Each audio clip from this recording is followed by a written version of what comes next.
playing without your point guard. When you don't have your point guard, Oh, they went back. They switched it. when you don't have your point guard there, it's tough to get in your offense. And so, you know, Faith Christian, they're doing the best that they can. Jacksonville is in a 1-2-2 zone, half court. Another steal by Jacksonville. And that was one of the keys to the game. Could Faith take care of the basketball enough so they can get opportunities to shoot the ball. Faith Christian also is in a 1-2-2 zone. Almost a steal by Faith Christian. So with the lack of depth that Faith has, could that be one of the motivations for Jacksonville's coach to go ahead and press early, get them tired maybe throughout the game? Yes, to wear them down will be a really good strategy early. Like you said, with them not having as much depth, you know, it's going to be tough. Foul trouble could be an issue. Two-pointer by Ashley Grant. If you don't know Ashley Grant's dad played at Jacksonville High School. He was on the 96 Final Four team, or the runner-up team. Another steal by Prothro. Prothro lays it in also. But Ashley Grant, she's a really upcoming, one of the best sophomores in the state. And so she does a really good job. You know, her dad was really good. They used to call her dad Logo Ray. He used to shoot it from the logo when he was playing in high school at Jacksonville. And so this is his daughter playing, and she's doing a really good job here tonight. I want to say she has like eight of the 15 points right now. It's 15-0 Faith Jacksonville over Faith Christian right now in the first quarter. We're almost halfway through. Good pass on the inside and an and one. Great job by Faith Christian passing it to the post to number 12, Allie Folsom. Now, just to see it going through the hoop, that's got to do something for your team. Oh, man. Yes, it does, because hopefully what can happen here is she can make this free throw here, and maybe Faith Christian can, you know, set their press and maybe get them some easy points also. All right, I got you. Those free throws was sponsored by Bolton Chiropractic. We're taking it out on the baseline. Faith Christian running the baseline set. Oh, great play. Another rebound by Anna Folsom. Oh, and for two. Faith really good applying job. A little pressure themselves. Yes, they are. Here they are in a 2-2-1 press, putting a little pressure on Jacksonville. Get a good trap on the sideline. Number 13 get it for three. Rebound by Faith Christian. Another steal by Jacksonville. Ashley Grant pulls for a jumper. Miss. And we have a jump ball inside. And that possession goes to Faith Christian. 15-4 Jacksonville. We're at the halfway point of the Calhoun County Tournament 2023. Jacksonville still in their 1-2-2 three-quarter press. And she's giving really good energy up top. As you can see, Faith Christian breaks it that time. But another steal by Jacksonville. 2-on-1 break. Great pass. Another great defense by Faith Christian there. Transition. Showed a lot of effort getting back on defense. Yes, they did. And they paid dividends for them.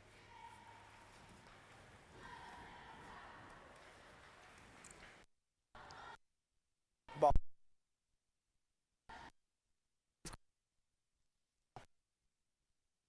Get it.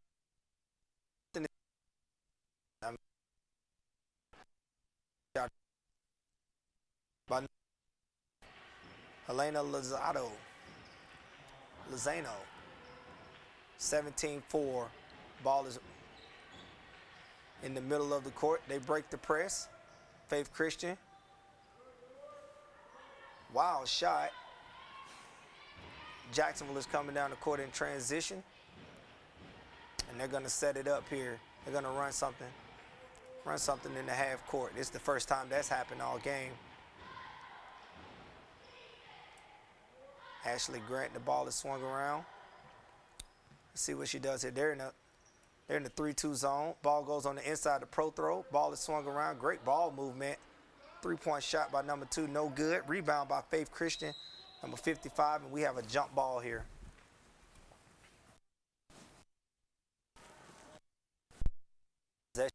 goes to Jacksonville. Inbound underneath. Ball's out of bounds. She threw it back to her. A lot of turnovers in this game, you know. Like I said, you would like to think that, we'd do a better job of taking care of the ball and just working together. Just move the ball around. Be very patient. Just break the press before you try to score on the press. Faith beats the press. And we have a foul call on pro throw, and we will shoot 2 shots. These free throws are brought to you by Bolton Chiropractor. Hopefully she can knock these 2 down, because we would love to see it go through the basket here. Now, if they could go on a run within these last 2 or 3 minutes, well, 2 minutes and 39 seconds, and at least maybe cut it under 10, that would be great going into the second quarter. Oh, I agree. Number 24 with the first shot. She makes that one. That's good. So here we're getting Faith Christian on the board and put it in the hoop. Let's see if she can make another one here.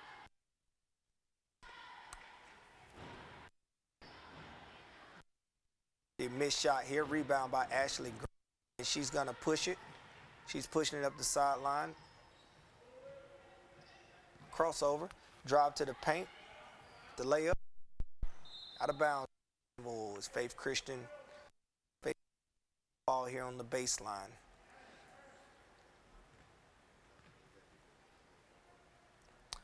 Look like Jacksonville is backing off the press a little bit. Score 17-5.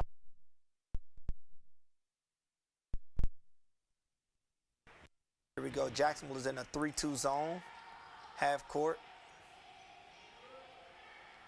They back some. They're gonna swing it more. We have a ball screen action coming right here. Ball is to the wing to number 50. 3-point shot, and it is good. Ball. Great. Oh, she missed 10, Brandon. We're going to dribble it. This is a big possession right here. Oh, that is a big possession, and we have a turnover. Here we are, Jackson with the turnover, and they give it right back. I think if they could just slow down and keep the pace, just keep the pace at a steady pace where you're under control.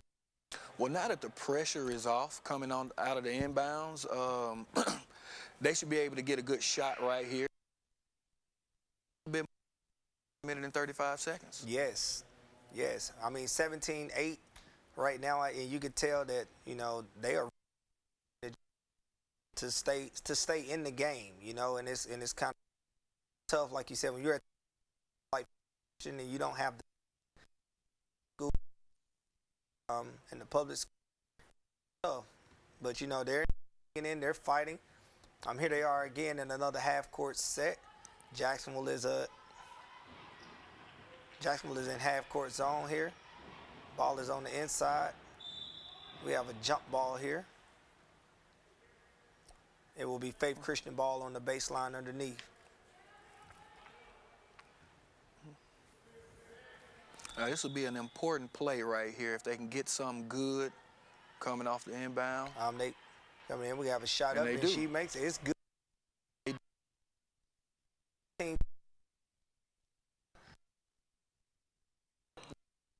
On the sideline. Not too bad of a foul. You're going to have to foul some, even though you don't have the depth, but you're going to have to foul some and play physical. Just know you have to play smart at the same time. Faith Christian is in a 3-2 zone also. Jackson will swing the ball around. Ashley Grant for 3. No good. Offensive rebound. Put back with a block. Have a block shot there. Ball swung around again to Ashley Grant with one more extra pass. 3-point shot by number 4. No good. Offensive rebound. Rebound by Faith Christian. They had like 4 opportunities that time. And that's one thing I think Faith would need to clean up is second chance opportunities on the missed shot. Yep, I agree. Let's see if they hold for the last shot. Ball is swung around. 26 seconds left. And we have a jump ball, and this should go to Jacksonville.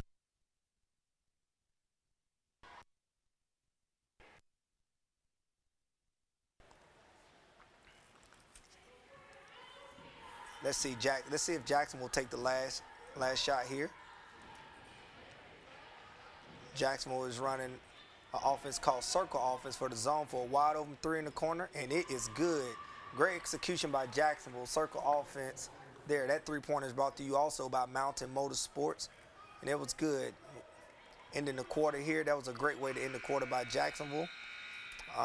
It will be Faith Christian ball when we come back.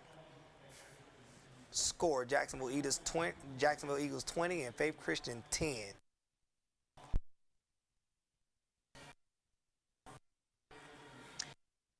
It's Casey and Nicole, and we just up in February called the Real Estate. We will have a weekly show talking about real estate, what's going on in the market, taking questions. It's going to be a whole lot of fun. We can't wait for this to start. A lot of local events and things that we'll be covering as well, with lots of fun. So if you want to get an interview, let us know. We'll get you on the show. As for that, continue enjoying the Calhoun County basketball tournaments. Woo! Don't let some New York City lawyer in a fancy suit tell you the only way you can get the money you deserve in your car crash is to use his mega law firm. All you'll be there is just another number in an endless race. And remember, our files have names, not numbers, and the only size that matters is the size of the check. So if you've been injured in a car crash, call Cleveland and Murphy, 256-403-5317. Or look us up on the web at modelcitylaw.com. Call my daddy! We are back with the Calhoun County Tournament 2023. We're in the we're headed back to the Jacksonville Lady Eagles as they are on top of the Faith Christian Lions here to start the second quarter. Also, you can tune in live. This is on Facebook and YouTube at TV24 WEAC. And we're back at the game. It's Faith Christian ball here, 20-10 to begin the second quarter. The ball is moved around, and we have another turn here. Costly turnovers. And they are leading to points. There was another layup by number 4 from Jacksonville, Alexis Phillips. Live ball turnovers are probably some of the worst you can have.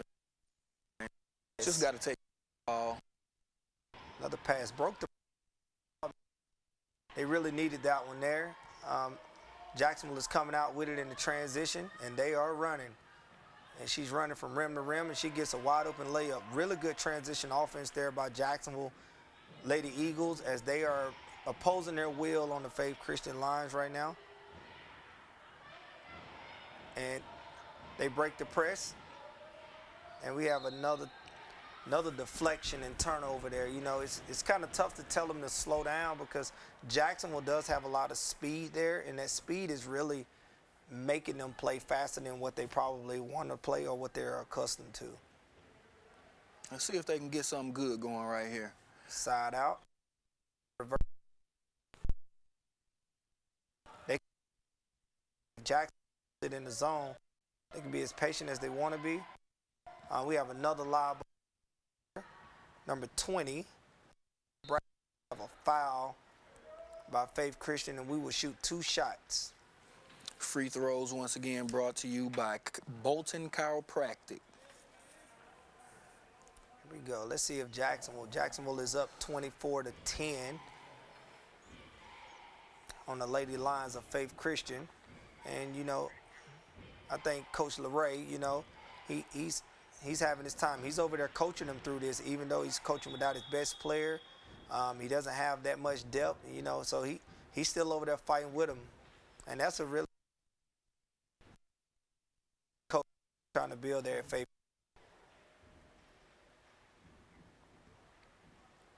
So we have one more free throw here, 25-10, Jack Christian. And it is good.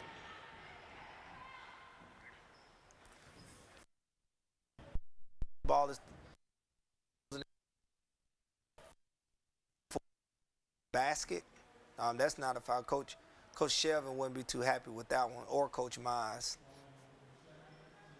I see they turned the pressure back on the inbound. Yes, you know, I don't think they want Faith Christian to get comfortable in any kind of way. You know, put the game away first, and then, you know, we'll worry about one. Still really, really quick. And they're getting 2-on-1 breaks, layups, wide open layups at the rim. Great rebound by number 12 as she out the floor. Faith Christian. That's a Foul. Christian ball here on the sideline. Let's see if they run a good side out of bounds. Faith Christian has the ball. They're looking to see what they can do here. It's evident that Faith Christian wants to pound it inside. They have some really good size on the inside with some girls that they have. Jacksonville doesn't have as much size, but they have the speed and the quickness, and I think that's their advantage. And you can see Faith Christian trying to expose their advantage over Jacksonville with the size difference. Jacksonville is a little patient here. See if they're executing. Run a really good zone set here. The ball is moved. We have a drive on the baseline. We have a shot up for 2. No good. Rebound number 12. Number 12, Alec Fossum. I know she has at least 5 or 6 rebounds. We have another turnover by Faith Christian. story of the game. It is the story of the game. If Faith Christian could take care of the ball a little more, they will be in this game. Jacksonville takes the ball out on the side. Ashley Grant has the ball. Faith Christian is in looks like a 2-1-2, well, a 3-2 or a 2-1-2 zone with the drop man at the top. Ball is moved around. 3-point shot by number 2. It's no good. Faith Christian got to stop there. You know, if they can get those stops and take care of the ball, here we come again with Jacksonville is going to press the ball. I just think they need to break the press rather than try to break it to score. Break it and make Jacksonville set up in their half-court defense, and then try to score and you try to execute. But right now, I think all of them should be working together to try to break the press. Here they are again, have a trap, have another deflection, and still Jacksonville is really quick.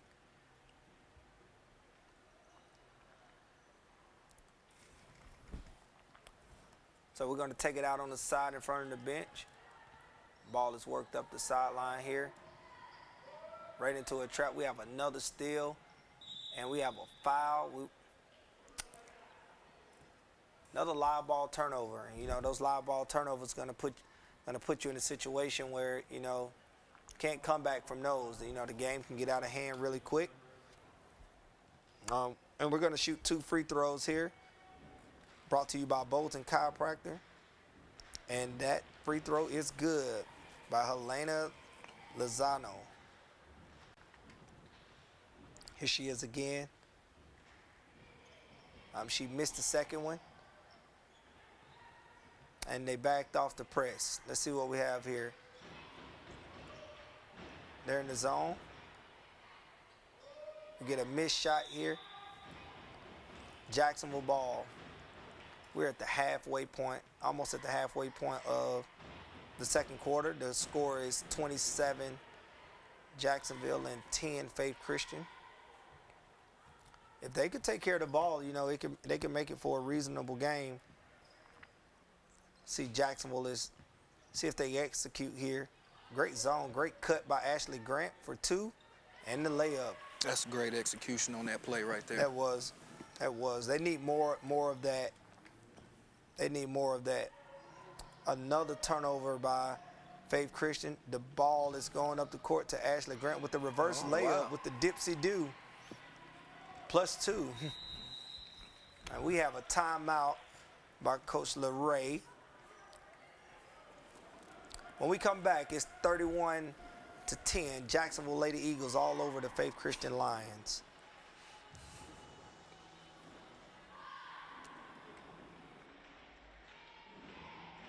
Miller Funeral Home and Crematory has been helping families since 1970 through a commitment of turning difficult times of losing a loved one into a beautiful occasion of reflection and even celebration by responding to hurting families with kindness and expertise. Miller Funeral Home also offers a flameless cremation process that uses water instead of fire called aquamation. Let Miller Funeral Home and Crematory make hard times a little easier for your family. That's Miller Funeral Home and Crematory, located at 50 Hamrick Drive East in Oxford. Serving East Alabama for over 20 years, Samco is your local convenient, clean, and friendly gas station. Fill up your tank with gas, diesel, or your favorite snacks and drinks. Samco has 48 locations to serve you in Calhoun, Etowah, Marshall, Talladega, and Cleburne counties. Samco is a proud community leader in giving back to help support local schools in East Alabama. For your convenient, clean, and friendly gas station needs, it's Samco. And we are back at the Calhoun County 2023, the Lady Eagles from Jacksonville all over the Faith Christian Lions. And we have a long three ball by Ashley Grant here. And we have a missed shot. Faith Christian will take the ball out on the baseline. Jacksonville is going to pressure up on the ball still, and we have another steal in the backcourt by Ashley Grant. If Faith Christian can stop those turnovers there, I mean, like I said, they will get more shot attempts at the goal. You know, you can't win if you're not getting any shot attempts at the goal. So hopefully they can just buckle down and, and just be more precise with their passes and their decision making. Well, we'll see if they can execute a play right here to hopefully get something going. 3-point shot. Missed basket. We have a long rebound. Number 4 out of bounds on Faith Christian. Jacksonville ball on the baseline here. I love to watch baseline out of bounds plays, especially the execution, to see them execute. Let's see what we get here. It looks like Faith Christian is in the 2-3 zone. Mid-range jump shot by number 2. Another rebound by Allie Folsom, number 12. When they play defense and they do get the stops that they need, Jacksonville is not pressing. They're running a little horn set here. We have a trap, and those Jacksonville girls, they are coming. Another 3-point basket. Missed shot, number 4 with the rebound. She's dribbling up the sideline in transition. See if they get the ball reversed here. She's going to pull it out, and she's going to run something here. Let's see what they run. They usually run really good stuff. It looked like they've running some really good concepts in action versus this zone here. 3-point shot by number 4, and it is good. 3-point shot brought to you by Mountain Motorsport. That was a really good shot. She was wide open. And if you can make shots, that makes it easier also. Now, how important is it to get something good going into the half? Oh, well, you actually, there's another basket by Ashley Grant after the turnover. It is very important to get, to close quarters, and just, because you want the coach to go in and have the game plan to try to make every adjustment possible to you. You don't want to have to make any adjustments. We have a big-time collision by the two girls right here hustling, helping each other up. Love to see those girls play hard like that, that effort and that enthusiasm. And you can see it with Jacksonville. They're all over the place, flying all over the place. And that's what you need out of them, just almost closing the second quarter, minute 40 seconds to go. Jacksonville's up 36-12 over Faith Christian. They're in all kind of trouble trying to get the ball past half court right now. Like I said, another steal by number 2 with the left delay. They have a delay of game call here on Ashley Grant for hitting the ball out of bounds. They're probably going to give her a warning. There. Her job is just to basically let the ball fall out the net and, and let the referee get it, or let the other team get it. Just instincts there. Is it hard to manage emotions on a stage like this? No. I think that emotion thing will come off you know, mental toughness and things like that. The stage is not going great late, great rebound, pro throw, up, and we have another layup, and we have a foul. Allie Folsom here, she took the shot, and she was the first one back on defense. And we're talking about effort. Oh man, she's leaving it all out there though, and so you know you can't do nothing but respect that. We have Ashley Grant, who's probably been the leader in scoring on the game. She's at the free throw line for the Bolton Chiropractor free throw. And the first shot, it's good. She's a really good free throw shooter. Jacksonville is young also, so that's a really good sign. Another great shot. Jackson junior high team played Oxford in the junior high county tournament, and they lost to Oxford. Played a really good game with them, and they have some really good talent coming up. Faith Christian is ball. We're coming up on a minute left in the first half. The score is 40-12. Jacksonville over Faith Christian. On the girls' side,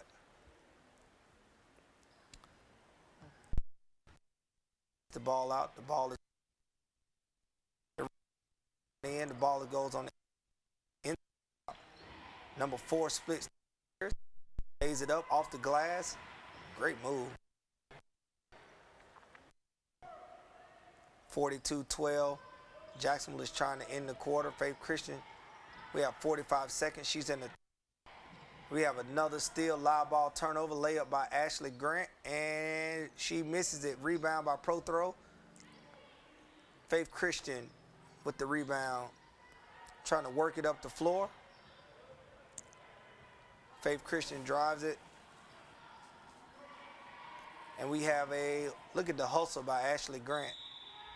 Out of bounds, Jacksonville, it'll be ball here in the last 20 seconds of the second quarter. Jacksonville 42, Faith Christian. Let's see if they can get something good before the quarter.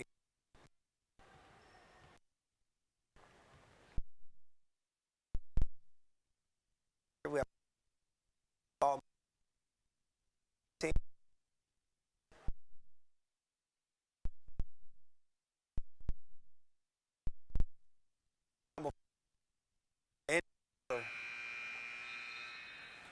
Man, so here we are going into halftime, and Jacksonville has 44. Faith Christian Lady Lions has 12.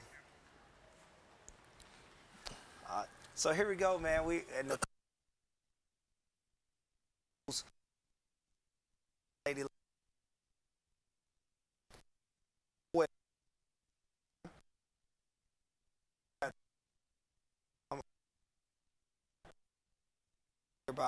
Faith Christian. Well, one thing I did notice with Faith Christian, there was no lack of effort. That's true. The effort was there. If you can build on that somehow in the locker room and just keep the girls' spirits up and hopefully at least fight for a comeback. I mean, you see them going up and down the floor, and the effort is stuff that you just can't coach. It's got to be there, and they have it. Yeah. At this point, you can see that they're depleted. They have a smaller roster. Yes. All right, so, I mean, so you thinking that they can make some adjustments in the second half to make the game reasonable and actually get something out of it? But setting in, maybe strategize out, that'll be great for them. Okay.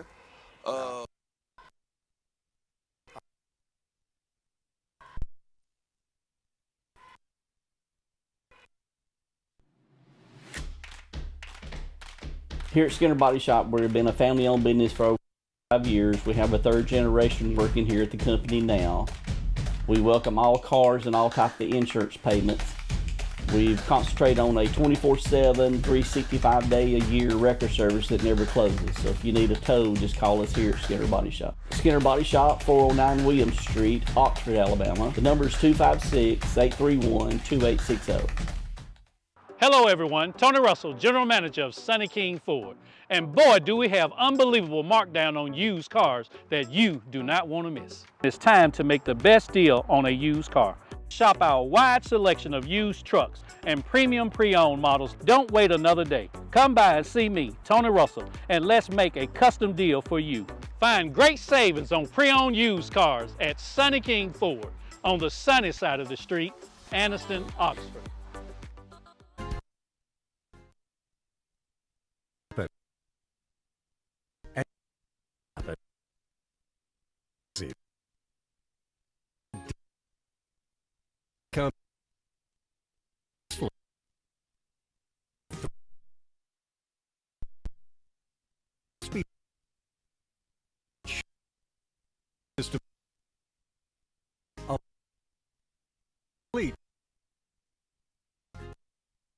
Hello everyone, my name is Josh Keith with Keller Williams Realty Group in Anniston, Alabama, and I'm a 2023 Calhoun County Tournament sponsor.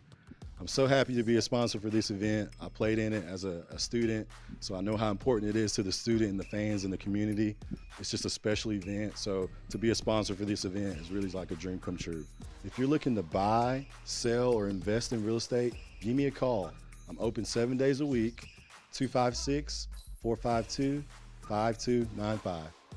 Proud to be a sponsor of the Calhoun County Tournament. Thank you, guys.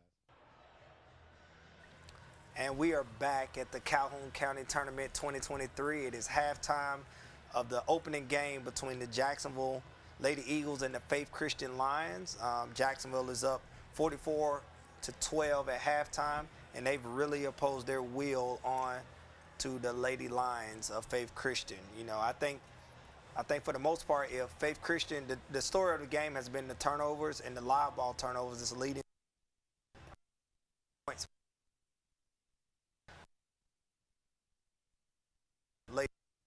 At good, they could take care of the and just to be more precise, you know, not rush. You know, I can just see that Jacksonville's speed is speeding them up, and if they could make that adjustment, I think that's the storytell of the game. I think if they can come up with maybe a press breaker or something to get the ball past half court to get them in their offense, that'll be a whole lot better as opposed to just coming out and making a pass and it ended up in a live ball turnover. Let's see if we can get some offense going in the second half, coming out in this very important third quarter. I agree. This halftime show is brought to you by Sonny King Ford, and you know, and as we continue to watch the game, we just hoping that Faith Christian girls, you know, like just the 10-point mark, so you can get something out of this game. So when you leave the county tournament, because you know in this tournament is you win, that's it for the week. You know, you're done for the week. So into 10, even if you don't win the game, for you, just morale-wise, with you playing without your best player, you know, I think that will be just like a win for you as you continue on your season, because like I said, we're about to go into the area tournament, we're about to go into regional tournament, state tournament here in about the next 3 to 4 weeks, and I think that will be really good for the Faith Christian Lady Lions. Well, something to build on. Yes. If you come out and throw a punch or two, you never know. Basketball is a game of runs. Oh, yeah. If they can go on a run early in this third quarter, they can probably make some down the stretch. But you got to take care of the ball and limit your live ball turnovers and those second chance opportunities. We know that you hustle. We know that the effort is there. It's just cute.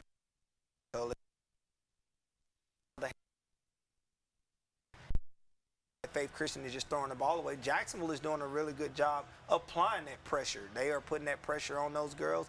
The press, that 1-2-2 press is working well for them. Those girls are flying all over the place, and they're playing really, really hard. So I think for the most part with Jacksonville, if Jacksonville continue to do what they do, I think that will be really good for them as they go into they leave the county tournament to maybe move on to the next round, and maybe they can get some momentum going to probably make a run with them being in the six seed spot. You never know. You know what I mean? Jordan point Nation. Fourth in the. This will be really good to see that momentum going against that caliber, and just to see how it's going to go for them. So I'm excited to see Jacksonville also as they continue to, grow into who they are as a team, starting to gel, starting to peak at the right time. And what's a better time to peak than the county tournament? So we'll be coming back here. We're going to go to commercial, and we'll be right back. Find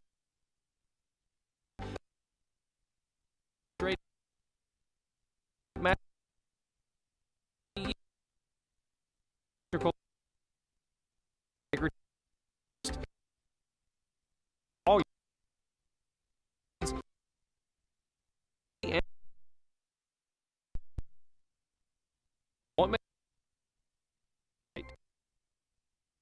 I'm Bill Newman. I want to welcome you to our store, Oxford Lumber and Ace Hardware, and I want to promise you that when you come in here, you're going to get service. We're going to greet you and take care of you and get you what you need. Today I've got Shaw Williams with me, who runs our steel power department. Shaw, tell us a little bit about our steel department. We've got a full line of steel power equipment, parts, service.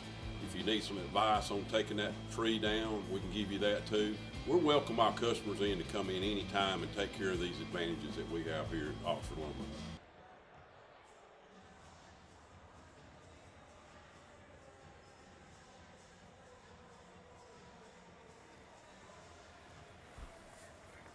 And we are back at the Calhoun County Tournament 2023 as we have the Jacksonville Lady Eagles and the Faith Christian Lady Lions. And this has been a really good game to start the county tournament. And usually what we used to have in the way that the county tournament is set up, usually the game starts on Saturday nights.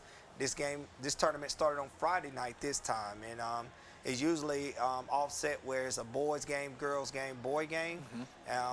Tonight we will have a girls game, and then we will have two boys game following. Oh, wow. Where we will have JCA versus Wellborn boys here coming up next, and we'll also have Ohatchee and Pleasant Valley boys following that at 7:30 tonight. So, we have excited. This will be an exciting week for basketball here in Calhoun County. This is one of the best tournaments in the state.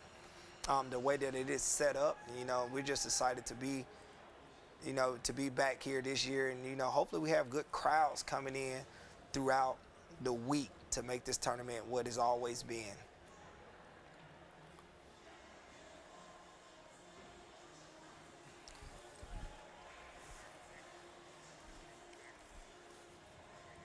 All right, so we're gonna start back here in the second half, and hopefully, like you said, we can get some really good execution here by Faith Christian, and let's see what they do. Coach LeRae. Well, hopefully they can get some good shots, execute some offense. Yeah. If they come out and they're not pressing, get in your offense and get it moving, and see if you can score some points and maybe create some turnovers on the other end. And you can't really set your defense if you turn it over and you can't score. So that's no. So here we go. We're coming back out on the court. Look like it will be Jacksonville ball here to start the third quarter, as they're going to take it out on the side out here at half court. Faith Christian switches the defense. They're in a man defense. We have a backdoor cut and a pass here. We have a foul by Faith Christian. Look like it's going to be on the floor. Foul by Anna Robinson. Like I said, Faith Christian looked like they switched their defense from zone to a man defense. And I think that's really good, too. Just because you don't have the doesn't mean you don't have to play man. And they are. Here's Jacksonville with the ball swung around. A three-point shot by Ashley Grant. No good. Rebound again by number 15, Serenity Pate. It'll be Faith Christian ball.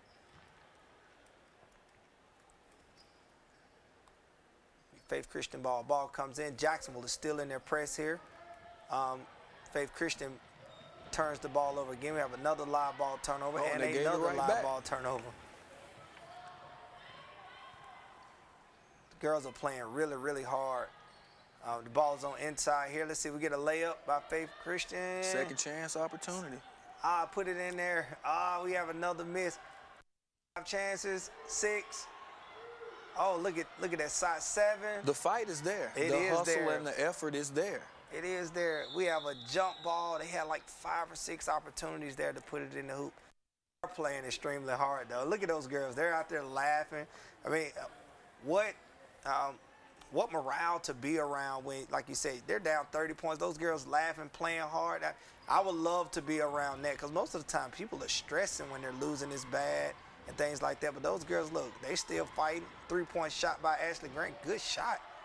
Well, as a coach, that's what you want to see. Regardless of the score, you want to see fight. Yes. You want to see effort out of your team. Enthusiasm. And they're not giving up. They're not letting up regardless of how this game is going. That's just something that you want to see as a coach. It is. That's a true testament to the character of those girls there at Faith Christian. They are short-handed and they are still playing really, really hard. They, like I said, it's not affecting who they are and things like that. So that's pretty good. Faith Christian takes the ball out on the sideline. Jacksonville is still in their 3-2 zone. Balls goes on the inside to Anna Fossum, and we have a foul here. They love going inside to her. She gets some shots at the rim when she gets it on the inside. She really knows what to do with it when she gets there. And she's an 11th grader. Once again, the free throws are brought to you by Bolton Chiropractic. It's a 2-shot foul here.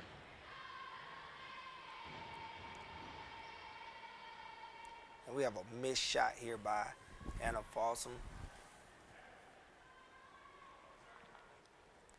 6:30 left in the third quarter. Jacksonville 47, Faith Christian 12. We're at the free throw line here. And we have a make. Ashley Grant takes the ball up the court. Faith Christian still in the man defense. We have a drive penetration, wide open. Great job on the blow-by Ashley Grant. And I think did they call foul? Yes, they called foul on the floor before she laid it up. Going to take the ball out underneath, and Jacksonville turns the ball over right in front of their bench. Coach Shelton's not going to be too happy about that one. He's still going to coach. He's up. They're up 35. He's still going to coach as if they are down 35, and that's a good thing. Good drive by Anna. Missed layup. A lot of contact there. 3-point basket by Faith Christian. We have a miss. They've been getting some really good looks to start the half. Now it's just a matter of putting it in the hoop. They're actually getting second chance opportunities. They are. And that's a good thing. We have a timeout here by Faith Christian. Timeouts are brought to you by Bob Eaton with Alpha. This is a really good time for Coach LeRae Williams to actually tell his girls, like, hey, listen, girls, we are getting shots at the rim. We're not turning the ball over now. Let's just put it in the hole. Put it in the hoop. Look at them. You can just tell, look, those girls up there, they having a good time. Look at them. They're laughing, smiling. And that's what it's about. Like you said, you don't really get this high school experience to play up at JSU, and those girls is getting this experience, and it looks like they're taking it in. Also with Jacksonville, they're really opposing their will on them. Been doing it the whole entire game. So let's see if they're going to execute. Let's see that Faith Christian went back to a 3-2 zone. Here we are on the circle action. Ball gets reversed over to number 2. We have a wide open 3. Have a miss here. Offensive rebound by Jacksonville, number 4. Ball gets swung. Ashley Grant again for 3 and a miss. Faith Christian with another here. Number 4 has it at the top of the key. The ball gets swung around. We have another open 3, and it is no good. Rebound by Faith Christian. That pressure is relentless. Layup. Oh, and it is good by number 12. I called it Anna earlier. Her name is actually Allie Folsom. That was a great shot. She has a game. Here's Jacksonville on the circle action right here. There should be a wide open shot in the. for three. Missed three-point shot. It's a rebound Another that you just got to have. Yes. Offensive rebound by Jacksonville. Another wide open three. For Jacksonville, ball is saved. Here we go. Ball's coming up the sideline. Fatigue is going to set in a few minutes with them. Like you said, with it running up and down the court. That court is totally different from running 84 feet because it's 90.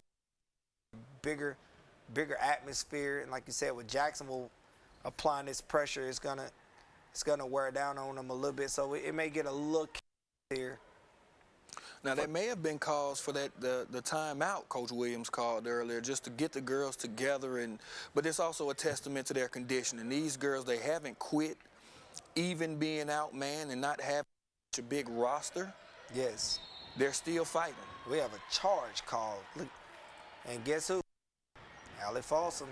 There she is. She took a charge here. Now, this is a kid, she just looks like she can do it all. No, she Anything you need her to do, she's done it tonight. Yep, she has.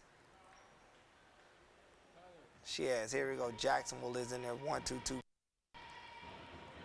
Keeping the pressure on. And like I said, it's why not? You know, if I let you in your half court offense shots, or you may get to the point where you're getting offensive rebounds and put back. By play game, you probably can't get it under the go. 3-point basket shot by Ashley Grant. Another offensive rebound by Jacksonville. They're gonna pull it out and see can they run something. Again, they're running 4 out, 1 in. Ball is moved around the perimeter.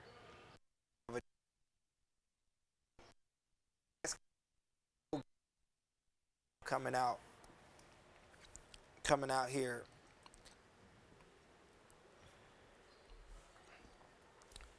Jacksonville still applying the pressure. We have tried to dribble through the trap here. The ball is on the floor. Girls on the floor, they're fighting. Look like we may have a foul or a jump ball here on the sideline. This defense is just swarming for Jacksonville. It is. They haven't really let up. And it's creating turnover after turnover, which is what a coach wants to see out of his team when you practice hard all week. You want to come out and execute, and they're doing a good job of it. Nice basket there by DeAsia. Pro throw. Ball goes on the side there. We'd love to see it go to the post some. Another steal by Jacksonville. Live ball turnover. It's a layup by the 13, Maya Swain. She is a 9th grader. Faith Christian comes up again. There's another turnover. Ball goes to Ashley Grant for layup, +2. They are really pouring it on right now. It looks like we have a timeout here called by a full timeout by Faith Christian. Timeout is brought to you.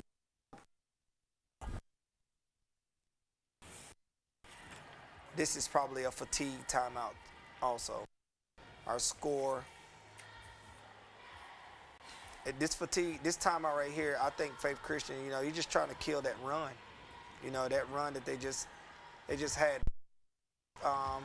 Brought to you by Sonny King Ford, 53-15 in the third quarter with 3 minutes and 13 seconds left. And, you know, like I said, Jacksonville is, you know, they're having a good time too. You know, those girls are hard. And like you said, you come on this floor, you know, you get that anxiety going. Play well, and they are playing well, so you know that's pretty good. And I guarantee you, the head coach Corey Mize is at home right now, or at the hospital right now with his newborn. You know, he's smiling. This makes it a little easier for you when you see your girls and your team play well. You know, he's probably wish he was at the tournament, but you know, family call. No, yeah, family calls, and you're at the end of the day, you're a husband, father. First, you know, and so like I said, those girls, they know what's at stake. They, you know, they coach a little bit. Let's do it for coach. Well, Jacksonville is in good hands with Coach Shelvin. Mm-hmm. He's doing a great job tonight. So as the head, it's pretty much all you can ask for. Yeah, the team is fighting. You've done everything you need to do, and it's working out. Another live ball turnover by Jacksonville. Jacksonville is flying all over the place. I would love to think like they're playing against Faith Christian, and Faith Christian is shorthanded and things like that. If Jacksonville can play this way against all the teams, are they a contender to win it? Well, definitely you can go deep in this tournament as long as you keep the intensity up and you just play your game, play what you practiced, and execute. That's the name of the game, is execute and have fun. That's what the out here. And I'm pretty sure the coach is happy about that. Yeah, you're not playing the score right now. Of course, Faith Christian is not going to come back to Jacksonville, but you're not playing the score right now. You're just coaching the game. You're playing the game. You coach the game. Still take care of the ball. Still try to execute. And this goes for both teams. This goes for both teams. No matter if you up 30, 40 points, you still play the game. Like you said, is the name of the game. Faith Christian, you may be down, but execution is also the name of the game for you also. Here we go. We have Ashley Grant bringing the ball up with 2 minutes and 30 seconds left in the third quarter. Jacksonville is up. Move the ball around the perimeter. Ball is swung to the corner, inside feed, and we have an and one here by Deasia Prothrow on the layup. Really good ball movement to get to catch the rotating late there by Jacksonville. So, yeah, throws coming up. These free throws are brought to you by Bolton Chiropractor. See, can we get the old-fashioned three-point play? Here we go, shooting the shot, and it is good. 56-15, Jacksonville. Another turnover. Left layup missed by Ashley Grant. It will be Faith Christian ball.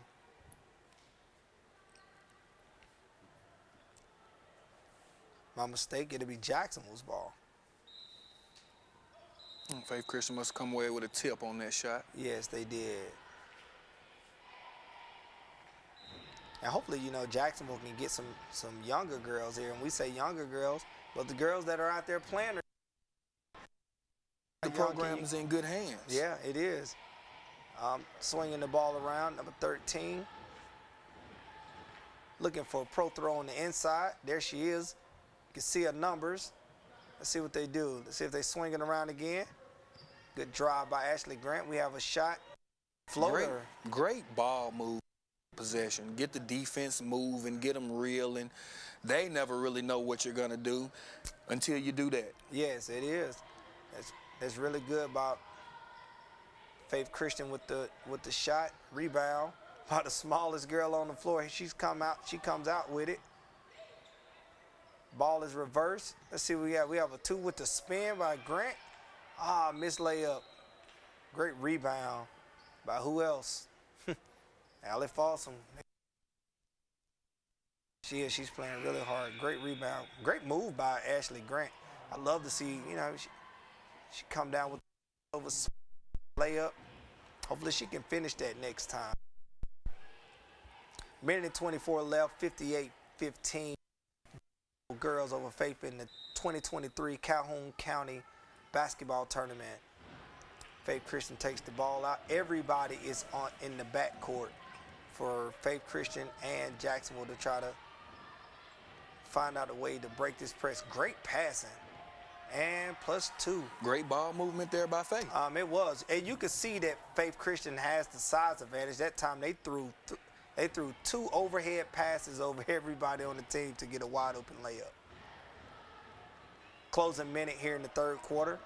Circle movement by Jacksonville. Turnover by Jacksonville. 45 seconds left. Look at Allie. She comes bringing it up. 3-point basket. Missed shot. Jacksonville with the ball. Turnover. We have a travel call here. Faith Christian will have it with 34 seconds left. Another opportunity for Faith here. Opportunity. Let's see if they can get something good on the inbound right here. Here we go. Ball's taken out. Get another shot. 3-point basket miss. Rebound by Prothrow. Jacksonville is running. 2-on-1. We have a layup and a foul call. In transition, she got from one end to the next really, really fast. So she was She would shoot 2 here with 24 seconds left in the third quarter. Well, that's that speed earlier. No, yes, she is. She's very, very athletic. And that free throw is good. These free throws are brought to you by Tony Bolton, Bolton Chiropractor. Let's see the next one. We have a missed shot. Jacksonville is still applying the pressure. Faith Christian, she crosses over. They have a one pass. Oh, look at that speed, that recovery speed there by Pro Throw. We have a layup to end the quarter. Layup by Ashley Grant is good. 3 seconds, 61-17, Jacksonville. 61-17. We're going to commercial here. We'll be back. Jacksonville all over. Faith Christian, 67-17.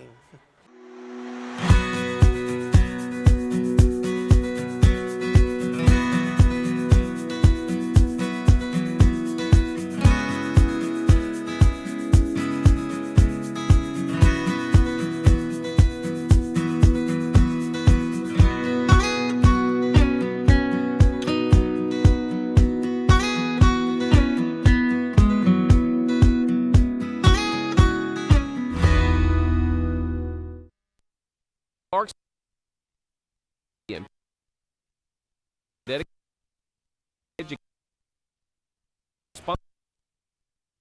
and train lead and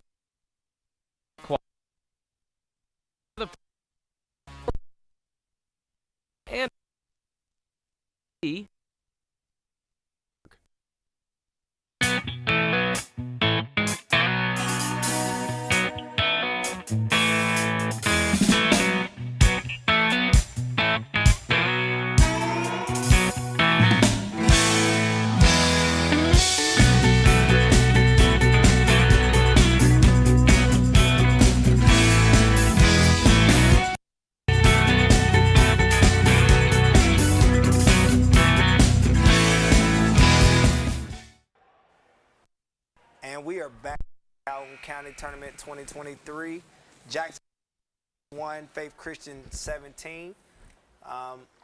Huge deficit here. With it being the fourth quarter and the new rules, it's not that new, but it's been around for maybe about 4 or 5 years now that if you're up by 30 points in the fourth quarter, they call it a hot clock, so the clock will run on dead balls now.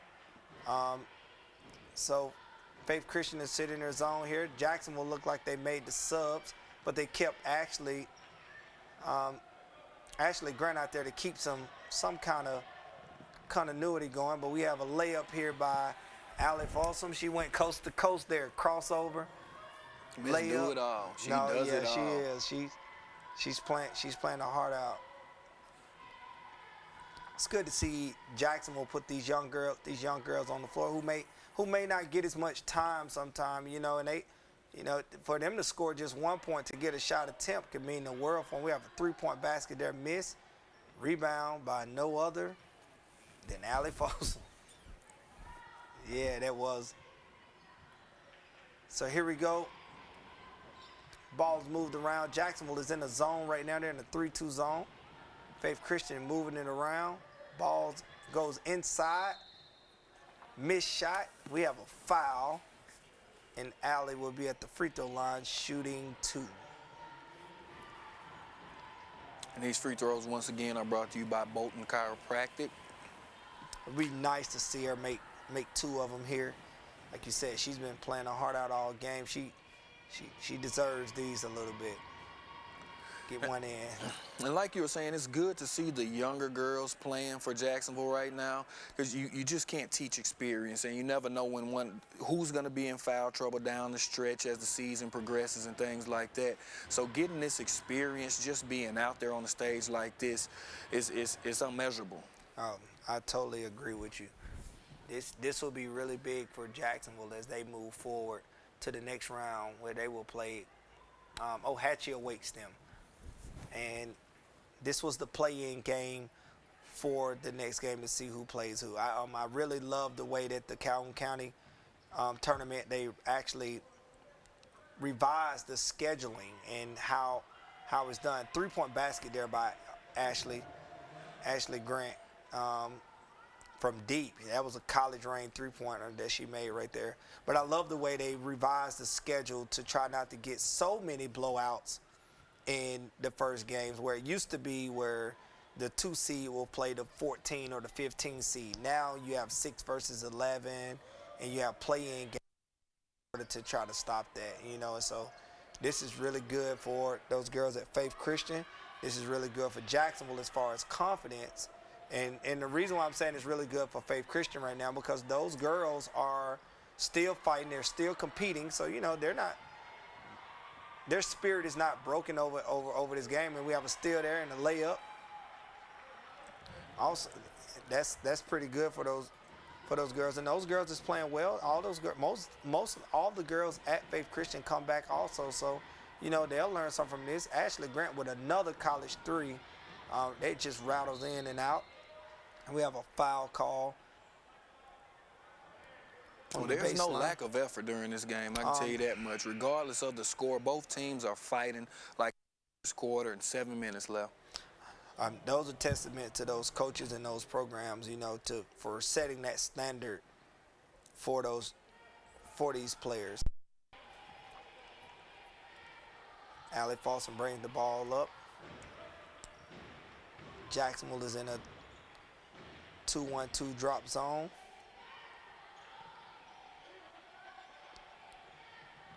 Three-point basket by Faith Christian, no good. Offensive rebound with the putback. Another offensive rebound with a miss, and another offensive rebound. This time we had a mate. That was like 3-4 opportunities there by Faith Christian. Faith Christian hitting the offensive glass. And they've been kind of doing that all game. They just can't really get anything on those second chance opportunities. If they can convert those. Yes. Just going as the season progresses, just getting better with things like that, they can make a run. I totally agree. Faith Christian works the ball inside. Wild shot there as it's out of bounds. It'll be Jacksonville ball with 3 minutes and 20 seconds left. Jacksonville 64, Faith Christian Lady Lions 23. Ashley Grant brings the ball up the floor, and I like what Coach Shelvin did here. You know, Ashley is probably the best player, and he left her in the game with the other girls to keep flow going. You know, you don't want to put 5 new girls out there and no one has any experience. The ball gets to flying everywhere. So he left Ashley out there to try to move the ball around to get other girls their shots also as they're out there. Another live ball turnover. And well, I say that was a testament to her leadership. When a coach knows that I can leave you out there and you can still run the offense with the second or third string out there, he obviously trusts her a lot, and she's shown that she can be a good leader. Yes, I agree. She had a layup right there. We'll try to get the old-fashioned 3-point play. I see the little girl, the younger girls on the bench at Jacksonville. They had open seats that were up there near the coach. They were jumping seats to go up to get closer to the coach to try to get in the game. That's always fun. We have a substitution, so Ashley, she's done for today. So we have all young girls right now. All young girls there in the 3-2 zone. Faith Christian is a little stagnant right now. We have a steal. Number 20. 3-point basket, no good. Another rebound. Coming up on the 2-minute mark, Jacksonville 67, Faith Christian 23.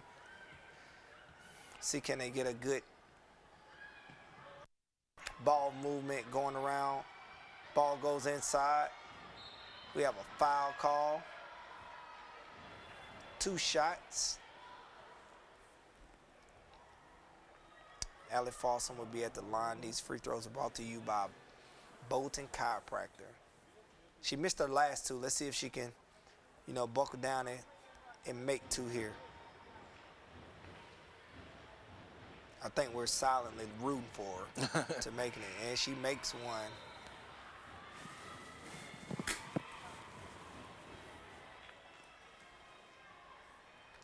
Jacksonville, you know, it'll be interesting to see how they go. I don't know where they stand in the area tournament right now, but you know that this will be really good for them in their area. She makes the second one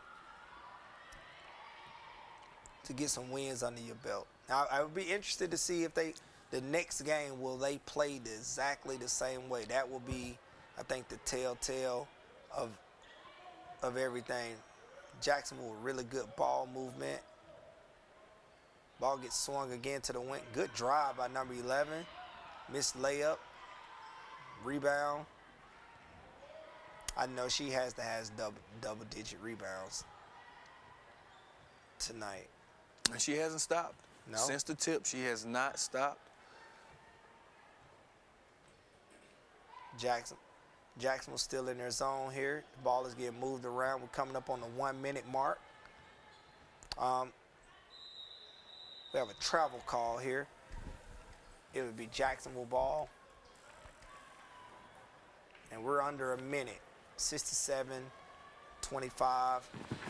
Jacksonville over Faith Christian.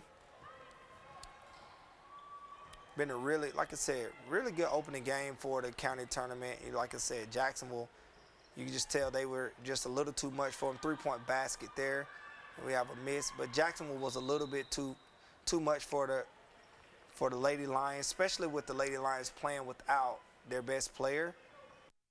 So we'll move on to the next game.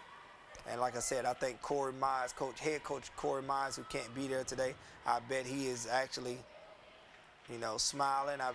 Wife is probably happy also. You know, everything going well. Flowing in his absence. That's a great thing. That's a great thing. And as a head coach, you worry. Long shot.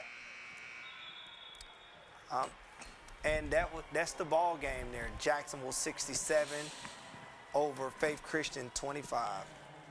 And you know, that was a really good game. Like you said, as these girls leave the court, they can shake hands here. Like I said, Faith Christian, this tournament here is a tournament that once you lose the game, you're done for the week. And so, you know, this is a time for you to rest, get people healthy, especially with your best player being out. Hopefully she can get healthy throughout this time period that you will be off. And, you know, like you said, you see the coaches there, they're hugging each other. They understand the experience. They understand the respect for the game. Like I said, those girls go back. He has some really good things to tell Faith, just as well as Jackson will have some really good things to tell. Their coach has some really good things to tell them also at the same time. As we continue on, our next game coming up, we have JCA versus Wellborn boys. And with Jacksonville, with JCA has one of my favorite coaches in the county, Tommy Miller. Coach Tommy Miller, been around for a long time, and just to see him, you know, back in action again in the county tournament is always a pleasure to see him. Of course, JCA is having a really good season, and I think them coming into their first game versus Wellborn. Wellborn, I don't know if their best player Ethan Tidd.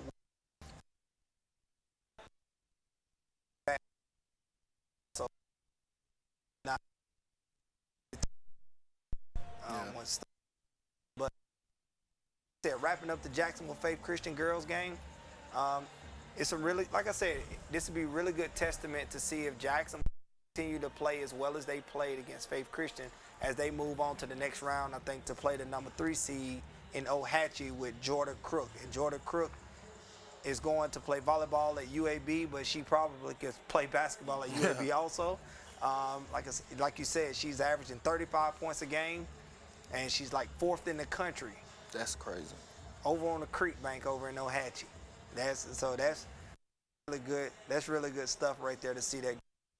And we've her coming for a long time. I mean, even when we were coaching, Jordan was over there playing when we were coaching. Oh yeah, definitely. She's a problem. No, she is a problem. And it'll be a problem during this tournament.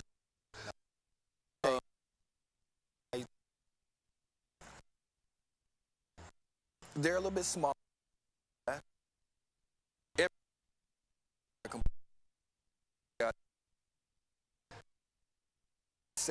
Opportunities, and she's a force to be reckoned with down there. I don't think they stop.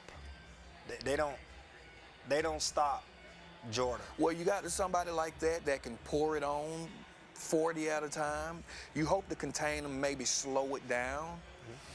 But we'll find out. Oh, we will find out. And, you know, we'll be coming back with more action of the Calhoun. We're going to go to commercial here.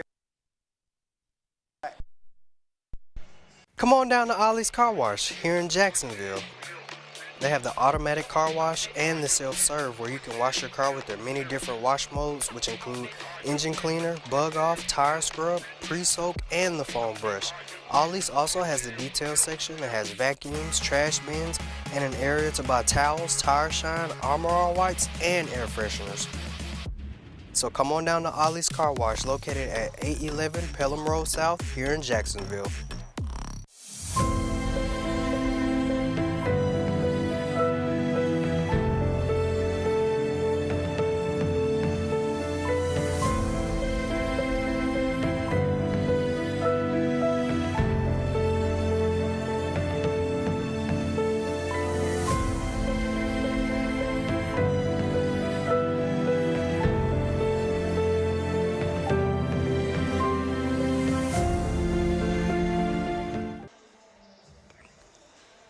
And we are back at the Calhoun County Tournament 2023 of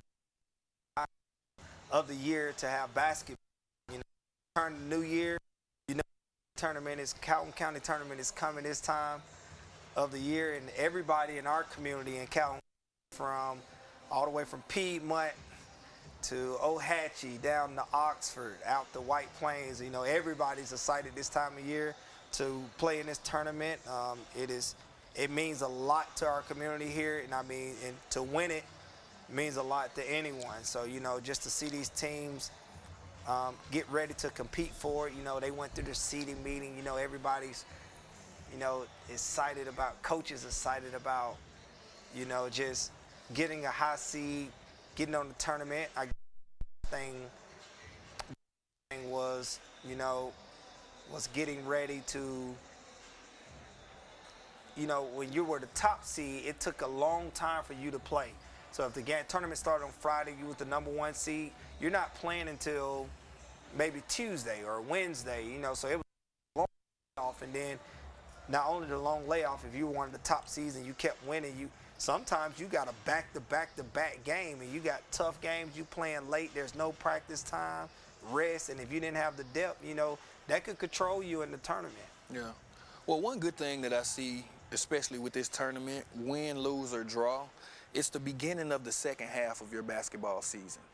Okay. And it's a lot to build on in this tournament. You win the tournament, you get bragging rights.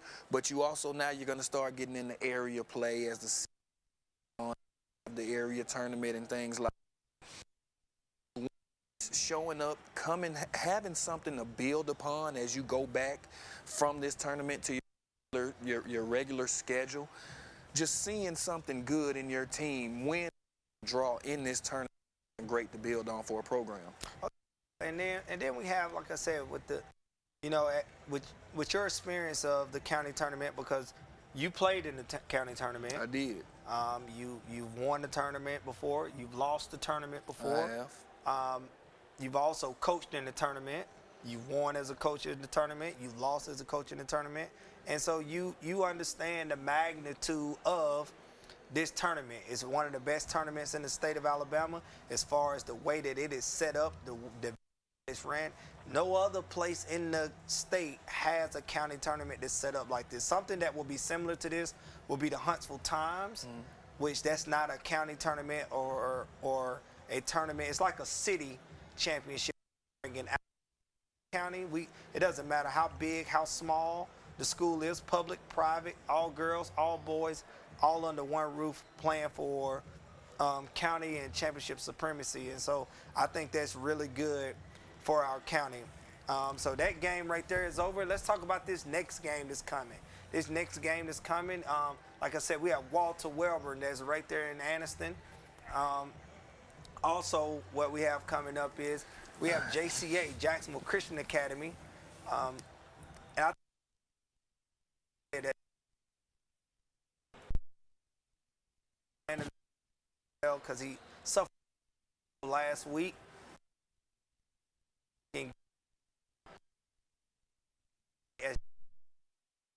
Really good. And, you said you caught Jacksonville Academy earlier in the year. I watched them play against Cedar Bluff, and it was a great game. It was a great game. Did they win it? Yes. No. Jacksonville Christian Academy did not win it, but it was great back and forth. Great atmosphere. I actually caught it at JCA. And it was a great game. Their girls are actually pretty good as well. Yes. So we'll catch them in action. They're not too big, not too small. They run a good program. As you said, coach has been there for a long time. Great coach, and he runs a great program. So we'll see what they do out here against Wellborn tonight. I agree. Tommy Miller staff have you in their red. Going. He want to get out the way because that means Coach Tommy Miller mean business. He always he was always one of my favorite coaches to coach against. I think he is one of the best county as far as he let his kids play. They play hard for him. They don't feel this pressure for him. And just a few years ago, JCA was in the Final Four and actually had a chance to beat the team that won it. They played Lynette, and I just thought, and when they were there, I don't think they thought they could play with the team that. And then they get in the fourth quarter, and they are right there, and they just let it slip there. And so that's a testament to that program there at JCA. And I just think, like I said, they're doing a really good job there. Be really good for Wellborn because Wellborn has some talent over there also. When we were growing up, coming up through Wellborn, maybe up to our about 10th grade year, Wellborn was a really good program in the county. Like when Wellborn came to play you knew you were going to have to compete at some kind of level in basketball.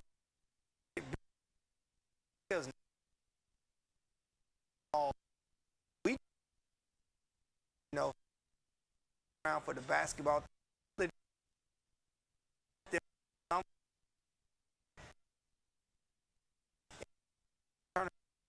Well, it's certainly no light. Time if Wellborn steps out the floor or that field against you off the floor. So at JCA, be prepared for that. Right. And in a game like basketball, which is a game of runs, that's the way that you have to do it. Yeah. You got to take punches, you got to give punches. So we'll see coming out what Wellborn does and also what JCA does. Yeah, so we'll see what, as we coming up on this county tournament, 2023, we have 6 minutes left before we tip this one off with Wellborn and JCA. And we're going to go to commercial break right here. And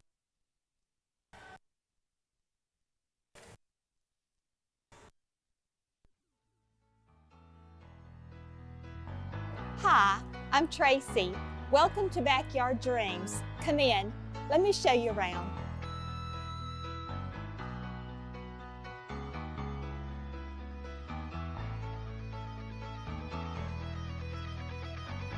Hello, I'm Adam, store manager with Backyard Dreams and Design. Let us help create the backyard of your dreams.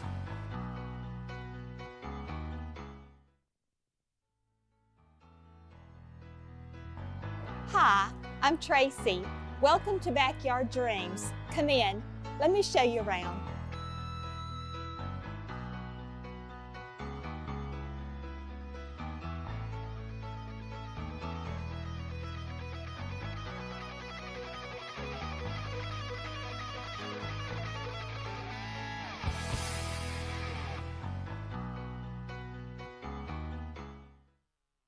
The Calhoun County Commission, made up of Fred Wilson, Danny Shears, Carolyn Henderson, Terry Howell, and Lee Patterson, ask you to take a look at what Calhoun County has to offer.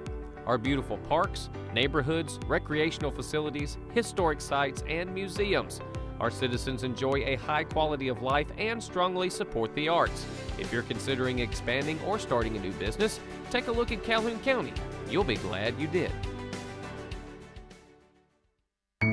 Miller Funeral Home and Crematory has been helping families since 1970 through a commitment of turning difficult times of losing a loved one into a beautiful occasion of reflection, appreciation, and even celebration by responding to hurting families with kindness, calmness, and expertise. Miller Funeral Home and Crematory is the oldest independently owned funeral home in the Calhoun County area. Let Miller Funeral Home and Crematory make hard times a little easier for your family. Miller Funeral Home and Crematory, 50 Hamrick Drive East in Oxford, 256-831-4611. We're here at the Calhoun County Tournament 2023 action at Pete Matthews Coliseum on the beautiful campus of Jacksonville State University. Where we will have the Wellborn Panthers versus the JCA Thunder. And what we have here now is, with this tournament, this is, like I said, this is a really good game for these guys. We're on opening night, which is on a Friday. We have a long weekend here, and this tournament rolls into MLK Day, where Monday we will have a long day. Where on Monday, where we'll be going, I think it's like 8 games that day, and that will make for, like I said, a really, really long day. But it's always exciting to get this tournament started. Everybody's been sitting around, you playing the waiting game. Even here on TV 24, you're having to wait around just to get it started. You want everything to go well. Please, you have a just to get this tournament started. And when the tournament starts, and then it rolls. I think Wellborn is actually the host school this year, as they are hosting the school, and they're going to do a really good job hosting it. And we have our bracket here, as you can see on our boys side. So we're going to turn into the boys action, where we have JCA versus Wellborn, and the winner of this game will play White Plains, and the winner of that game will play Alexandria. As you can see here in this bracket right here, Jacksonville is the top seed in the Calhoun County tournament, which I don't think was unexpected for anybody. We've seen Jacksonville play this year, and Jacksonville is pretty tough, and they are talent-based with the Broom kid, who's a signee to South Alabama, and we also have Oxford. But consecutive years, and they're looking to do a 5th year. Their records show that they have been dominating anyone, but on the other hand, they have won this tournament even without good records or with good records, and with them being a 6A program, that program is pretty tough, and they are playing against tough competition night in and night out with them being a 6A program. Also, you have it where schools like Piedmont plays in this tournament also, and they have a kid up there by the name of Red Mamba. That's what they call him. He is a big-time scorer, and when you see him play, he's the coach's son. He's a signee to Jacksonville State University, and that kid can really fill it up. And when you see him play, he will play on Monday night. So if you at the primetime game of 7:30, so if you can catch that, please catch that. We also watched Alexandria play the other night versus Anniston, and Alexandria really took Anniston to the wire. They actually came back to Anniston. They were down. Alexandria was down 10, and they beat Anniston in overtime. So there's a lot of parity in this tournament, and just to see how competitive it will be as the week go on. So we're really looking forward to this competition that we have coming on this week. We're about to get ready to tip it off. What's some of the keys to the game here, you think? Intensity. Coach? You got to come out with intensity, especially the first game of the county tournament, your first game in the county tournament. You want to execute. You want to execute, you want to have intensity, and you just want relentless effort on both sides of the ball and from both programs. So what you want to do as a coach, what you want to see is you just want to see your guys go out there, and you want them to execute. You want them to do what you've done at practice all week. And this is for bragging rights. This is what these games are about. Who's the best in the county? And hopefully these guys take on that task, and they take all this in, and they make the best of the situation here. So here we are. We about to get ready to throw it up and tip it off for the Wellborn and JCA, and we'll be right back. Hello everyone, my name is Danny Shears, and I'd like to welcome you to the 2023 Calhoun County Basketball Tournament, presented by TV24 and the Calhoun County Commission. I'd like to give a thank you to Walter and Principal Andy Carpenter for hosting this prestigious annual event.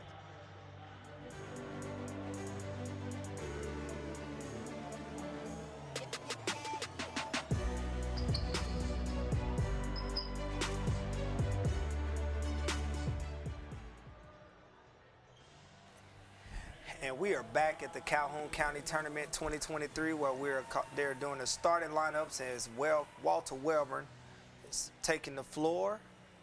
They will be the visiting team on the scoreboard. Right there we have Jackson Long, number 23. So I think this will be a really good game, like I said, for Wellborn and JCA. I don't know if they've played earlier in the year or not, but it'll be interesting to see the game plan that they will have here.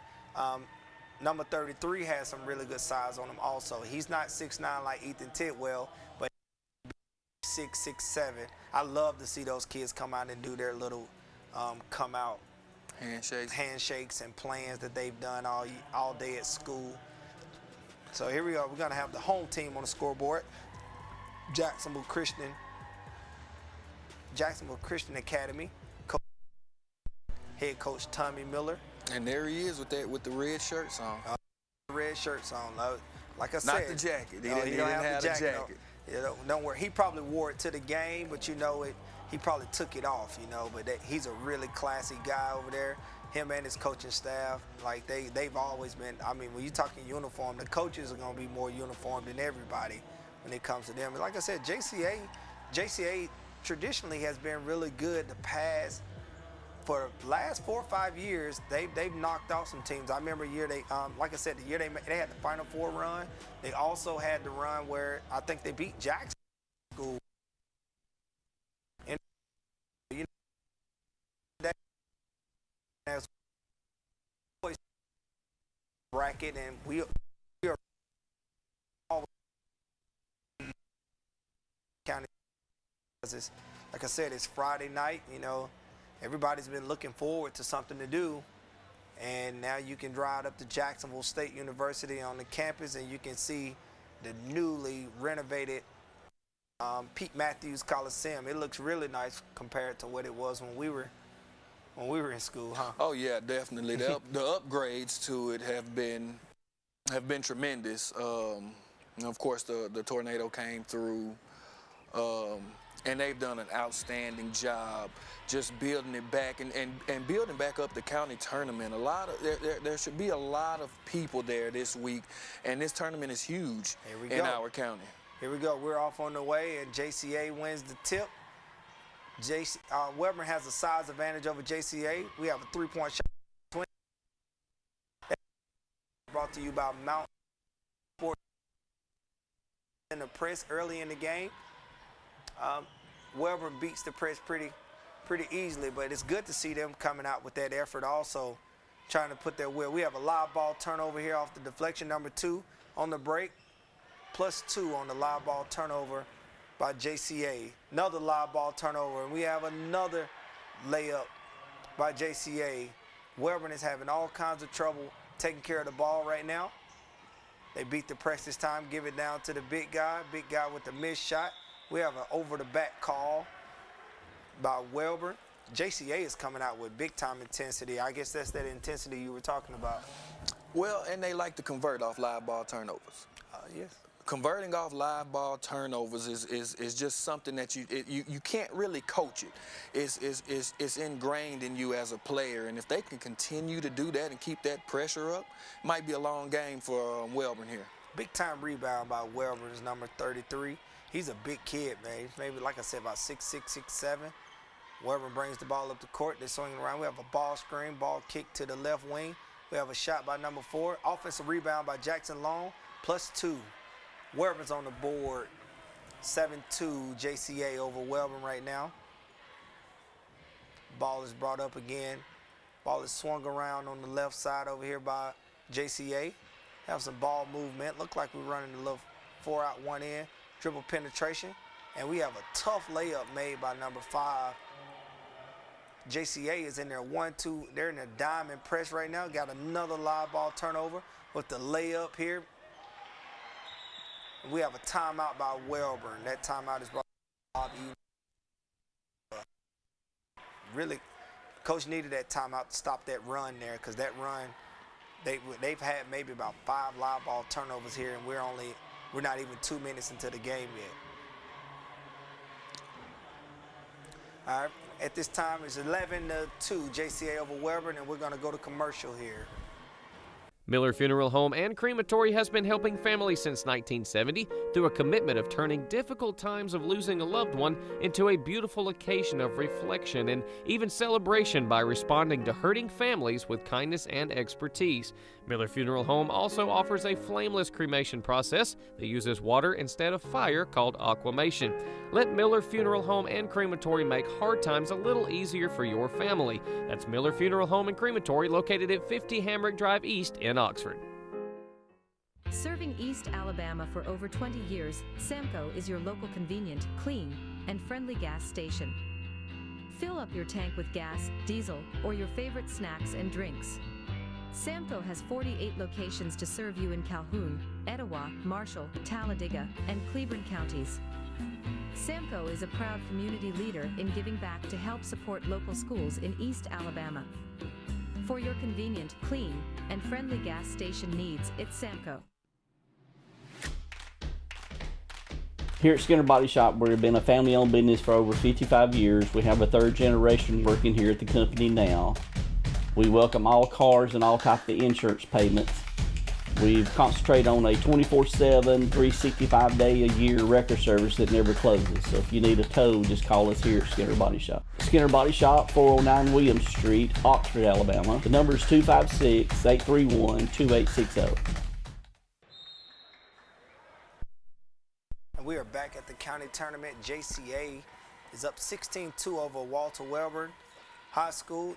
This JCA press has really caused some problems for Wellborn right now. They are struggling to get the ball past half court.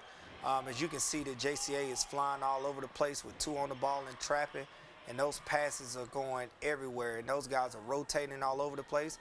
Wellborn beats the press that time, get a missed jump shot right there. And we have Jackson Long, who scored 3 times off offensive putbacks. This looks like that's their source of offense right now.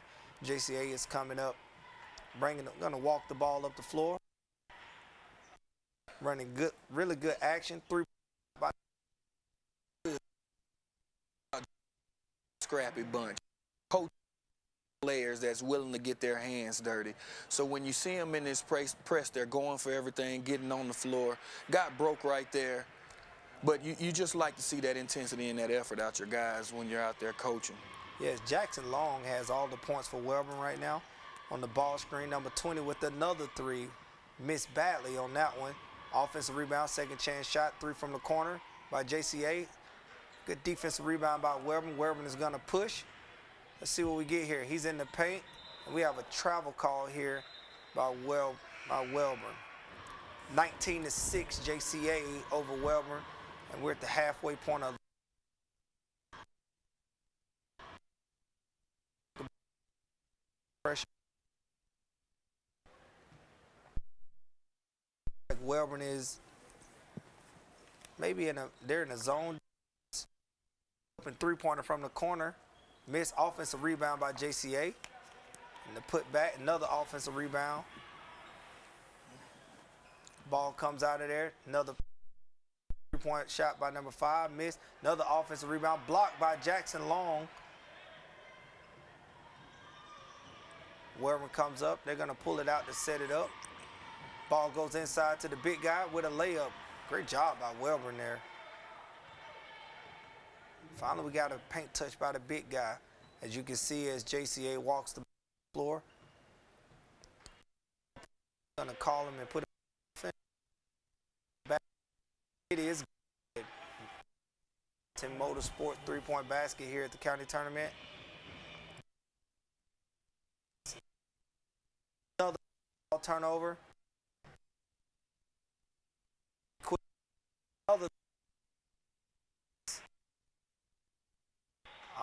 rebound by Wellborn, and it is a turnover. We have a ball. So we'll have JCA on the baseline. Here's one of your favorite plays again, the inbound. See what they do right here, see if they can execute something. What we get here. Almost brought it diagonal across the lane. We got a cutter to the big guy. Big guy throws it out of there. Ball up to the key to number 20. Ball fake. Ball gets reversed to number 10. Missed badly. Big guy with the rebound. Wellborn's coming out with it. Execute something right here to see if they can get an easy basketball to Jackson. Jackson Long with the mid-range jump shot at the elbow with the miss. One shot opportunity for Wellborn right now. And on the opposite end, JCA is getting multiple opportunities. Again, get chance shot, ball get penetrated and kick. Another penetration and kick to number 10 in the corner. Missed shot, offensive rebound by number 11. It is good. They are doing a really good job being all over the place and being in the spots that they supposed to be in. Look like we have a timeout here by Wellborn again. I think JCA is doing a really good job of opposing their will on Wellborn. You know, I think Wellborn has to get to a point where they are getting their defense set, and people are putting bodies on people so they can keep them off the offensive glass. Just don't see the intensity there from Wellborn like we are from JCA. JCA came out just firing on all cylinders. They're making shots, they're playing defense, they're getting turnovers. So I think that's the difference in the game right now. Well, if you look at JCA's bench, they're kind of undermanned as well, but they jump out in the press, and it's working. Well, and it's working to their advantage. They might not have as many people on the bench as, say, a Wellborn, but that's another testament to their conditioning. They come out in the press and it's working well. Yeah. So hats off to them. And you got to understand when you're pressing and you may be limited on, well, you only can play 5 players. You know, that's 25 fouls right there, so you don't have to foul. You can play hard defense without fouling. Here we are in a 2-on-1 situation by Wellborn with the layup, in the miss. Rebound by number 20. They're coming up the court. You can see JCA is really controlling the pace of the game. He challenges the big guy, and the big guy throws it out of there. Ball coming up the floor by Wellborn. Got Jackson Long for the 3 from the corner.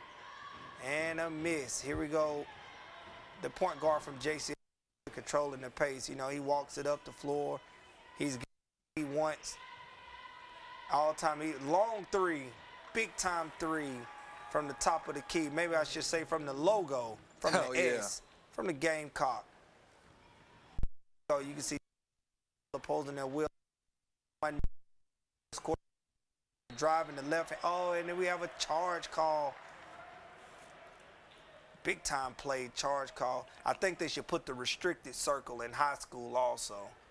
I think it'd be really good for it, because a lot of times we take charges under the basket, but guess what? If it's in the game and you can take them under the basket, out of bounds, they take them wherever you could take them. That was a big time play for that kid to sacrifice his body. And look at Coach Miller over there. He's sitting over there with his leg crossed like, you know, this is what we do. You know, it's 27-8 JCA over Wellborn Calhoun County tournament on the boys' side, and let's see what they do here as we continue on. 30 seconds left as another by JCA makes the last shot here. Oh, they got coach up off the bench that time. Tell those kids, you know, you take care of the ball. Old ball coach. Wellborn has the ball to end the court. Let's see if they take the last shot here. If they give JCA another opportunity to take a shot or make a shot before the quarter is out. Elbow shot, missed. JCA with the rebound. They are coming out of there with under 10 seconds to go. See, he's gonna drive, clean lane to the goal. Nobody protected the goal. Man, wide open shot.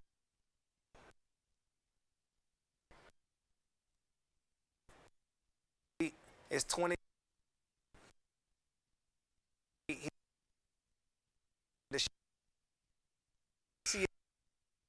The well at the end of the first.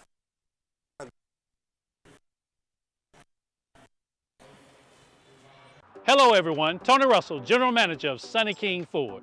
And boy, do we have unbelievable markdown on used cars that you do not want to miss. It's time to make the best deal on a used car. Shop our wide selection of used trucks and premium pre-owned models. Don't wait another day. Come by and see me, Tony Russell, and let's make a custom deal for you. Find great savings on pre-owned used cars at Sunny King Ford on the sunny side of the street, Anniston, Oxford.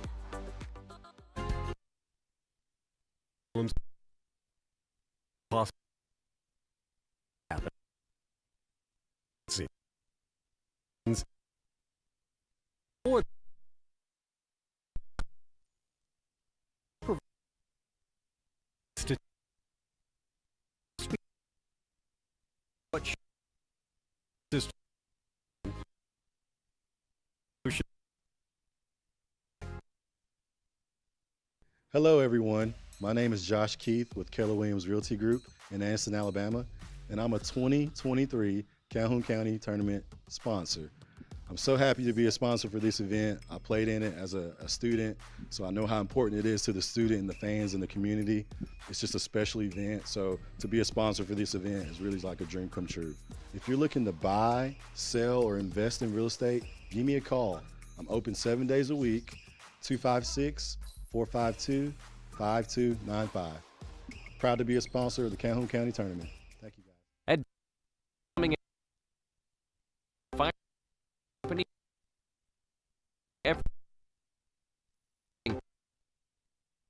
What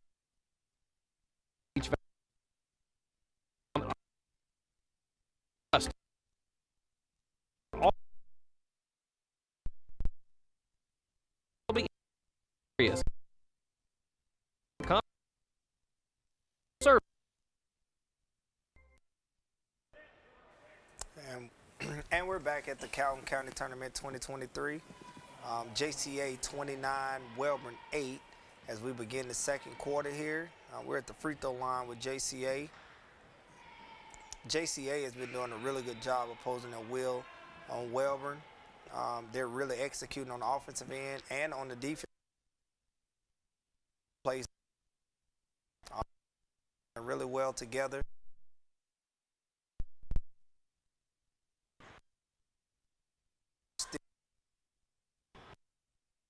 Trying to break it here. Half court, we have a three-point shot by number 1 from the corner that is missed. JCA is coming out of there. We have a turnover here by number 20 on the travel. You know, hopefully they can just get the ball there and, you know, and just wait a few seconds before they just take out and run with it. And I think that will help them take care of the ball a little bit. Well, what we're seeing here is a different game, same story. The team that has been the aggressor coming out in the press has been winning. And it's about who gets the punch first in these two games. And JCA has done it, same as the way as Jacksonville, the previous game. And different games, Wellborn needs to settle in. Don't out at the top of that press and make I agree with up.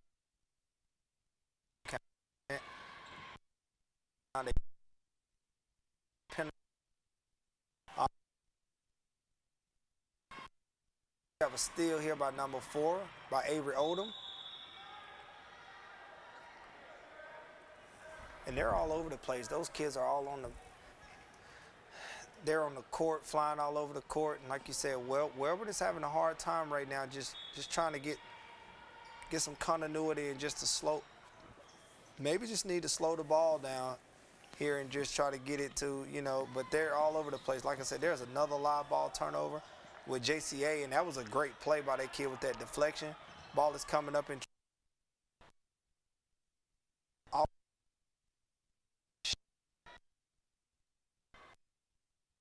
Another session with JCA on the baseline underneath. Once again, very scrappy bunch. They want to get their hands on every ball, loose ball, it doesn't matter. They see the ball, they go get it. And that's great. Oh, well, there's a turnover right there on the inbound. You really want to get something good right there. Well, let's see if Wellborn can get something good and execute right here. Yes, let's see what they got. It's like so many people, everybody's reluctant to shoot it. Well, you can't score unless you shoot. Now, that's true. There's a missed shot there. Ball is coming up the sideline with JCA.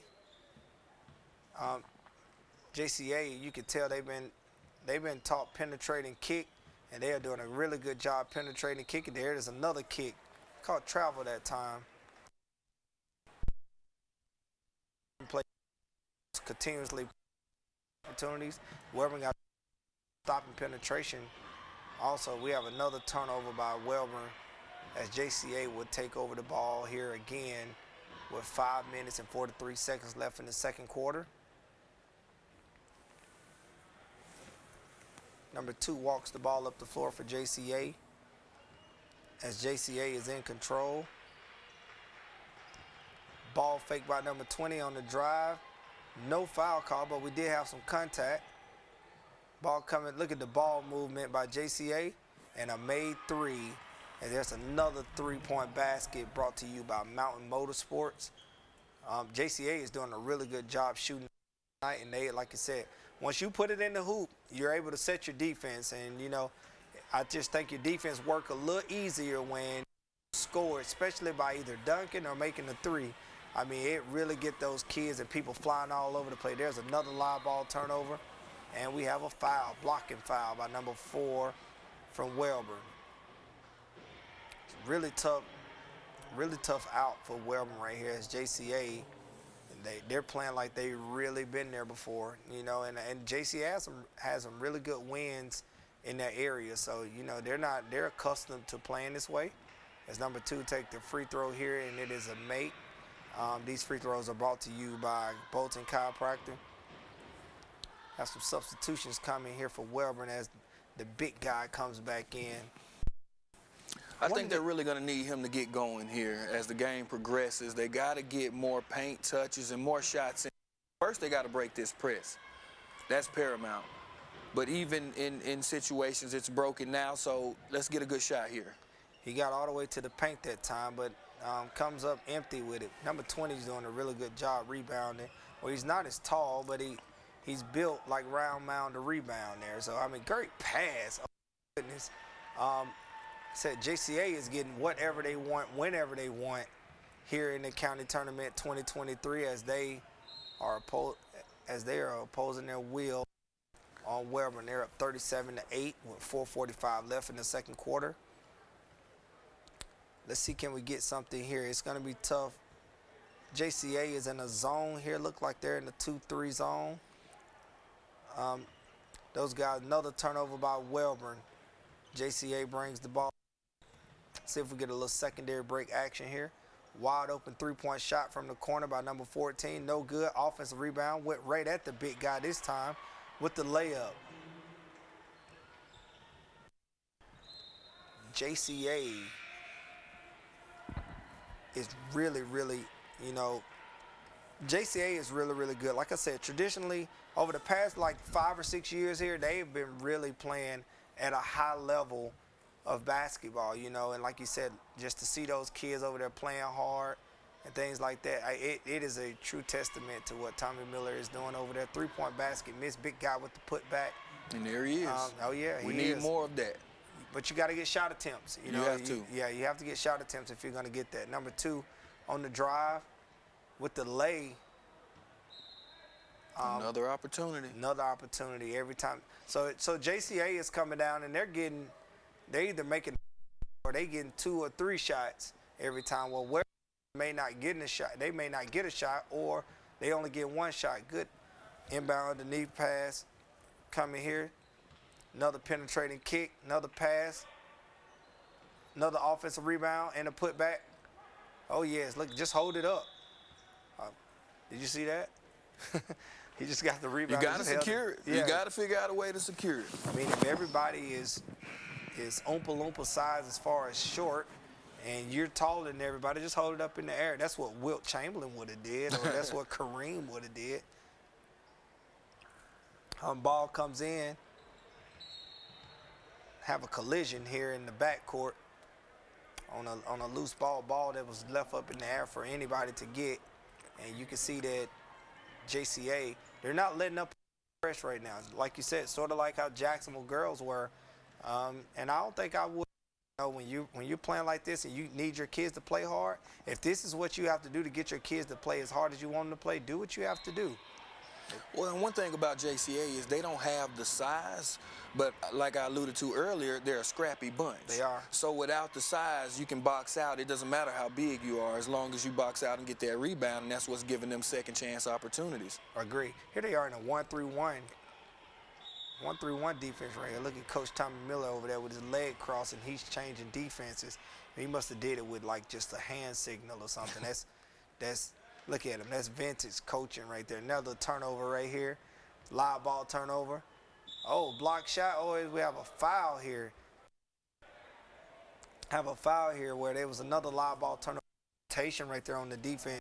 Amazing effort. It ended in a foul, but that's amazing effort to get back. Yeah, he and didn't at give least up. contest. Yeah, he didn't give up on that play. He has to do a better job of stop.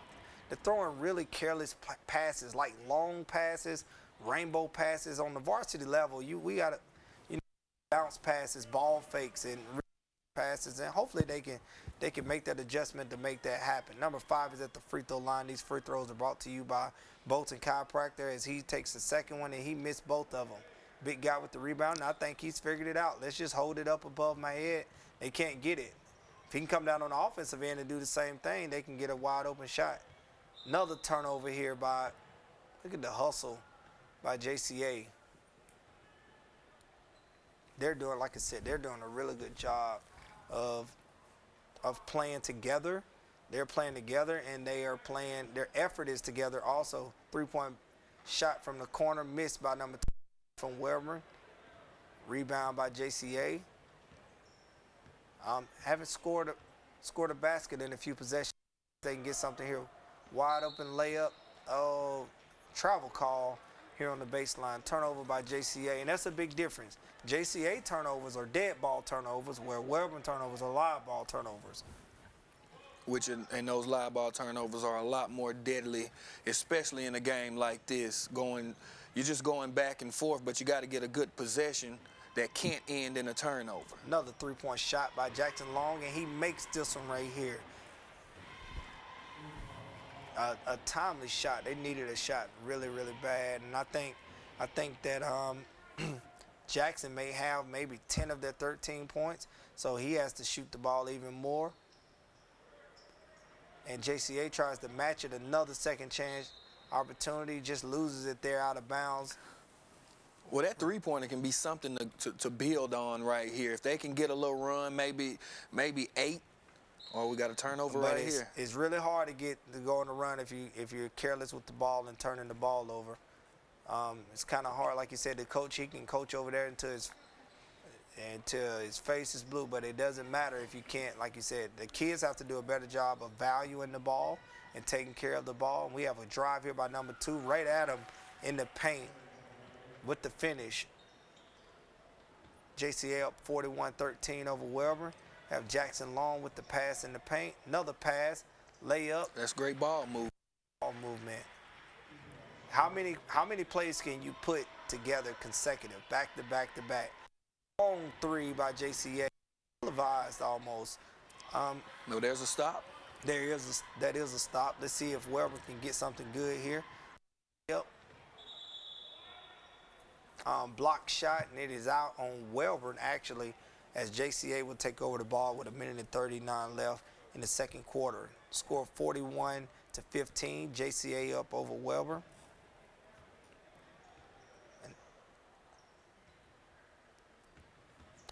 Drive by number 5 with the layup.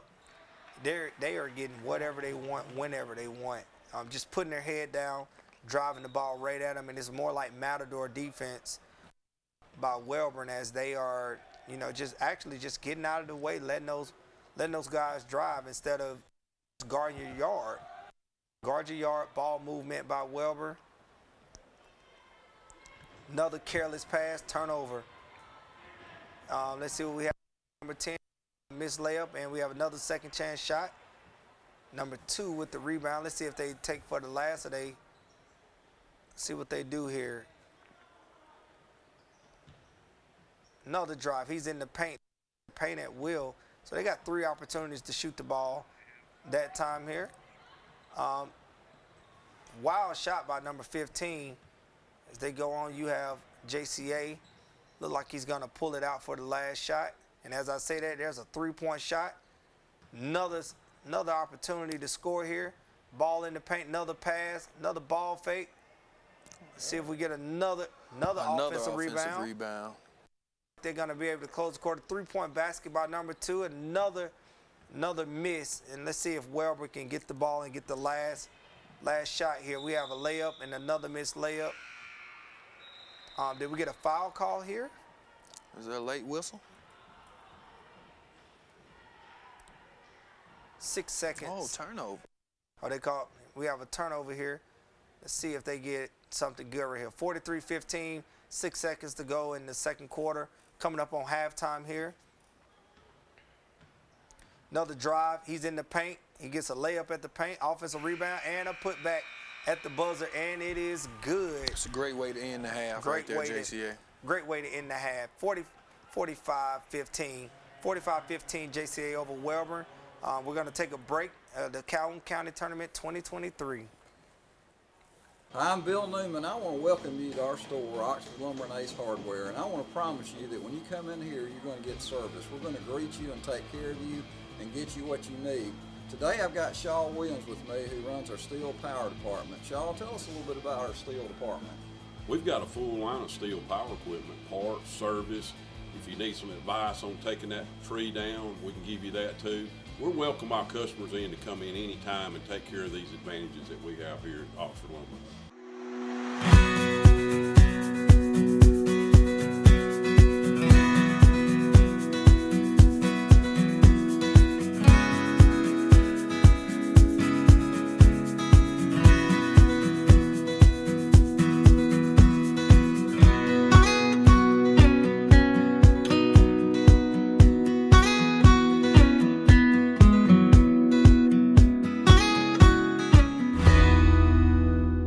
Don't let some New York City lawyer in a fancy suit tell you the only way you can get the money you deserve in your car crash is to use his mega law firm.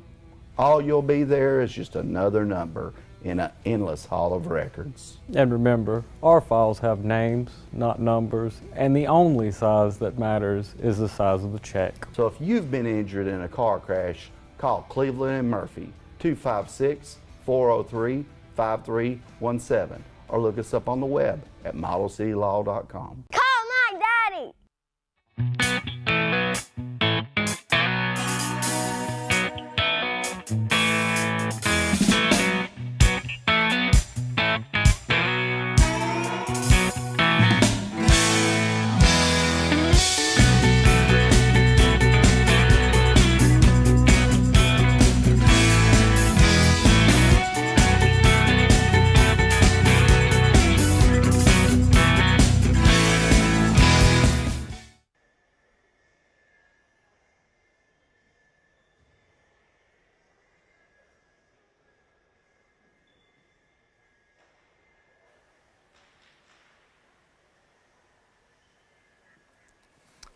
We're back at the Calhoun County Tournament 2023. We're at halftime of the first boys game here tonight on Friday night.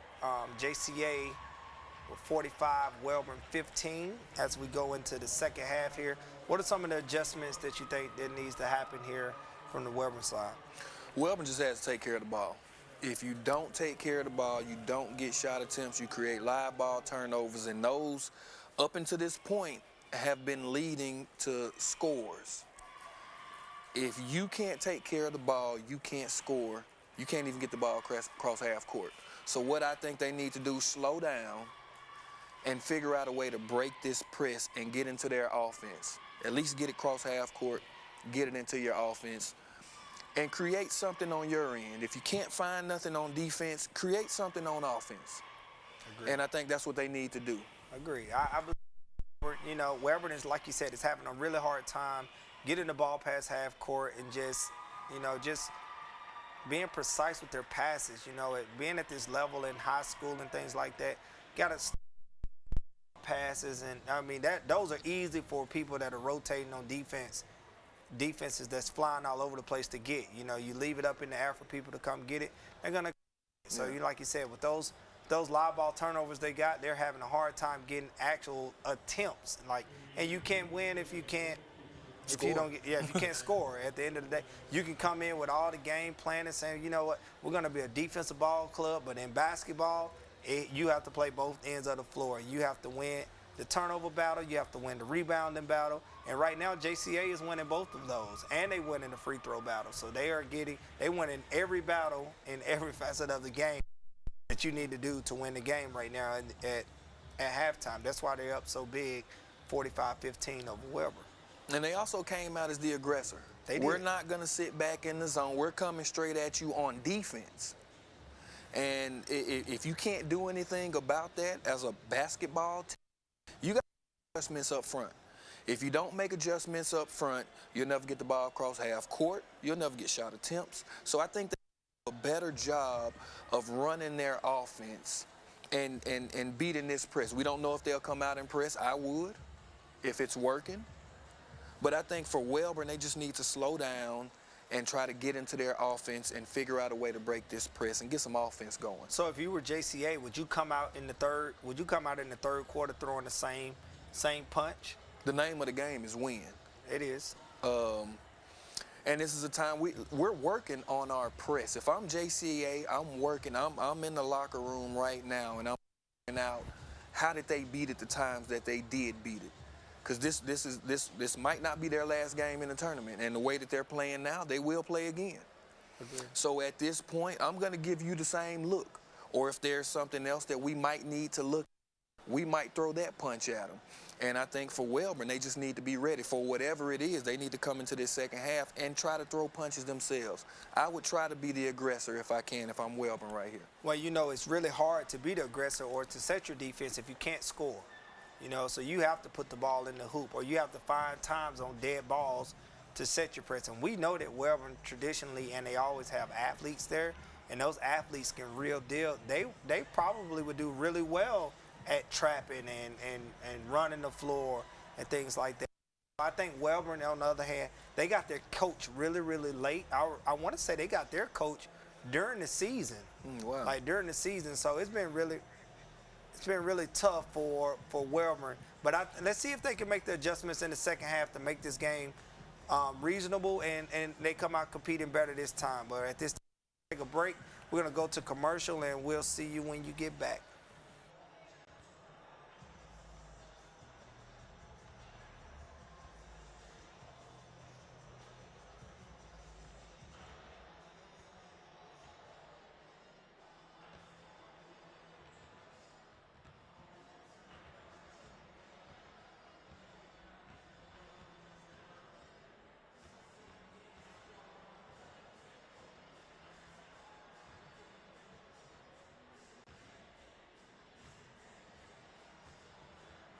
Come on down to Ollie's Car Wash here in Jacksonville.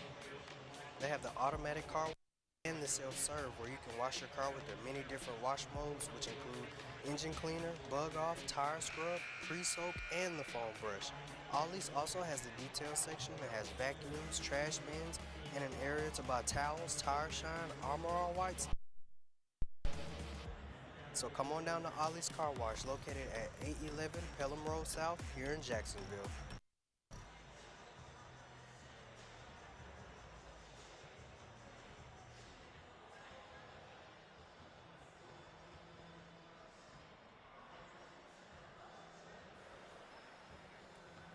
All right, and we're back at the Calhoun County Tournament 2023.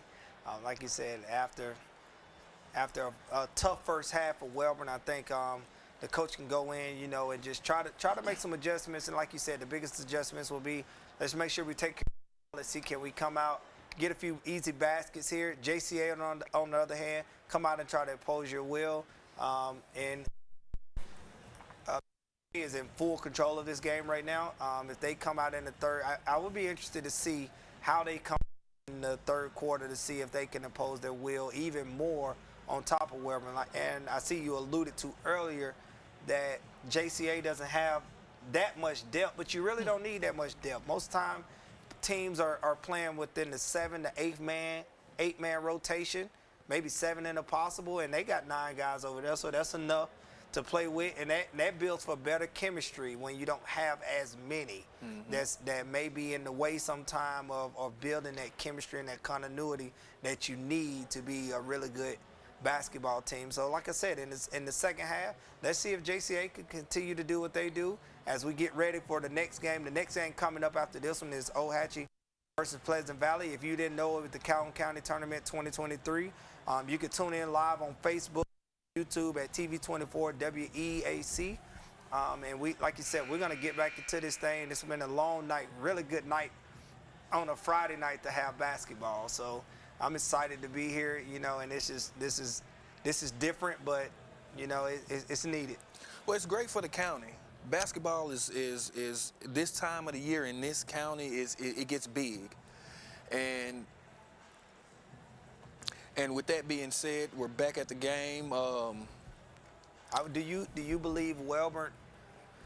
Again, Wellborn probably will have a long layoff too. JCA will come back and they will have a really good, you know, this is really good experience for them, as if they were to make a regional run. If JCA were to make a regional run, they will be right back here at Jacksonville State trying to, you know, punch their ticket to the state finals. With them being a 1A school, they look really good to be a Class 1A school. And as we continue on this third quarter here, we about to take it out here on the side on the third quarter where Wellborn has the ball first as we switch to ends of the floor. That halftime show was brought to you by Sonny King Ford. 45-15, JCA over Wellborn right now as Wellborn takes the ball out across half court. JCA is in a zone defense here, more like a 2-3 or a 2-1-2, extended with pressure on the ball at the top. Wellborn with the ball is flying with the live ball turnover. Got to take care of that ball.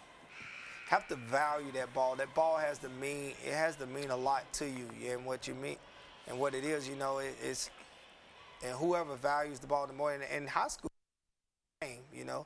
So here we go, ball comes in. Avery Odom drives it, and we have a foul call right here by JCA. Okay, we have some aggression coming in as he drove it to the basket with a purpose that time. I mean, like you said, just to get those shots is really big for Wellborn as he goes to the free throw lines. These free throws are brought to you by Bolton Chiropractor. And these shots like this build momentum. Now, they can come into this third quarter and have a little momentum going. You got to the line, you've made a free throw, make another one, you turn around, and now you be the aggressor. You start throwing the punches, and we'll see if JCA can respond. That is great insight there as he takes the second free throw, and he makes both of them here. 45-17, JCA over Wellborn in the Calhoun County Tournament 2023. And we have a drive. Hit this. Number 2 went 94 feet with no pass and get a wide open layup at the goal. That can't happen. That's just not what you want to see coming into a quarter like this, and showing the intensity. He got down to show effort on that defensive stance. Sit there. Basically guard that yard. Guard that yard. Number 2 again on the layup. As they are opposing their on Wellborn right now. 49-17. 3-point shot by number 4. Rattles in and out. JCA with the rebound. Really scrappy. Little guy in there. Guy on the floor is coming out with the ball. Like it's Honey Badger like. As he gets the ball, he walks it up the floor. Ball is swung up on here. Drop off to number 10, and we have a lay. Everything this JCA is doing now, getting whatever they want, whenever they want. This is unselfish that we're watching right here. And that is really big for the coach when you got kids that play unselfish and play together. We have a turnover there, another turnover by Wellborn, as JCA will take the ball out on the side. We have another drive. We have another driving kick actually. Another pass for a wide open three by number 2, and it is good. Another three-point basket made by number 2 from JCA. That Another basket made off an assist. It is an assist, and you want as many of those as possible when you play. Here we go, Wellborn. Ball is flying. Another turnover here. Let's see if they get behind the back pass. We have a travel call here on JCA. I love the behind the back pass. You know, it's basketball. It's a showman's game. You want to see some excitement sometimes. Behind the pass or sometimes. That's fundamentals in 2023. You got to be able to do all those things now. Most importantly, you got to learn how to have fun out here. You do. Three-point basket by number 23 from Wellborn, and JCA is off and running. Pull up three-point basket by number 2. Way off. And that was 10 with another defensive rebound. It is. One thing I do see with JCA, he pulled up from the parking lot almost, like with the confidence that, hey, look, I can make this. And like you can see, you don't see his coach sideline jumping all over him. He want that kid to have that confidence. If you don't have confidence in this game, you can't play. Here we go. If you take that shot, you need to make that shot. That's true. Before, rebound by big guy with a missed layup, second chance opportunity. Out with it. Number 2 is running. Their is really good at J. Pass, block shot, and long. Wellborn comes out with it. See if Wellborn can get something good off this turnover they just caused. Jackson Long with the elbow pull up, missed shot. Now, every time Wellborn takes a shot, it's 5 white jerseys in the paint. And they're waiting to be scrappy for those rebounds. And that's just effort. That's all effort. You can't teach that. That is all effort. And that's a testament to Coach Miller at JCA. These kids really want to get down and dirty. Oh, it is. Big block shot by number 33 there in the last play. He's kind of a little bit. We have a ball that's flying everywhere. He gets it wide open 3 by number 20, and it was a miss. It'll be Wellborn ball with 4 minutes and 24 seconds to go. JCA 54, Wellborn 17. That score is brought to you by Sonny King Ford.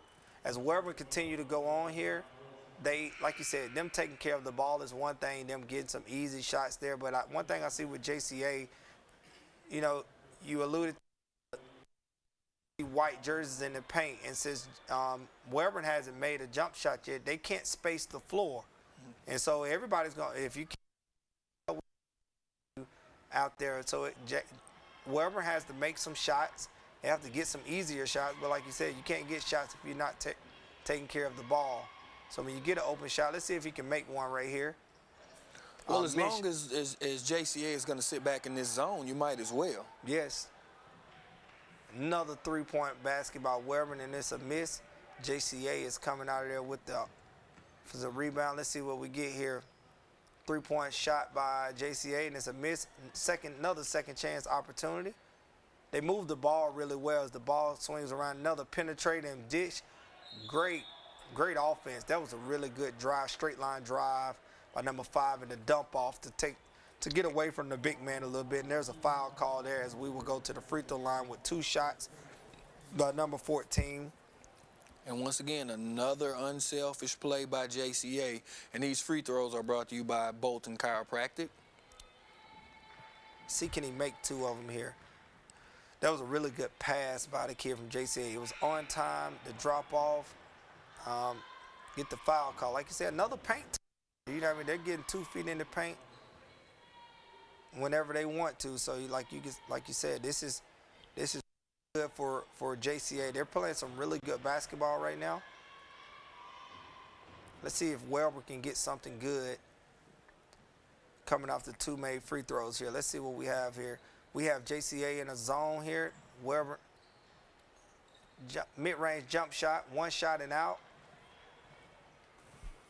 Look like JCA is going to try to control tempo a little bit. Another wide open 3. It looked like we had a travel call as he took his 2 steps after he caught the ball. 3 minutes and 21 seconds left, 56 17 JCA over Wellborn in the third quarter of the Calhoun County Tournament 2023. Another jump shot from the wing, another miss, 1 and out. And we have a foul call. Big time rebound by the kid off the bench, number 13. Oh, and he's moving bodies down there. No, he is. He's moving bodies down there. Look like Wellborn is coming with a little pressure. JCA gets it past half court. They drive it.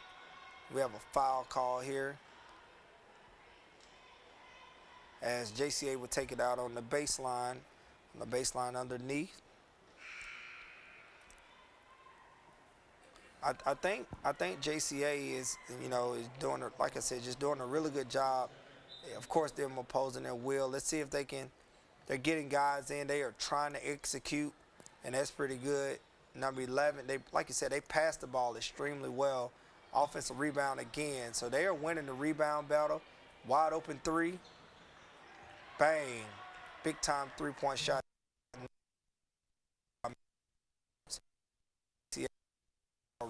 Well.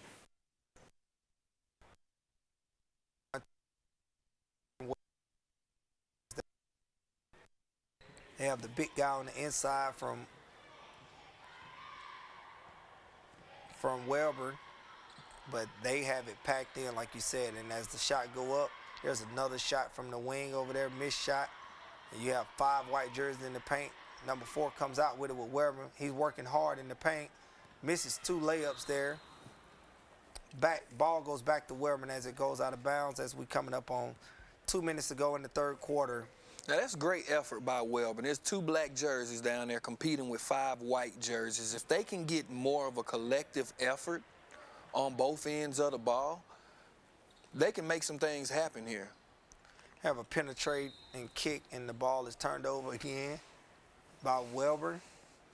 JCA would take over the ball with 2 minutes to go in the third quarter as they walk the ball up the court, across half court. And Wellborn having a hard time setting their defense. Really good pass to the post down there to number 13, who's coming off the bench. He was fouled, so he would take 2 shots here, and these free throws are brought to you by Bolt and Kyle Pratt. Once his first here, to see the guys off the bench to score, because they be so excited to just see the ball go in the hoop and people. And your starters on the team, as you can see, the point guard from JCA's starters are out. They'll be excited to see them score also. See if he can make the second one here. And he does. Great shot from a lefty. I got a soft spot for the lefties. Oh, no, you got a soft spot for the lefties. Yeah. The southpaw. Okay, I hear you. I wish I was a lefty. My wife's a lefty. As the ball goes on the wing here, another mid-range jump shot. Another miss. Wellborn are getting shots, but right now they're not making shots. Once again, we got the smallest guy on the floor.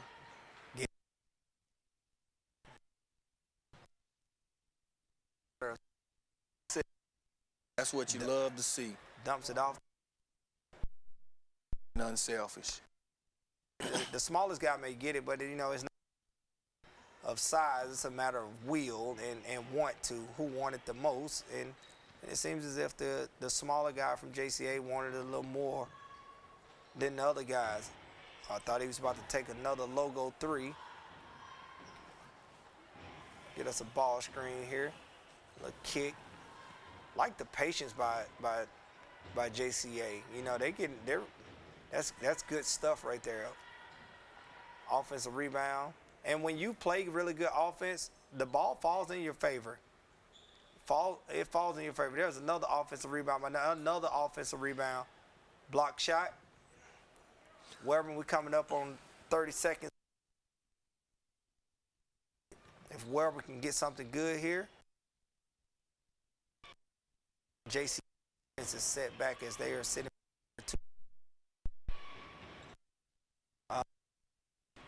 Just put the ball Wellborn.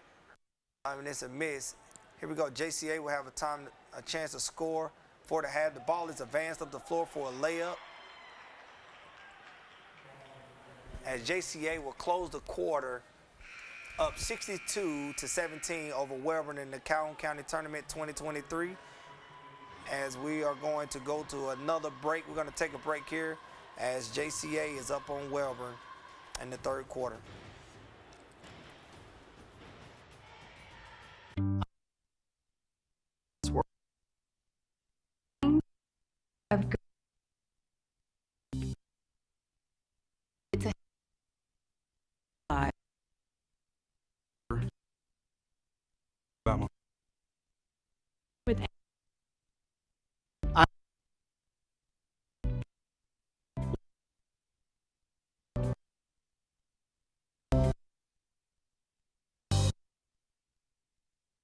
Hi, I'm Susan Shipman, Director at Second Chance.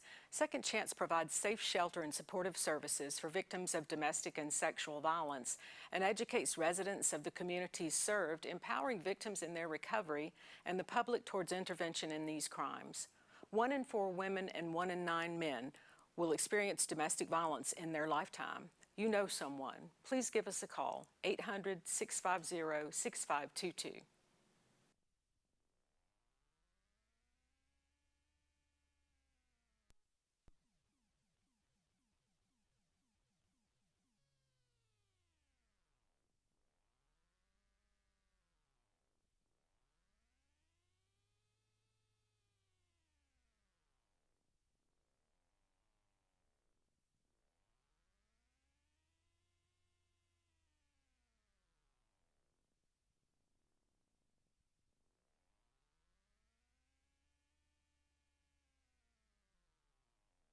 You know, came out and did what Coach asked us to do as we sit here and cheer on our bench guys right now. So let's see if Wellborn can get something to try to see if Wellborn can get another pull-up jump shot. One shot and out for Wellborn.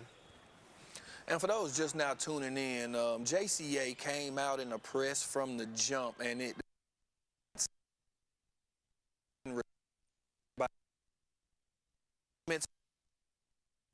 like that. They haven't slowed down, haven't quit. Neither is Wellborn, but it just seems like JCA won in the game. Yeah, I think Tommy Miller has done a really good job of. Don't let some New York City lawyer in a fancy suit tell you the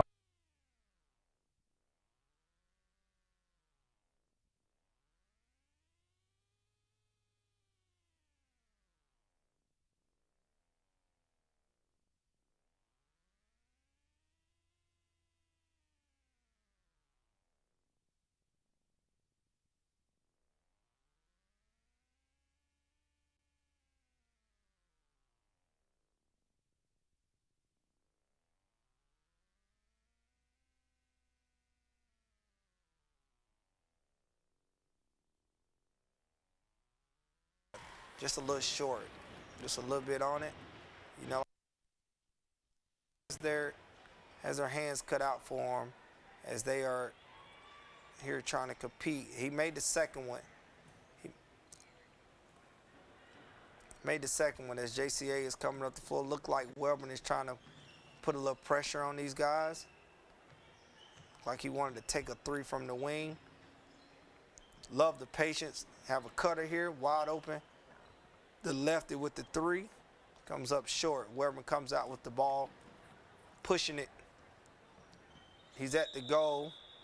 He just got to take that shot there. Like, you got to find a way to get that shot. A little indecisive as he is driving to the goal. Like, you know, if you're gonna put your head down, you're gonna go to the goal. Go and score it. Make sure. At best, well, at worst, get a shot up. Get it up. Well, what probably goes unnoticed is 13 took down 4 just to play defense, and look how the ball rewards you. The game rewards you. Doing good things. You got to. Good things happen when you do good things while you're playing. Here we go. JCA is going to walk it up. And this is, like you said, it goes back to that experience you were talking about. These are the guys that were on the bench. They are in the game right now, and they're trying to get some experience also. Missed shot by number 13. Big rebound by number 4 from Wellborn. Score get a basket here. They haven't had a field goal one since they had a field goal make. Here we go. Let's see, can we get one right here? There we go. Let's get more of that, big guy. Yeah. Let's get more of that. I love to watch the big guys in the paint. You know, I guess since I was a little guy my whole life, I always wanted to be a big guy, so I got along with big guys. Five here. Like you said, they passed the ball really well. Have a steal by number 4 and a layup. So that's 2 field goals back-to-back by Wellborn, as JCA still leads Wellborn Panthers 64-22, and that score is brought to you by Sonny King Ford. Look like they're doing a better job to try to guard their yard a little bit. Here, did we have a foul call here, or did we travel? May have been a jump. Or a jump ball. Oh, well.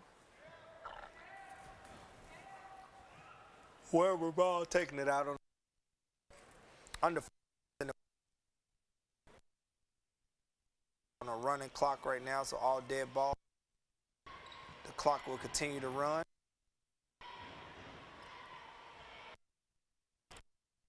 Walk it up the floor here. Ball is swung to the wing. We have a cutter by number 13. Number 13 in the post, passes it out the post for a college 3. We have a missed 3-point shot. Big guy with the rebound. Just holding it high. Just holding it high. Just holding it high. When you got a scrappy bunch like that, just get it out of their sight. Just get it out of their so they can't get their hands on it. Because at the beginning of the game, that's what was happening. You get a rebound, they take it. You know, I wish I could hold the ball up like that and just. But there's another chance right there for them to just throw it up to him. Just throw it up to him in the middle of the paint. I mean, they can't get it anyway. Ball is swung around for penetrating kick off the ball fake. That was good. That was good basketball action right there. 3-point basket made by number 23 from ball is swung. JCA with another drive in the paint. Number 13 with the fadeaway layup with the left is southpaw. Soft touch right there. You know what it's like to be a lefty. You've been a lefty your whole life. Yeah, so, kind of an advantage.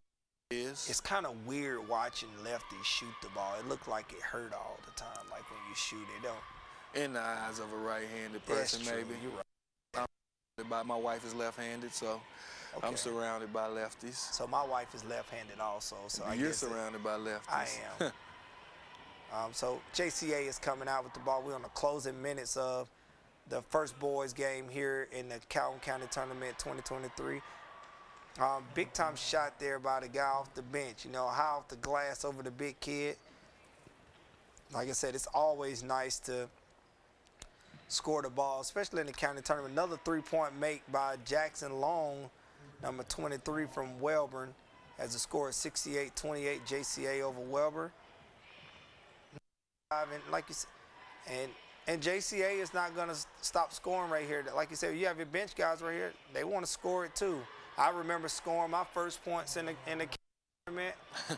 Man, I was excited. So you know, it was just to be out there. But well, it's a big stage. They call your name every time you do, and it's a good feeling. You want to hear stuff like that. Another 3-point basket by number 23. Number 23. That's 3 straight by Jackson Long. He's in double digits this game right here. You think, see if Wellborn get another stop here. Under 1 minute to go. Good backdoor cut. Tough finish, tough shot. Way to change the shot though by the big guy. You know, if you can't block the shot, at least you can do is change the shot. Find Long, Jackson Long again. He had 3 straight. See, can he get 4 straight? Good cut. Back out, there he is again for another one. Step up a little bit to the high school line, and I think he would have made that one because it was online that time. 15 seconds to go in the game. JCA has the ball. Let's see if they hold out for the no shot, and they will. They will pull it out. As they've been over Wellborn, they took control of this game from the get-go. As this game ends here, JCA 70, Wellborn 31 on the boys side of the bracket. JCA will advance as this game will come to an end. JCA did a really good job of, opposing their will on Wellborn here, and they will advance to the next round, and Wellborn will be out for a little minute here. So do you think JCA will have I think JCA will have a really good time in the next round. I think they could give whoever they play against a challenge, which that's what's needed. For them in 1A, this tournament can't do anything but help them, no matter what. With JCA doing what they did today, I know Coach Miller and company over there at JCA, they are excited that they got the first win. Like I said, with it being the boys game and you've been sitting around all day waiting to play the game, you're just happy to be out there on the floor and just get it started. So. Well, they have something to build on after this game. If they can go into the next game with intensity and the same effort, you can throw a punch at anybody. And that's just the way the game is. The game is going to be a game of runs every time you play the game. And if you can keep up that level of intensity, effort, and dedication, it's kind of hard to stop a team like that. It is. When they're mentally prepared, and you can tell by the way that they threw that first punch tonight. Yeah, I think if JCA and if they can understand this, I mean, I think they knew that they were going to be the aggressive, and with JCA needs to take that same punch, like you said, and do it to everybody. Doesn't matter what size the school, it don't matter what the record is, no matter if they got better talent, taller talent. You take that same mentality to everybody you do, and I think they will be fine. But for the Calhoun County 2023, JCA over Wellborn as we move on to the next game, and we're going to go to commercial here.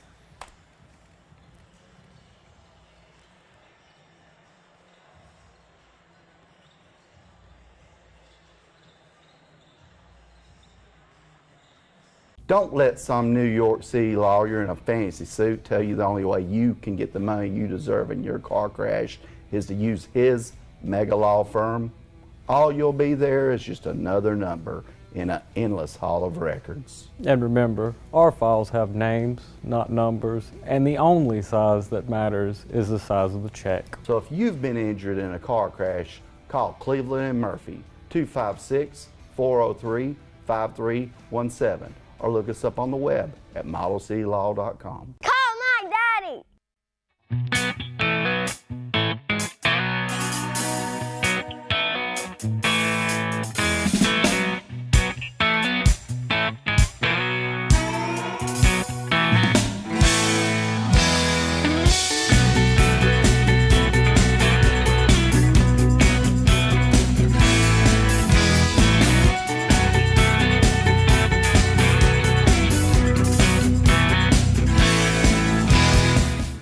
Come on down to Ollie's Car Wash here in Jacksonville. They have the automatic car wash and the self-serve where you can wash your car with their many different wash modes, which include engine cleaner, bug off, tire scrub, pre-soak, and the foam brush. Ollie's also has the detail section that has vacuums, trash bins, and an area to buy towels, tire shine, Armor All Whites, and air fresheners. So come on down to Ollie's Car Wash located at 811 Pelham Road South here in Jacksonville.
Don't let some New York City lawyer in a fancy suit tell you the only way you can get the money you deserve in your car crash is to use his mega law firm.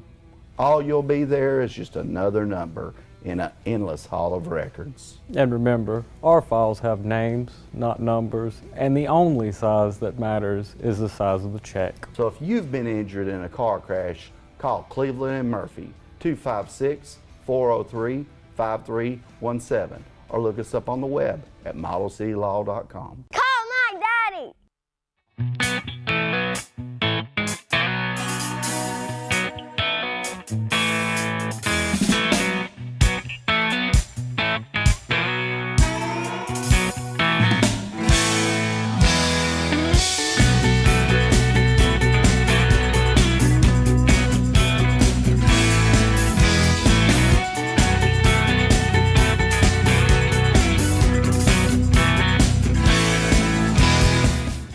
Come on down to Ollie's Car Wash here in Jacksonville. They have the automatic car wash and the self-serve where you can wash your car with their many different wash modes, which include engine cleaner, bug off, tire scrub, pre-soak, and the foam brush. Ollie's also has the detail section that has vacuums, trash bins, and an area to buy towels, tire shine, Armor All Whites, and air fresheners. So come on down to Ollie's Car Wash located at 811 Pelham Road South here in Jacksonville.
And we are back here at the Calhoun County Tournament 2020 last night with Ohatchee versus Pleasant Valley, a Calhoun County school system matchup.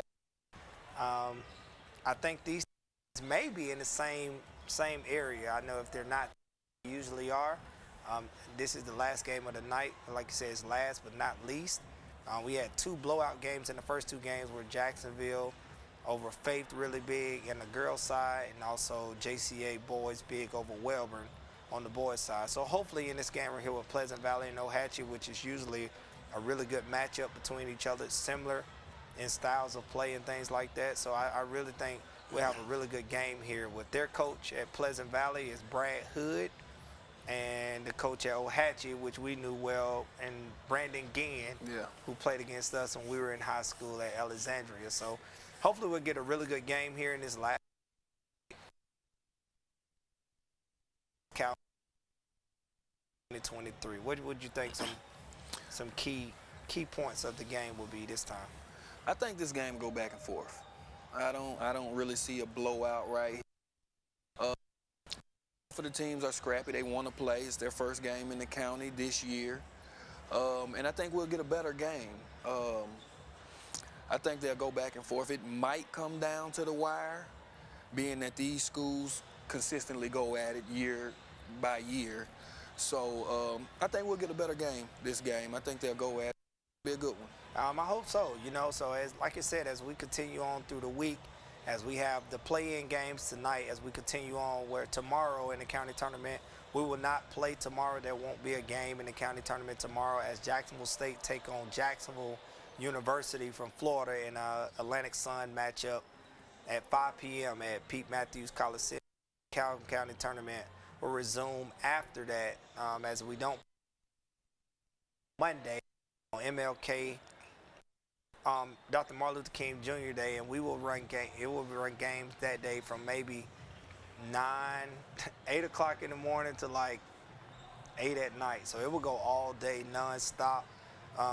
It's always a good time to play on MLK Day. So, you know, it's always been fun. Even in our experience of playing in the county tournament, they had it the same way there. It was always the week of Dr. Martin Luther King Jr.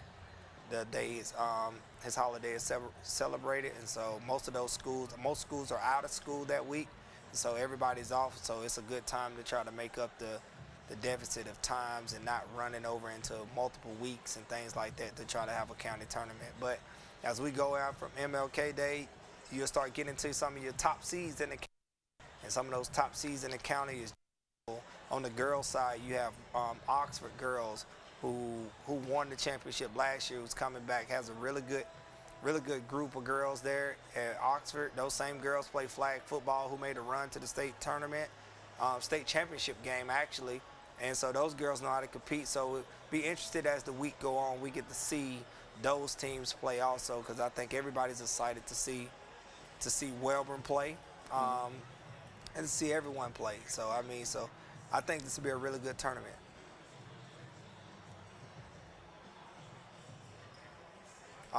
So here we are on the boys bracket here. As you can see, where we had JCA versus Wellborn. JCA just beat Wellborn. White Plains on Monday. Plains awaits them, as we have the Ohatchee Valley now in of this take on Piedmont on Monday night at 7:30 as the last game there. We also have some really good games. Let's talk about some key players in the tournament. Some key players in this tournament, you have Jacksonville, where you have John Broom also. At Anniston, you have the football players of the Jaden Lewis, who has offers from Auburn and other Division I schools. At Oxford, the down there that's really, really good.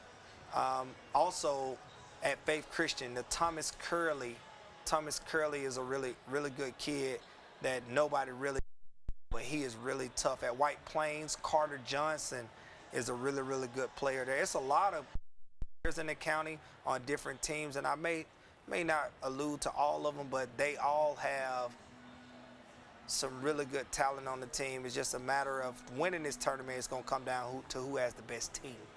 and not just who has the best talent. So we're excited to see continue on in this county tournament, and I think it'll be good. It'll be good for us when we get back in get down to the nitty-gritty at the end, where you start seeing those tough games and that pressure. I kind of love that, as we love to watch that basketball when it gets to that point. And you'll see the stands are starting to fill up. These early games, it's not that many people there other than the playing and their fans, but also as the week goes on, you'll see the stands starting to fill up. And also, the games will get tighter, the games will be closer, and that's better for everybody. It's better for the viewers, it's better for the kids. You want to play in a packed house. Yes. Yes. You want to hear the fans, and you're not really paying attention to the fans during the game, but you want to look around and you want to see the people that came to see you, yes. and you want to put on a good show for them. Oh yes, of course. I agree with you like that. The more people, the better for me. Like there's no nervousness. I think if it's a lot of people there, I really believe that the kids just have to believe that if it's a lot of people there, hey, they're here to see me. Yeah, so that's always a good thing for our kids as they compete in this county tournament. As like I said, just as Jacksonville State get to play on that floor, a lot of kids don't get to play in that kind of atmosphere. And as you continue to win throughout the week, and you get to go deeper, and you get to play in front of those crowds, it's a really good feeling for you, a really good experience. But as we continue on, we're gonna come back here as we're gonna go to break to commercial of the Calhoun County Tournament 2023. And we'll watch Pleasant Valley take on Ohatchee Indians off the creek bank.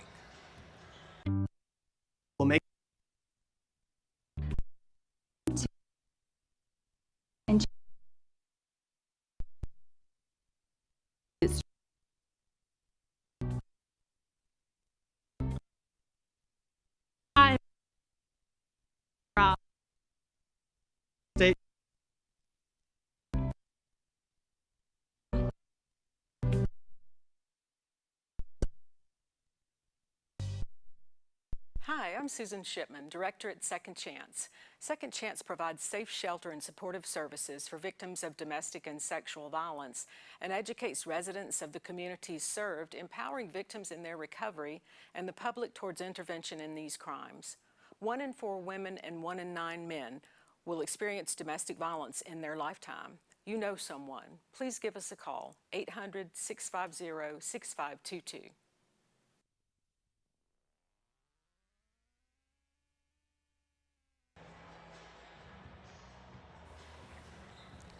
And we're back at the Calhoun County Tournament 2023 as we have action.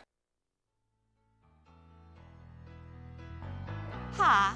Jacksonville State University. And I think this will be a really good game for us. Alongside me, I have Brandon Foster here. I'm Raphael Graves as we take on the last game of the night on Friday night at the Calhoun County Tournament, and we're on the boys' side. Again, we're talking Pleasant Valley versus Ohatchee. And I think, like I said, like you alluded to earlier, that it will be a really good matchup. Go back and forth. We may not have a blowout here. Let's hope not. But if it is, that means one team must be playing way better than the other, and that's okay sometimes. So so hopefully we have some kids. I know some young kids on the Pleasant Valley team. Ganaway, Jesse Ganaway is a really good youngster. I think he is a 9th grader also. Don't let some New York City lawyer in a fancy suit tell you the only way you can get the money you deserve in your car crash is to use his mega law firm. All you'll be there is just another number in an endless.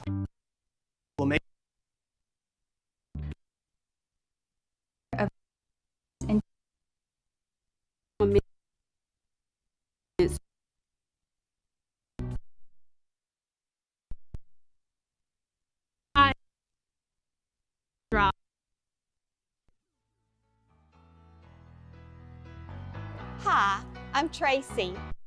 Backyard Dreams. Come in. Let me show you around.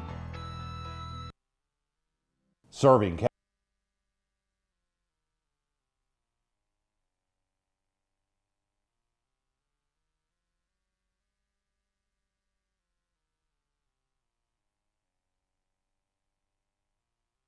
Miller Funeral Home and Crematory has been helping families since 1970 through a commitment of turning difficult times of losing a loved one. Who wants it more? That's true. That's what we're about to find out here in a few minutes, and that's what you want to see even as a fan. You want to see the people that you paid your money to see play as hard as you can. Agree. Play your heart out, play to win, leave it all on the floor. It's nothing else that you can ask for. And that's your payment to the people. Yes. Yeah, to the people and to your parents and to your coaches and to your school. You know, that's your allegiance to them, just to lay it out on the line with your effort. And I agree with that. I do. I totally agree with that. And I think both of these teams would. Like you said, I think in high school, some of the biggest things you have going for yourself is, can you take care of the ball? Turnovers run high school. You know, as you get up in the college ranks and the higher you go, the better the basketball. They don't turn the ball over. They don't. They value the basketball. Also, just rebounding, and just being able to rebound the ball. One of the famous sayings is, "He who controlleth the backboard controlleth the game," and that's a true statement. If you can rebound the ball better than the next man, you're probably gonna dominate the next man. So, turnovers and whoever can get in the paint, more paint touches, who can get to the free throw. Those are the things that impact winning, and we'll see tonight if who can do it to the other. Is Brad Hood and his Pleasant Valley Red Raiders, are they gonna pose their will over Coach Brandon Ginn and his Ohatchee Indians from the Creek Bank? So we're gonna see here, starting lineups are coming through. We're calling out Ohatchee, and we're about to toss it up and get ready to finish it for the night. I love the kids they rocking the mullets. That's pretty cool. That is pretty cool. I bet people never thought those would come back, but I like it. And like I said, I love to watch the kids come out with handshakes in their line that they've been practicing. They always wanted to do. That was a fun thing about being a starter also. Not only a starter, if you was the person at the line doing the handshake, that was always fun. So Calhoun County Tournament 2023 on the boys' side. Pleasant Valley, Ohatchee is coming out to toss the ball up. And let's get it. Pleasant Valley has some really good size. Really good size. It would be interesting to see how it goes. Like you said, you taking on the guys with the mullet. I love the mullets, man. That is nice. You think I can wear one of those? No. Okay, I like it. Here we go. We're going to toss it up here. Pleasant Valley versus Ohatchee. Jump ball. And Ohatchee controls the tip. Look like we're man-to-man defense here, or matchup zone here by Pleasant Valley. Ohatchee around the perimeter here. Got a foul call. Great energy early. We got great energy early, especially on defense right here. And you know, I kind of expect that out of Coach Hood. Coach Hood is like a fireball. He really teaches his kids to compete. He is the cross-country coach, so he knows what it takes to compete at a high level. He used to play a lot of pickup basketball at Jacksonville when I was in college, so he knows what's at stake here. Good drive by number 34, but the miss. Second shot, those guys are fighting in there. We have a jump ball right here. Possession arrow goes to Pleasant Valley. Look like Ohatchee is going to apply some pressure. Zone press. Look like it's a 2-1-2, three-quarter court trap press. Ohatchee beats the press Pleasant Valley beats the press as they are going to set up their offense in the half court. Mid-range jump shot by Pleasant Valley, no good. Offensive rebound and the putback, +2 by Pleasant Valley. Pleasant Valley is on the board first in the Calhoun County Tournament 2023 in our final game of the night on Friday. Pleasant Valley is applying some pressure also we have a layup by number 3 from Ohatchee. Scores 2 coming into the game. Both teams are trying to apply pressure as they are pressing throughout the game. Ball goes down to the post. We have a trap in the post. Ball comes out of the post to the post. And Ohatchee is really, really hustling out to the ball as they get the steal on the live ball turnover. Both teams are throwing it to the post. You hardly ever see that in today's game. Block shot by number 34. Put back, missed by Ohatchee. Out of bounds, Pleasant Valley ball. These guys are playing really, really hard. As like you said, both of these teams are trying to apply some pressure here. Foul call by Ohatchee. Reaching foul. You know, those are some of those undisciplined fouls that you really don't need. Just set your press, move your feet, stay in front of the ball. And I think whatever you want that press to do for you, it'll do it for you. Here we are. Ohatchee's in man-to-man defense. Pleasant Valley with the handoff. Another handoff here. Ball fake, Gurry ball fake, lefty, another lefty, off shot. Second chance opportunity for Pleasant Valley here. Ball to the freshman. Pull up lefty. Another lefty. Yep. The missed shot, Ohatchee comes out with it. The rebound, gets to the paint, goes 94 feet, but he loses the ball. It will be Ohatchee ball on the baseline here. Baseline underneath, coming with Pleasant Valley running man-to-man defense right now. They're having a hard time getting it in. Have a layup right here by Ohatchee. It worked. Yes, it was. It did. Tough layup. Tough layup. They are pressing, and they are trying to force the issue here against Pleasant Valley to set the tone of the defense. Good drive.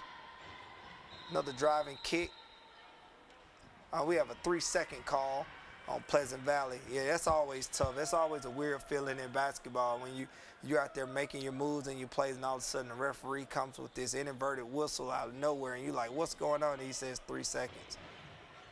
Ohatchee breaks the press with ease as he's driving. Good drive, great drive. Just missed it there on the layup. It will be Pleasant Valley ball here. Ohatchee 4, Pleasant Valley 2 with 5 minutes to go in the first quarter. It's brought to you by Sonny King Ford. Both teams are pressing here, as you can see, and I think they're doing a really good job of breaking the press. The offense don't seem to be out of control or indecisive about what they're trying to do. You know, they playing at a really good pace. Really good pace. They are very patient. Well, they're breaking the press relatively easily right now. Hopefully they can get something going on offense right here, get a good possession, execute some plays right here. Look, we have a blocking foul. Blocking foul here as we had a drive by number 34 who fell to the ground pretty hard. So get a good inbound underneath here to try to get something easy. Have a substitution for Ohatchee at the 4:45 mark in the first quarter. Ball comes in. Number 2 with the ball. He drives it and kicks it. Good drive by number 3. He is stopped. He pivots out of there. We had a handout lefty with the 3. Bottom of the net. That 3-point shot is brought to you by turnover. Mountain Motorsports. We have a turnover from back. the other lefty. Yes. We get it going here. We have a drive by 54. Do we have a charge call here? There's a no call. That's a really good no call by the referee. It wasn't enough contact there on you know, the scoring has picked up a little bit in the last 30 seconds where we had a 3-point basket and a quick steal and a 2 by Pleasant Valley. Ohatchee's having a hard time getting the ball in on the inbound underneath where Pleasant Valley's doing a really good job of staying glued to their man and the man that's on the ball. He's real long and lengthy, so they can't really see or get easy passes. Here we are again on the inbound underneath. That was really tough. Almost a 5-second count there. Ball is swung around. 3-point shot by number 14 with the miss. Pleasant Valley, the rebound, 1 and out. There's a lot of great defense being played on both sides in the half court. When they break the press, it's just good defense. They're forcing basically 3-pointers on every end. Good drop off. We got a missed layup here as Ohatchee get the rebound. Most of the time on a missed layup, when you miss a layup, you usually get a good shot on the other end and a make. And there it is. That missed layup led to that three. That's a three-point basket by Ohatchee. I don't know how the basketball guys allow that to happen, but it seems like when you miss easy shots that you're supposed to make on the other end, it's somehow it goes in. Like Just the way that is the way the ball bounced. Another three-point basket shot by Pleasant Valley on the miss. Ohatchee gets the rebound, 1 and out. They are running. Get a floater right here, and it's a miss. 1 and out by Ohatchee. Love the pace of the game where these guys are running, trying to create opportunities for each other. Another three from the wing by the freshman. It's a missed shot.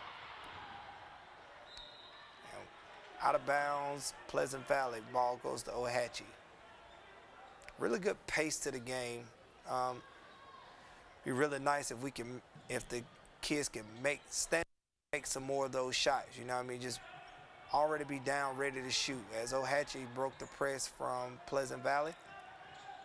Great pass under the goal. Got to get a missed layup. Let's see what happens here. Do they get an open shot on another missed layup? Got to have those. Those bunnies are something that you got to have all the time. Out of bounds. He's so deep on the baseline where he's in a tough situation to make any kind of move. And I remember our coach putting emphasis on us in high school. He's telling us what foot to put on the block to create angles so you won't be behind the basket and things like that. So, well, being behind the backboard is a dangerous spot. It is. Regardless, because now the baseline becomes a defender. It does. And just like you said on the defender, he was out of bounds. He was out of bounds. So, you know, those are just little nuggets that you should learn. The coach shouldn't have to go over practice with you all day. Over the top, that was line. Three-point basket from the corner. Didn't hit anything. Rebound by the freshman. Great move. Lefty with the pull-up jump. That was a nice move by the lefty. As Pleasant Valley is setting their press, making Ohatchee have to work, and we have a live ball turnover here. Let's see and Pleasant Valley with the 2, so their press is really paying dividends for them where they've caused a few turnovers that's led to some easy points for them. They're still in their press. Let's see if Ohatchee is going to look like we have another turnover or we have a timeout. Did we have a timeout here? Oh, it's a turnover. Oh, it was a jump. It was a jump ball. They called it jump ball.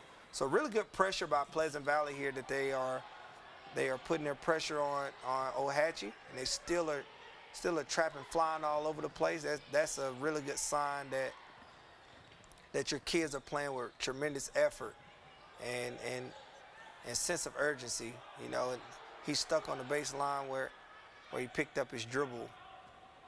Ohatchee's gonna pull it out and see can they run a set here or get into their offense. Over the top. Great really, pass. Really good pass. He seals them out on the front. Have to finish there on that layup. We have a missed layup there by Ohatchee again. We're coming up on the 1-minute mark. Have a pass. And we have a made layup again by the freshman. Got out in transition. Really good finish at the rim. Another turnover and a finish by Pleasant Valley. Pleasant Valley is doing a really good job of setting their press, and they are converting off those turnovers, off those live ball turnovers. Do we have a delay of game? Look like we did have a delay of game. It's so hard not to hit the ball when it comes out the net and you're standing right at the net. Like that is especially after a tough shot that you made. Yes, it's almost like push everything that's near you away once you do that, but you can't do that because in the rule book that says delay of game, and it is delay of game because should be able to go right back to the offense so the game can flow a little better. Here we go. Ohatchee again turns the ball over on the live ball turnover. Let's see if they convert again, and they do with the layup. So Pleasant Valley here is going on the run. We have a timeout by Coach Ginn and the Ohatchee Indians as they are having trouble getting the ball past half court. Pleasant Valley is doing a really good job. And there is a 30-second timeout here. He did that to kill that run because they went on the run. What is it, 17-7? And even though it's only 34 seconds left, you still have to call that timeout to kill the run. You do. Because you never know what happened in these next 34 seconds if you don't call that timeout. Well, if you don't call that timeout, there's a chance that they have a better chance of going on another run or continuing their run. They are setting their press, and they are trying to oppose their will on Pleasant Valley. And there's another turnover. Let's see what. Good block by Ohatchee. They really needed that defensive stop. Yep, needed a defensive stop. Let's see if they take the last shot of the three-point basket by Ohatchee. On the miss and the offensive rebound on the second chance shot. We have a foul here on the putback, and Ohatchee will get free throws with 8 seconds left to go in the first quarter, where Pleasant Valley is up on Ohatchee 17-7 in the Calhoun County Tournament 2023. And this is a great opportunity for Ohatchee right here to see the ball go in the basket. After so long a scoring drought that they've been in, just to see the ball go through the net will be really good for their team, especially coming out in this second quarter. I agree. And these free throws are brought to you by Bolton Chiropractic. That is, like as you said, that was a really good free throw. They needed to see the ball go through the hoop as they had went through a drought there like the last 4 minutes of scoring because they couldn't get it past half court. A lot of turnovers, and like you said, if you turn the ball over, you can't get shot attempts. Pleasant Valley with the rebound as he missed the second shot from Ohatchee on the free throw. Let's see if they get a good shot here. 1 second to go at the buzzer, and the miss.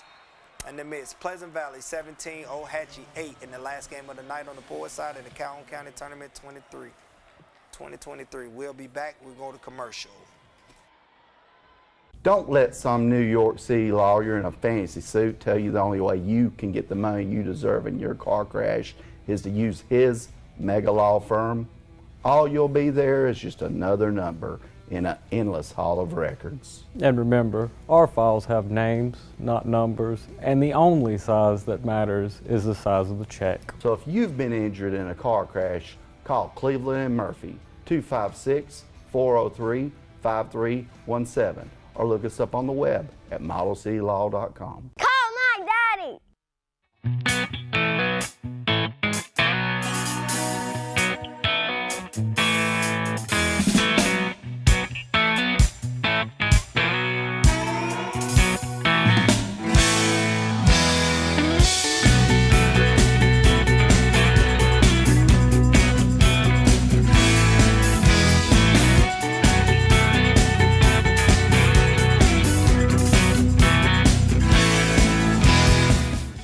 Come on down to Ollie's Car Wash here in Jacksonville. They have the automatic car wash and the self-serve where you can wash your car with their many different wash modes, which include engine cleaner, bug off, tire scrub, pre-soak, and the foam brush. Ollie's also has the detail section that has vacuums, trash bins, and an area to buy towels, tire shine, Armor All Whites, and air fresheners. So come on down to Ollie's Car Wash located at 811 Pelham Road South here in Jacksonville.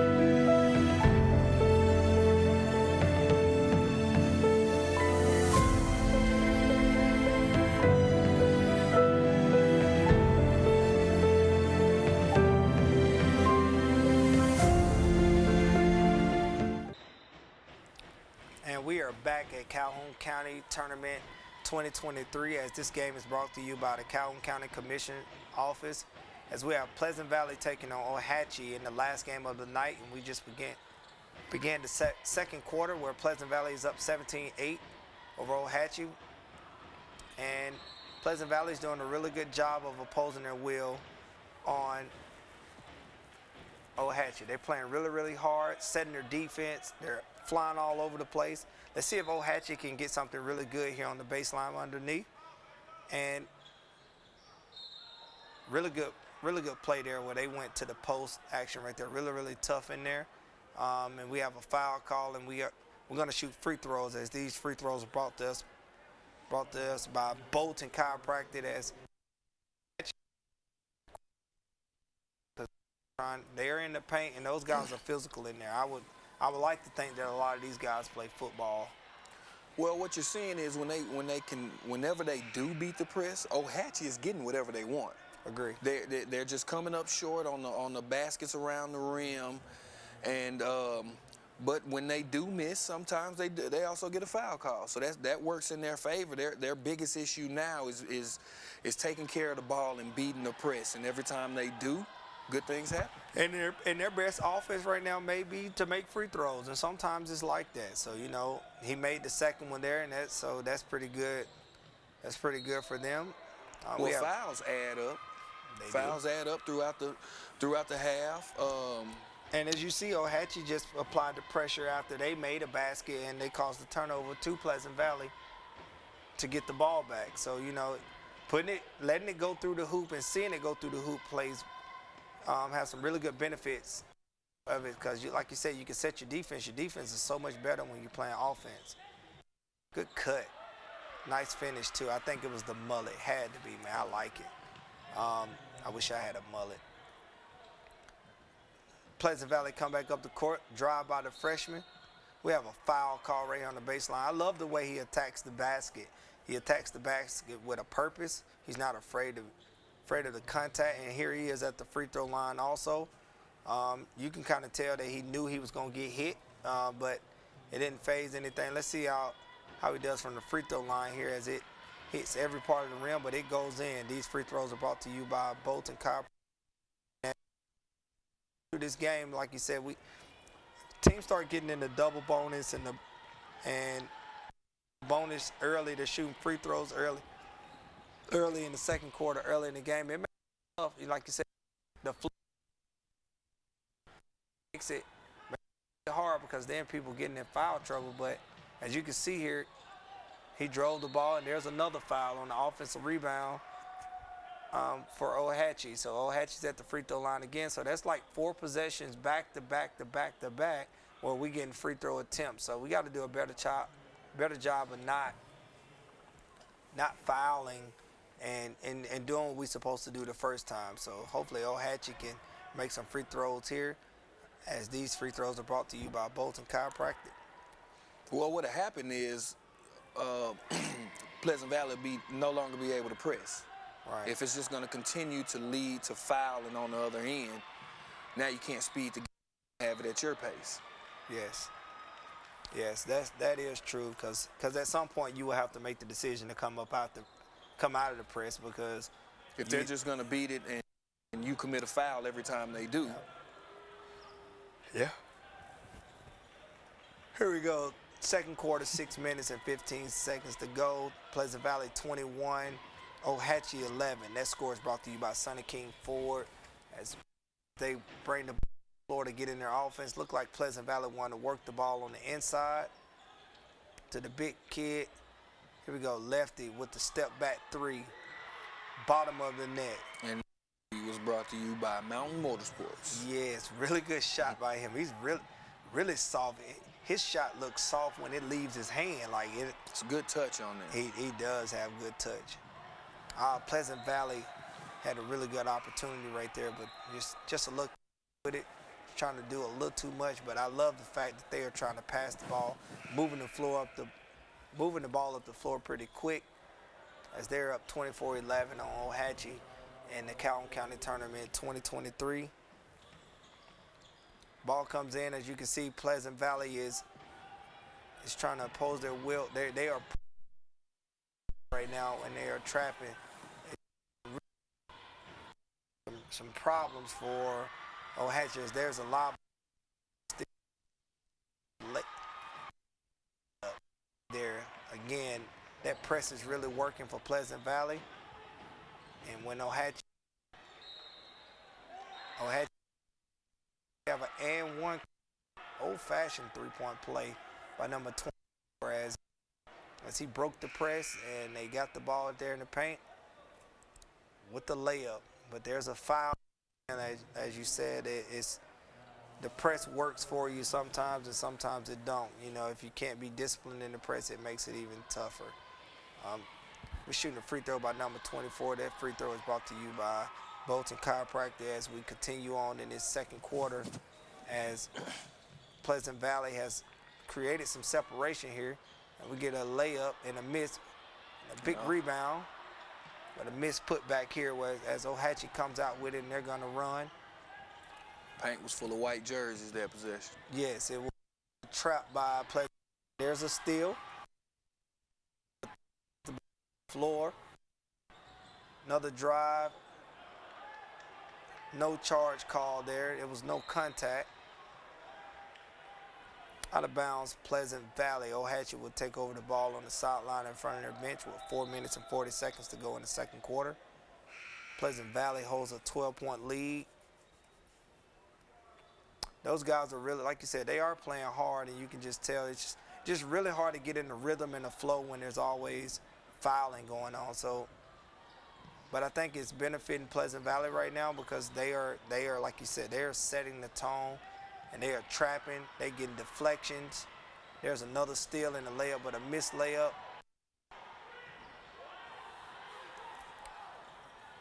Here we go. Pleasant Valley has Ohatchee with a 4-on-1. They really need to capitalize on opportunities right there. Like you said, they had a 4-on-1 because they broke the press, and you know, just been the ball, just to capitalize off those and put the ball in the hoop can really help you. Like sometimes you break the press and you know you just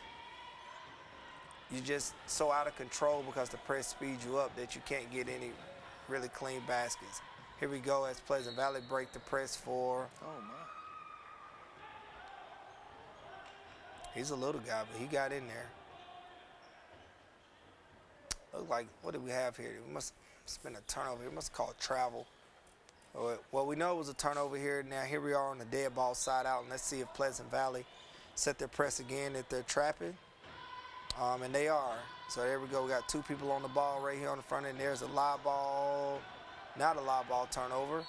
There's a miss, and we get a turnover carry call by number 4 in the open floor. Missed opportunity for Ohatchee. That would have been really big for them if they could have scored right there, where they could have cut the score in. And there's another foul call 94 feet away from the basket on the press. You know, you really don't want to foul 94 feet away from the basket. That's, you know, that's one of the toughest. It's not tough. It's a foul that's really like unnecessary. So let's see if Ohatchee can play their press defense without fouling. That's number 23 bring the ball past half court as there's a trap near half court. The ball comes out, crossover dribble in the paint. We have a driving kick to the freshman for 3, and he misses. Big kid with the rebound and the putback. Another miss. Rebound by Ohatchee. And we have a again by Pleasant Valley. We should be coming up on the bonus here. I'm not sure if it's. It is. Yeah, we are. So we're up on the bonus here with 3 minutes and 42 seconds to go in the second quarter of the Pleasant Valley Ohatchee game in the county tournament. We have a 1-on-1 situation by number 14. These free throws are brought to you by Bolton Chiropractic. So now all those paint touches from the first quarter and the beginning of this second quarter are starting to pay dividends. Now every time you touch them, they'll be at the free throw line. Agree. So you think he'll make the adjustment to come out the press, or does he stay in the press?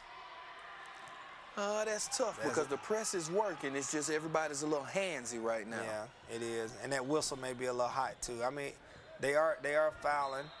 Well, there's Ohatchee right there with their press, and they cause a turnover, but it's a dead ball turnover rather than a live ball turnover. So here we are, 3 minutes, 36 seconds to go. Ohatchee takes the ball out on the sideline, and let's see if Pleasant Valley stay in their press. Look like they're gonna back up and not trap this time and just play straight up man. And let's see if Ohatchee can get in their offense and get what they want. Really good play by Ohatchee that they run, and there's an and one call, old-fashioned 3, where they clear out the backside and the man fronts and they throw over the top, and there's no help on the backside. really good play to run to clear it out. I mean, just an easy bucket there. They've ran that about 3 times, and that's one of the first times that they got it and they really executed and scored. We got free throw here, brought to you by Bolton Chiropractic. We have a missed free throw there as Pleasant Valley brings the ball past half court. We got a pass to the freshman, and he makes another basket there. Have to do a better job in transition defense there. Pleasant Valley has set the press again. We have a one-on-one situation. Let's see if we get a foul call here. We don't, but that was a tough layup that he made there. They put him in a tough situation with the kid in the back by himself when they break the press. It's like, do I take a charge or do I foul? Here's Ohatchee setting their press, and there's a jump ball situation right there at half court where number 3 may not want to dribble up to that trap zone right there at half court. That's danger zone because the sideline and the back and the half court line act as defenders also. So hopefully he can keep the ball in the middle of the floor to break that press. Well, what it is as soon as he gets across half court, now you're looking at a situation where you got 2 defenders coming to track, and now you have the like you said, the half court technically also trapping you. Yep, because you can't go to neither of those spaces. You can't go back. It's a violation every time.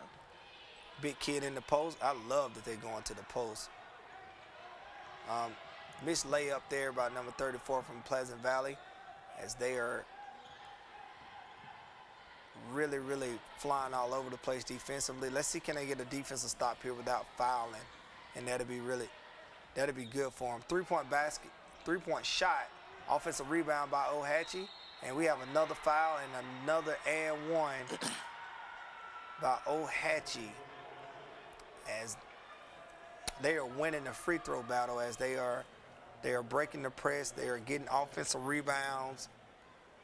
Now the press is not working as well for Pleasant Valley, so maybe just pull out of it a few possessions as he takes this free throw here. Let's see. And that free throw make is brought to you by Bolton Chiropractic. And here's Ohatchee setting press also. So let's see if their press is gonna pay dividends for them. Good extra pass, mid-range jump shot by Pleasant Valley. There's a miss. 1 and out, and we have another foul by Pleasant Valley. And that's just a sequence that you don't like to see right there in basketball. Come from a missed shot and then go straight into a foul, and they're already in the bonus. And because what's supposed to happen is that's a missed shot. Once you see that you won't get the offensive rebound, it's sprint back and get back on defense. It's not try to go get the ball back in that one play right there, and so it led to that foul. And these free throws, once again, are brought to you by Bolton Chiropractic. And there's another made free throw. And Ohatchee has gotten back in this game because of the fouls. Our fouls are being called and capitalizing off of it. Like 3-point plays, making free throws every time. So and they are setting their press, and it's working for them. So they're not fouling as much. Missed layup, and there's a foul on a second chance shot. So I guess just break the press. I think sometimes what needs to happen is you just set your press. Let's just make sure everybody's staying between the ball and the goal. And when they get past half court, let's see, can we get in front of the ball and see, can we play defense without fouling. Well, the tide has kind of changed now because at the beginning, Ohatchee was missing the closer shots, and now Pleasant Valley, for the last maybe 5 minutes, have been missing the closer bunnies closer to the goal. Just like Ohatchee was. Free throw shot by number 2 is missed. We get an offensive rebound, a big block shot by Ohatchee as it was thrown out of there. Let's see what kind of shot we get here. Another opportunity. They put it up on the glass. That is a really good shot right there by that kid. Even though he knew drove it, that they try to block his shot. If you can just get it up on the glass, you leave the offensive rebound open. Shot by Pleasant Valley, and we have another call. Foul call. Big block by the freshman there. That was a really good play there. Let me see. Do we have a foul? Pleasant Valley, or do we have one on Ohatchee? Look like it's a foul on Ohatchee, and I think they're in the bonus also, as the southpaw, the lefty, will go to the line. He will go to the line. Really soft shot there. And these free throws are brought to you by Bolton Chiropractic, as they are in the 1-and-1. They're in the bonus here in the second quarter with 1 minute and 18 seconds to go in the second quarter. And he tickles the twine. Really nice touch by number 34. He's a lefty. They really need that score here in quite some time. So let's see if he can get the next one.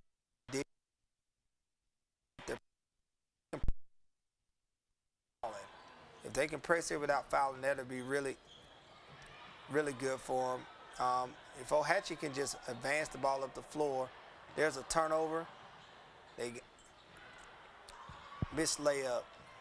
Ohatchee. If Ohatchee can just pass it up the floor, I think that will be open for them. But you know, I just think a lot of times that we're dribbling with our heads down. We got to get our heads down up some. Here we go. Ohatchee got the ball under a minute to go. Let's see if Ohatchee can get something good here. They're moving the ball, weaving it around the perimeter. 3-point shot, miss. Valley with the rebound, and they are off and running. Extra pass, good pass in here. 3-point shot to the southpaw with the three. And it is 3-point shot is brought. Mountain Motorsports. But you got to get back. You do have to get back.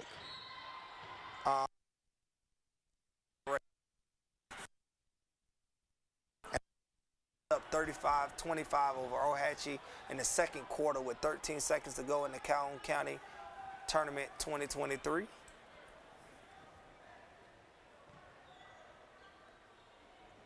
And we have a 2-shot free throws here. And we have a make on the first one by number 15. Number 15, and these free throws are brought to you by Bolton Chiropractic.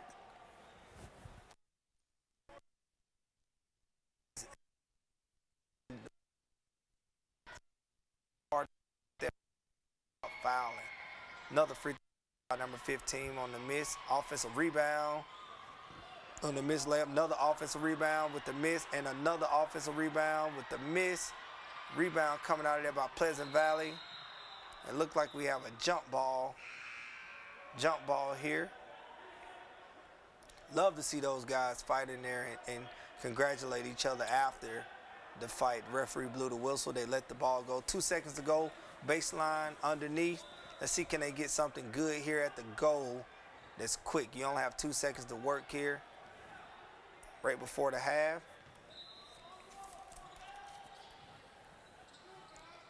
Let's see what we have. They got the ball in right here. Step back three by number 15. And it's no good.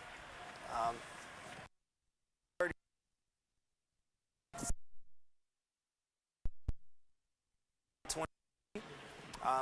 We think Pleasant Valley's doing a really good job of, you know, just opposing their will onto Ohatchee. It's just a matter of staying out of foul trouble. You know, if they in their press, I think their press will be really good for them, and I think they could win the game. But if they're going to continue to foul the way that they are, it's going to be tough, and Ohatchee will still be in the game. Well, towards the end of the half, I want to say the fouls kind of evened up. Both of them are still pressing. Both of them are still kind of handsy. So at the end of the day, what you have to make a decision. Do I keep pressing or do I fall back? But you got to go with what's working. The press is working, but you're still a little handsy. I'd say work on being so handsy and playing defense, moving with your feet instead of trying to put your hands on people. And I think it'll go well for both teams. All right, so I think in the timeout or in the half, what he can do is that's the adjustments that need to make. Guys, we need to keep pressing. The pressing is helping us these easy buckets. But when they do break the press, we got to make sure that we are sprint back position to give them second chance shots. So I think a lot of times with Pleasant Valley, a lot of those guys are up there at the top of the press. What they are doing is, you know, they are hanging out up there once the ball come out of there. No, you got to sprint out of those traps, sprint back to the paint to help everyone else. So I think if they can do that, I think it'll be fine for them in the second half. So Pleasant Valley, Ohatchee coming back in the second half here, where Pleasant Valley is up on Ohatchee in the Calhoun County Tournament 2023. We're going to take a break and head to commercial here.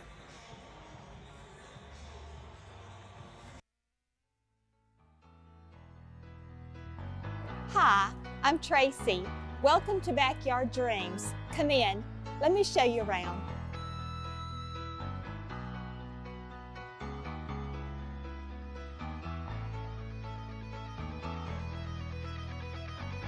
Hello, I'm Adam, store manager with Backyard Dreams and Design. Let us help create the backyard of your dreams.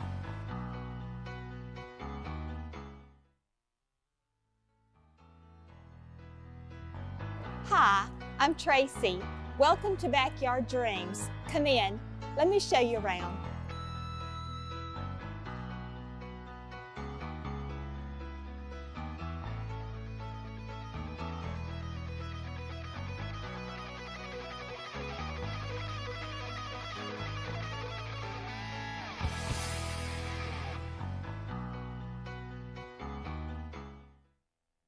The Calhoun County Commission, made up of Fred Wilson, Danny Shears, Carolyn Henderson, Terry Howell, and Lee Patterson, ask you to take a look at what Calhoun County has to offer.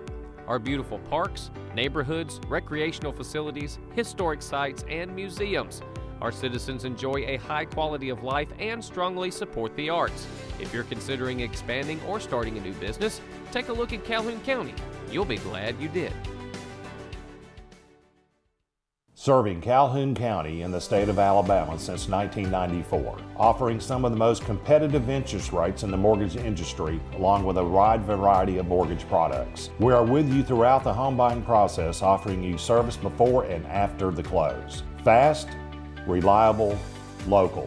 Visit us today or apply online at our website, jacksonmortgageco.com. And you remember, if you need a home loan, call my daddy. And we are back at the Calhoun County Tournament 2023 at Jacksonville State University on the beautiful campus here at Pete Matthews Coliseum. And we are in the game with Pleasant Valley versus Ohatchee, where Pleasant Valley is up 35 to 25 on Ohatchee at halftime of the last game of the night on the boys' side. So we will pick back up next week on Monday, because we won't play on Saturday because there is a game at Jacksonville State at their facility, as they will take on Jacksonville University. They will take on Jacksonville University in the Atlantic Sun, which that's a conference game for them.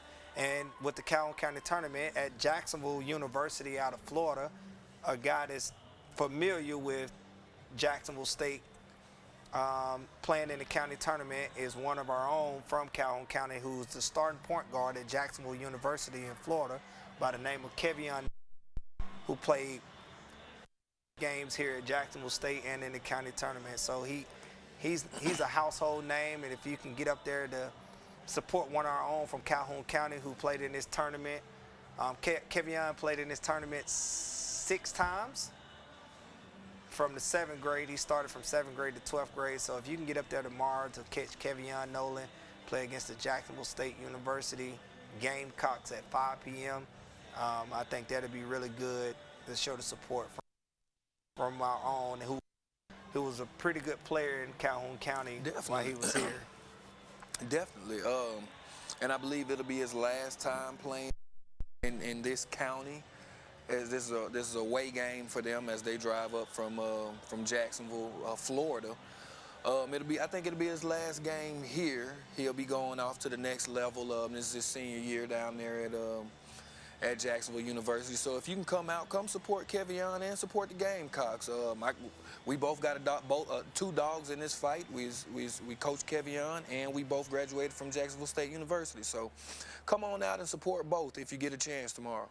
And I love the fact that Jacksonville State is actually playing in the middle of the tournament, because promote their program also in county school. So it'd be a really good job if they could actually stay in the county the county schools, if you're playing in this tournament, that if you came to this game, and it probably is, because Jacksonville State does a really good job of marketing their place and their program and things like that. And what a good chance for us in Calhoun County to have a chance to play on Jacksonville State floor in our Calhoun County tournament. You don't get that everywhere. This is the same place that they host the regional tournament, so you get that experience also as you continue on. And you know, we're just thankful to have that here, because I mean, you're talking about this tournament's been going on for forever. We're talking of almost 70 years. 70 years. So as we come back, we'll be here in 3 minutes, and we're gonna start off the second half with Pleasant Valley and Ohatchee, and Home and Crematory has been helping families since 1970 through a commitment of turning difficult of losing a loved one into a beautiful occasion of reflection and even celebration by responding to hurting families with kindness and expertise. Miller Funeral Home also offers a flameless cremation process that uses water instead of fire called aquamation. Let Miller Funeral Home and Crematory make hard times a little easier for your family. That's Miller Funeral Home and Crematory, located at 50 Hamrick Drive East in Oxford. Serving East Alabama for over 20 years, Samco is your local convenient, clean, and friendly gas station. Fill up your tank with gas, diesel, or your favorite snacks and drinks. Samco has 48 locations to serve you in Calhoun, Etowah, Marshall, Talladega, and Cleburne counties. Samco is a proud community leader in giving back to help support local schools in East Alabama. For your convenient, clean, and friendly gas station needs, it's Samco. And we are back at the Calhoun County Tournament 2023, as this brought to you by Calhoun County Commission Office.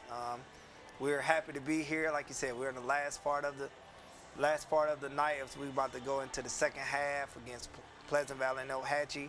Pleasant Valley has been doing a really good job of setting their press, but you know, on the backside of that, you have to stop fouling there, and Ohatchee is doing a really good job of finishing at the rim in the paint. They're playing tough also. Really good, really even match, but just Pleasant Valley there at the beginning of the second quarter to create some separation there. So whoever comes out in the third quarter, we believe, punch, and whoever oppose their will probably win this game. And, you know, so we will see to who can score the.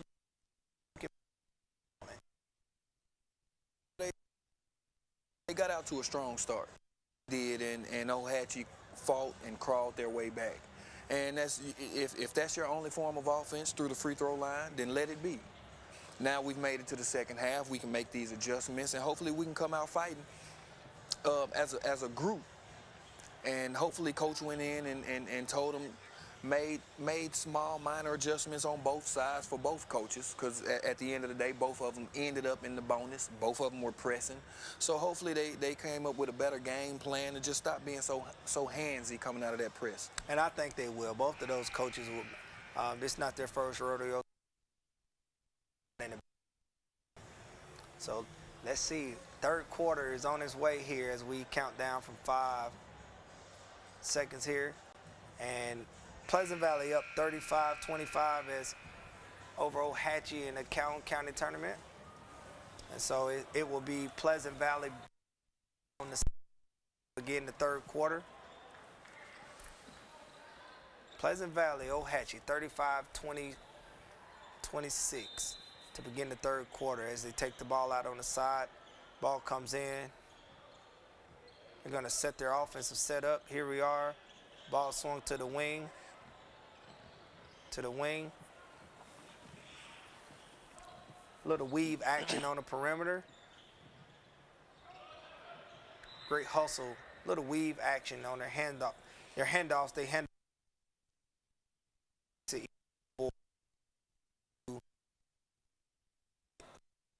try to hand it off a look with the space not there, and not just hand it off with the hand. So here we are again. They're on the perimeter. We're going to on a few handoffs. A little fumbling of the Valley as Ohatchee will take over the ball here as they take it out on the side in front of Pleasant Valley bench. It's almost as if they're not as loose as they were in the first half. I know it's early in the second half, but it seems like they try to tone down the intensity and stop attacking the basket like they were in the first half. Hopefully that was just a one-off right there, but we'll see as the game progresses. Do you think that was due to the whistle? Could have been, because if there was a lot of fouls called, they get to adding up for each individual player as well, not just as the team. So if you're looking at about 8 calls, that could easily be 2 or 3 for 5. So that might be reasons why. And the players know that also. By Ohatchee as Pleasant Valley comes with a dribble. There it is again, another turnover by Pleasant Valley. Ohatchee running. We have another missed layup here. Offensive rebound by 15. 15 is playing very physical in there with the putback. I like 15. 15 is really asserting his will on dominating that paint right now. Have a wide open three-point shot by number 2, and it is good. Three-point shot brought to you by Mountain Motorsports. The freshman with nothing but the bottom. Love to see people that can shoot the ball. Shooting the ball is a part of the game now, and it is here to stay. You know, a lot of coaches say they shoot a lot of threes, but we don't care what you shoot to make them. So here we are. Ohatchee's working it around the perimeter. We got like two or three ball reversals. Let's see if we got ball to the post. Great move. Finish. Offensive rebound, block shot. Another offensive rebound, missed shot. See who comes out with it. Ohatchee with another putback. There's a lot of fight going on down there. That's what you want to see. That's what, as a coach, that's what you want to see. Ohatchee is really physical on the inside. Really physical on the inside as Southpaw from downtown. Oh my goodness. Not from, he shot that from the Cooper Chevrolet Buick sign. He might have shot it from Cooper Chevrolet parking lot. You right. You might be right about that one because that was, man, the confidence. I love it. I love it again. Shooting is part of the game, and it is here to stay. So if you can't shoot it, you might want to get out of this game. Tough shot, tough missed layup. Tough rebound. Tough rebound. They are off and running. Let's see. We have another three-point shoot over in the corner. Bang! Oh my goodness. They are heating up. That's 3 straight threes for Pleasant Valley. There's a timeout call here. This is probably a 30-second time. No, this is a full timeout by Ohatchee as they are trying to stop the run from Pleasant Valley, who scored 9 straight points in the midst of 1 minute and 40 seconds. This timeout is brought to you by Bob Eden and Alpha. That was a really good run by Pleasant Valley. No fouling. They actually wasn't even scoring off pressing right there. You know, it was just, we're just gonna play defense, and if they score, and we come down and score too. Ohatchee has to do a better job of getting matched up, because that was besides the Cooper Chevrolet 3, the other 2 threes by the freshmen, they were wide open. So there's no excuse for a kid to be wide open on shots, because as the tougher the competition goes, you're never open. Well, Ohatchee has to do a better job of getting back. Agree. On a missed shot or even on the inbound, you got to get back. Don't go for so many. I see a lot of guys that are trying to go for the steal. You go for the steal, you're already at a disadvantage. And then you have to retreat. Yes. So you have to make sure that you get back before the guy who the steal you tried to get. So without doing that, you're vulnerable, and you have guys for wide open threes, and that's what just happened. And you're trying to make guys shoot over you.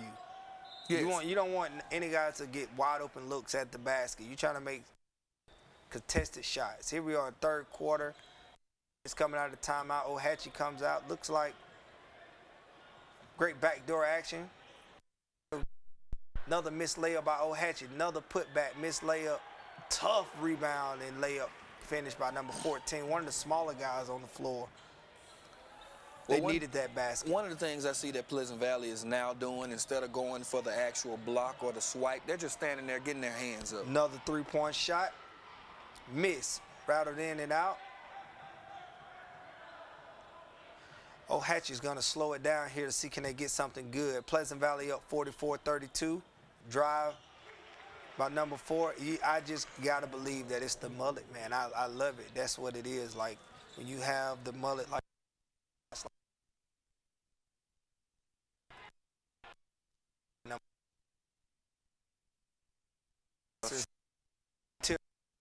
middle of the paint. Great answer right here as they are up 10 points on Ohatchee as we hit the midway point in the third quarter. Block shot. There we are again with someone in the paint with a rebound. The interior passing for Ohatchee has been pretty good also. Have a foul call by Ohatchee on the loose ball. So Pleasant Valley is keeping their distance between 10 to 12 points as they are making shots. Hopefully they can stop fouling here. If they can stop fouling, it's been really good for them. You know, just sit down, play defense, guard your yard, rebound the ball, and, you know, make sure y'all get good stuff on offense. And however many times you can do that consistently or consecutive, that will pay the dividends for you if you want to get the true separation in the game. So here they are, straight line drive, interior pass. Great rotation by Ohatchee as they stepped over and helped the helper. Ball is on the baseline right now as Pleasant Valley is setting up their inbound underneath set. We have an elevator screen for the freshman number 2. Missed three-point shot, but we have an offensive rebound by number 1, and they're going to come back out and set it up here.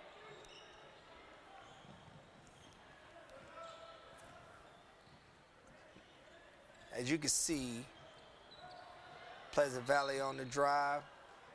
We have a hand check by Ohatchee on the drive there. So Pleasant Valley will take the ball out again. See again, executed the last play also the screen. He just didn't make it, but that was a really good set by Coach Brad Hood and company. Now instead of taking the jumper, he went inside to the big. Really good defense, interior defense by number 15. Ohatchee comes up with it. Has Ohatchee took a three-point shot? I don't think they have in the second half. Yeah. I don't think they have in the second half. They're getting a lot of shots around the basket. They're just not converting them. Jump ball that goes out to possession error went to Ohatchee, and they almost got a 5-second count right there, so he threw it off the player. I'm getting it in. Great spin, turnover by Ohatchee. 4-on-3, jumper on the baseline by Jesse Ganaway, the freshman. Diaper dandy. He's super sensational. You want me to act like Dickie V right now? Really good shot by him, man. Good drive by Ohatchee. Also, another missed layup.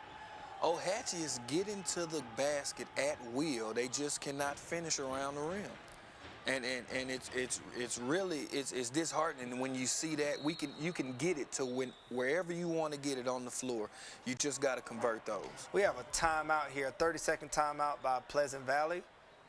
And that is true about Ohatchee right now. Ohatchee is, you know, they are nothing the coach can do right now. The coach gotta, you know, you just gotta come a little more, focus a little more, and put the ball in the hoop. Second timeout. This timeout is brought to you by. Like I said, if Ohatchee can convert on those layups, that'd be. It's a totally different ball game. Yeah. But I do love the adjustment. Pleasant Valley is not fouling as much. They're not fouling as much. We're just going to sit down and we're going to play defense. And just get your hands up. When the ball comes in the paint, get your hands up. Because a lot of times what you don't know is just getting your hands up, it'll throw off a shot. It does. Because people think you're going to block their shot. So here we go. Trap by Ohatchee. Ball comes out. Freshman takes another three. Hard off the back of the rim. Long rebound. Ohatchee is going to run.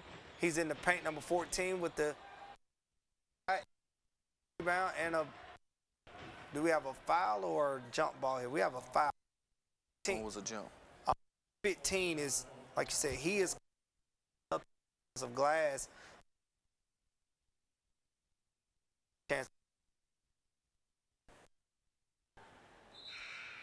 Missing a lot of easy bunnies here. These free throws here are brought to you by Bolton Chiropractic. Hopefully he can get a few makes right here, and this will be really good offense for Ohatchee. If you're gonna, like you said, if you're gonna score from the line, score from another offensive rebound by Ohatchee, another chance, and this one is and one. So they will score here on the old-fashioned three-point play. Offensive putback, they are giving up. Pleasant Valley's giving up a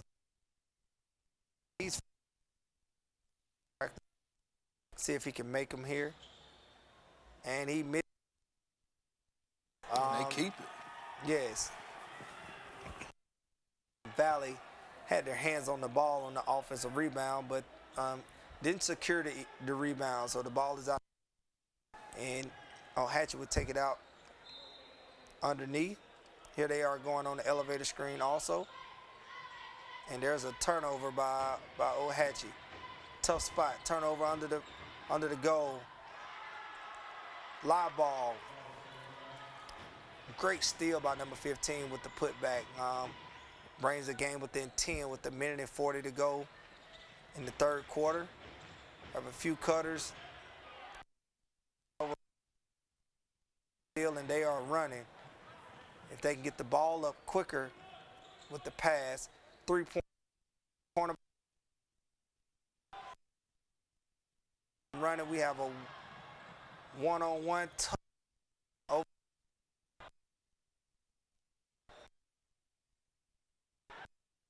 Ohatchee comes out, the ball is advanced up the floor. Should get something good here. 14 with the missed shot, offensive rebound, another offensive rebound with the putback. And again, seems like Ohatchee best offense is to get second chance shots and get there to get free throws. Back in that paint.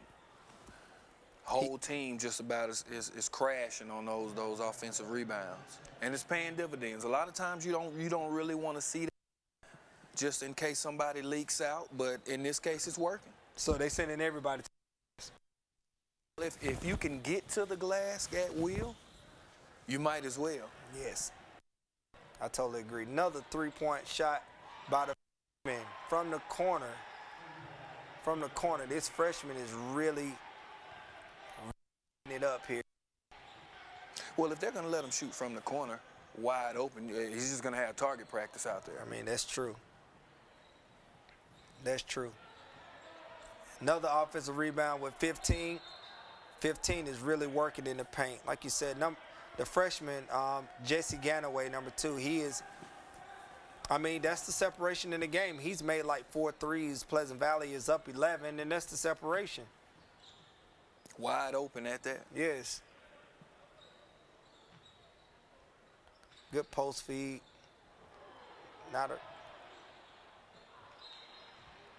Very physical in the paint. You know, those guys are trying to do interior passing. And it's tough, you know, like you said, when you're playing in a game now, because now today's game has changed to be about spacing. And a lot of 4 out, 1 in, and a lot of 5 out, and things like that. And then here, as you can see, they run a lot of 3 out, 2 in, which is like high-low action with a lot of interior passing. And that's different, not a lot of spacing. Let's see if Pleasant Valley can get something good here to end the quarter. We got a paint touch and a runner here, in and out of bounds. Ohatchee stepping on the line. Here we go, inbound underneath. Here we go. What do you think we're going to get here? We think we're going to get an elevator screen? I'd like to see a little cross screen right here. There it is. 2 seconds. Freshman with the 3, and he makes it. Man, the freshman is real. He's putting on the clinic out here. He is shooting the peel. He is really shooting the peel tonight. And we're going to Pleasant Valley up on Ohatchee here as we enter in the third quarter, about to go into the fourth quarter. We're going to go to commercial break here in the Calhoun County Tournament 2023. At Dunn's 8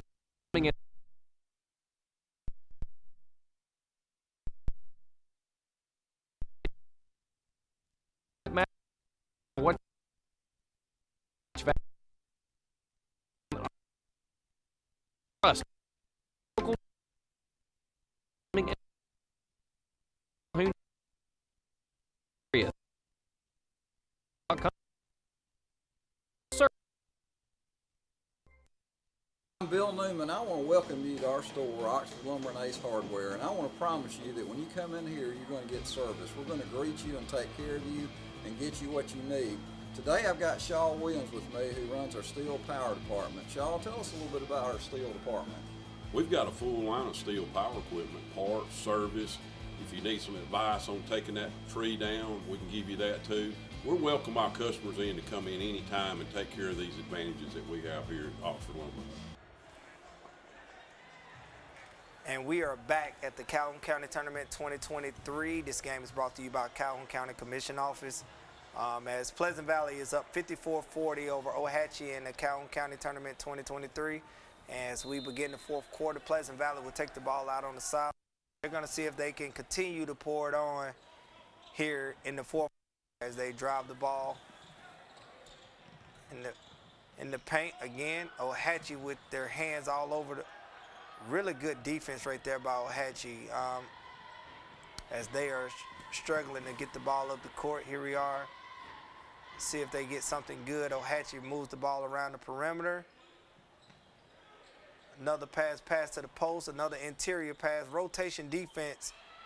Really good defense by Pleasant Valley, but look like we're gonna have a here on Pleasant Valley as they gave up another second chance shot to Ohatchee. As number 34 will go to the line, and these free throws are brought to us by Bolton Chiropractic. Let's see if he can get two here. Even though they're down 14, they're still in the game. 7 minutes and 30 seconds left to go in the game is a long time. But you know, you can't come back if you're missing bunnies. You're gonna have to make layups and you're gonna have to make free throws, especially making shots while the clock is stopped is a huge part of this game. So Ohatchee's at the free throw line again. Let's see if he can make the second one, and maybe they can set their press a little bit in this game. Here we go. He makes the second one. Here they are. They are pressing up on Pleasant Valley. Look like they're in a 1-3-1 half-court trap. Faked by Pleasant Valley as he in the corner. A little trouble over there. Great trap by Ohatchee. You're very familiar with the 1-3-1 trap, aren't you? I mean, that was a staple of the defense when you were in high school. Well, yeah, we ran it. The 1-3-1 is all about intensity, especially if you're trapping. You got to get out there full speed to your zone, and you got to guard your yard. Another steal right there by Ohatchee. Let's see if they can get a layup here. Another missed layup there. Just to cut into this deficit, you're going to need every easy bunny that you can get. But they're back at the free throw line. Pleasant Valley has to do a better job of taking care of the ball as they've become a little careless with the ball, and that could be it as a result of Ohatchee in that 1-3-1 defense, and they are trapping all over the place. Free throw shot missed by number 14. These free throws are brought to you by Bolton Chiropractic. And let's see if he can make the second free throw to try to cut into this deficit. Well, at the same time, these team fouls are adding up. They are. They're piling up. And at this point in the game where I know it's 7 minutes left, but every possession becomes more important as the game goes on, especially when you're getting to the foul. So I think Ohatchee needs to do a better job of actually making the free throws, but just keep pouring it on, though. Keep making them foul. You keep getting rebounds, keep getting stops, and they should be able to claw themselves back into this thing. I agree. Freshman took another three, and it rattled in and rattled out there. Here we go. Ohatchee's going to take a three and try to match it. Great block out by Pleasant Valley there.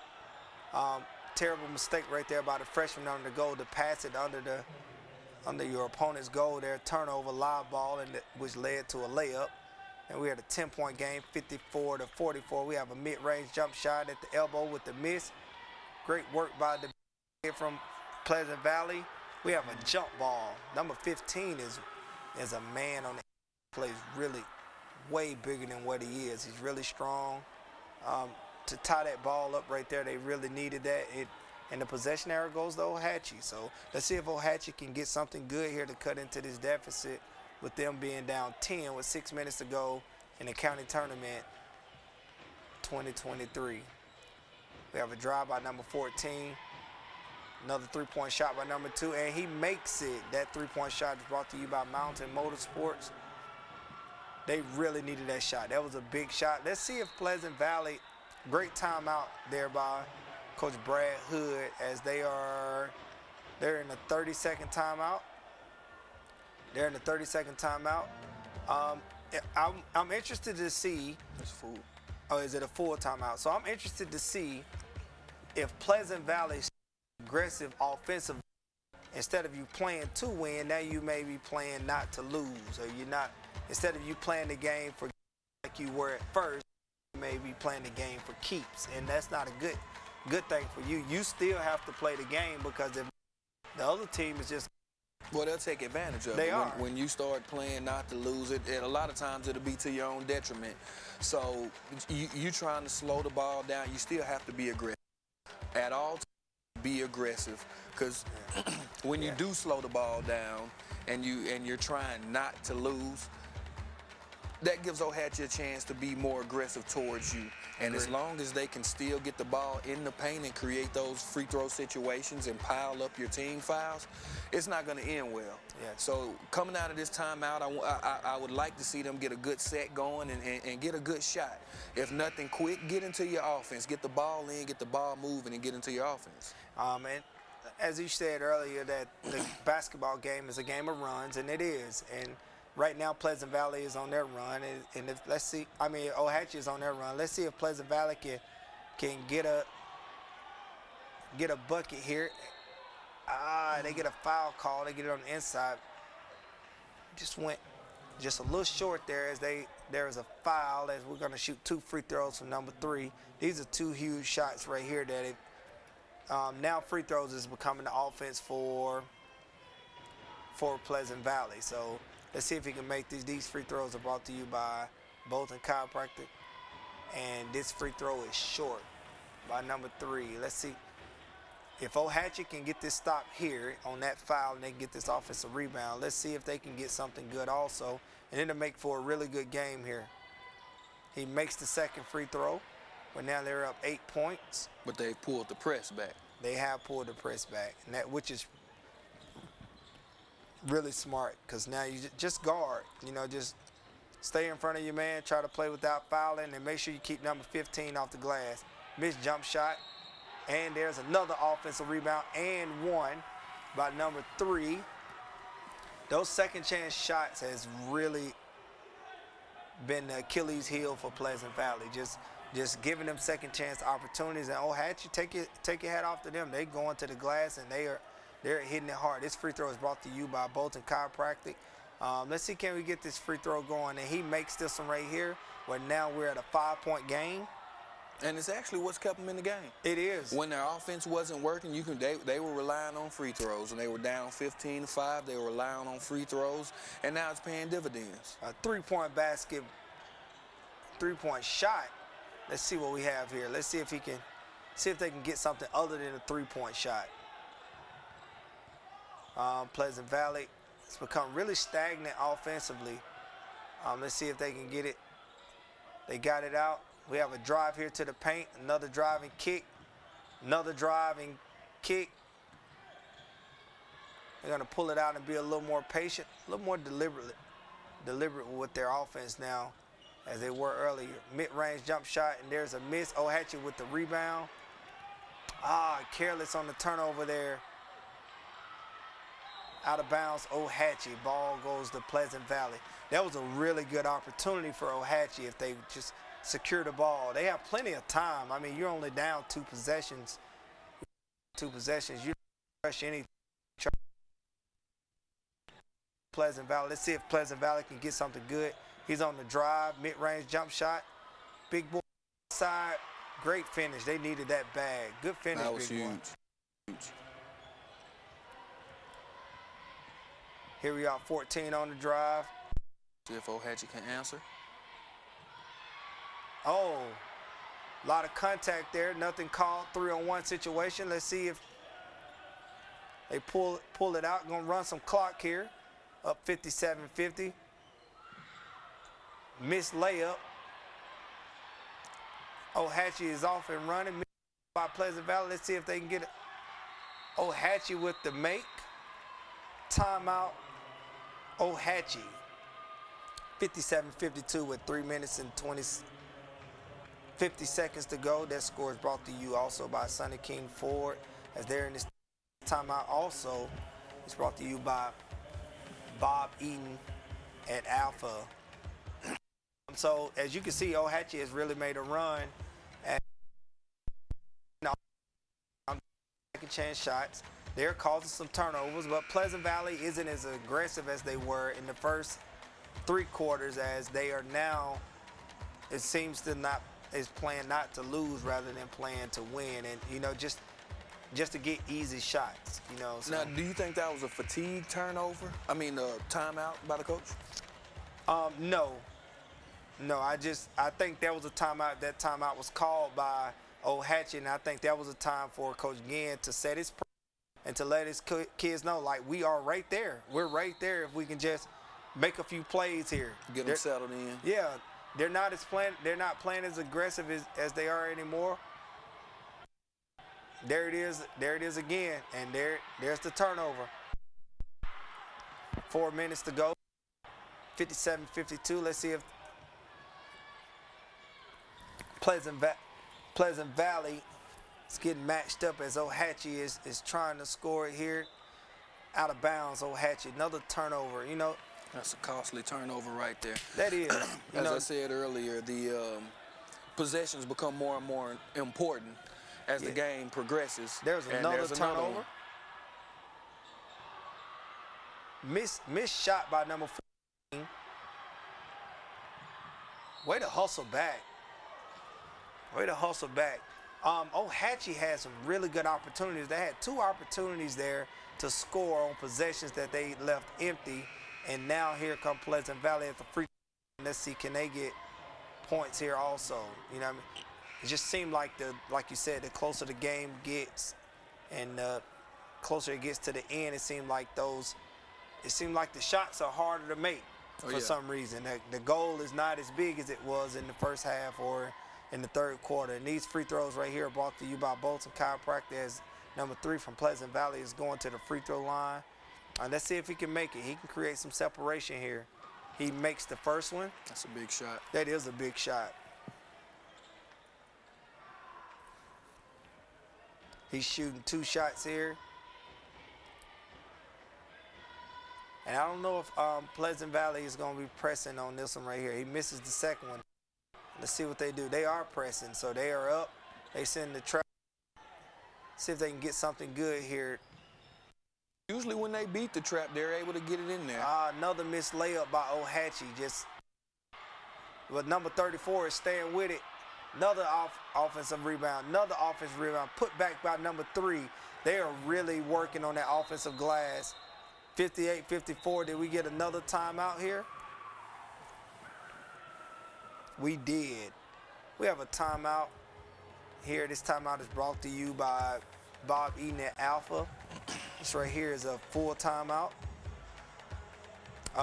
Pleasant Valley, like you said, Ohatchee, they have their opportunities. Ohatchee have their opportunities. They're just not capitalizing off of it. And, you know, and it's what the coach is going to tell them in the timeout. The coach is going to tell them in the timeout, like, listen, how many steals you want to get and you don't get anything off of it? How many offensive rebounds you want to get and you don't get anything off of it? How many offensive rebounds do you want to give up?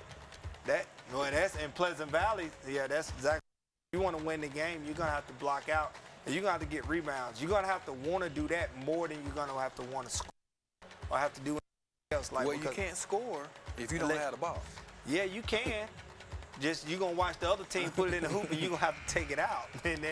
But you don't want, like you said, you don't want that, though. Like, if you get a stop the first time, get the rebound. Like, so it's, again, he who controlleth the backboard controlleth the game, and that's the way it goes. Like, so right now it seems like Ohatchee is controlling the backboard, but it seems like they are so far off because even though they are getting the rebounds, they're getting those shots at the goal and they're not capitalizing off of it. So let's see what they do here on the press. They're in their man defense. See if Pleasant Valley stay aggressive or they just gonna pull out. And they are going to pull out and see can they run something. Hopefully they get a really good set.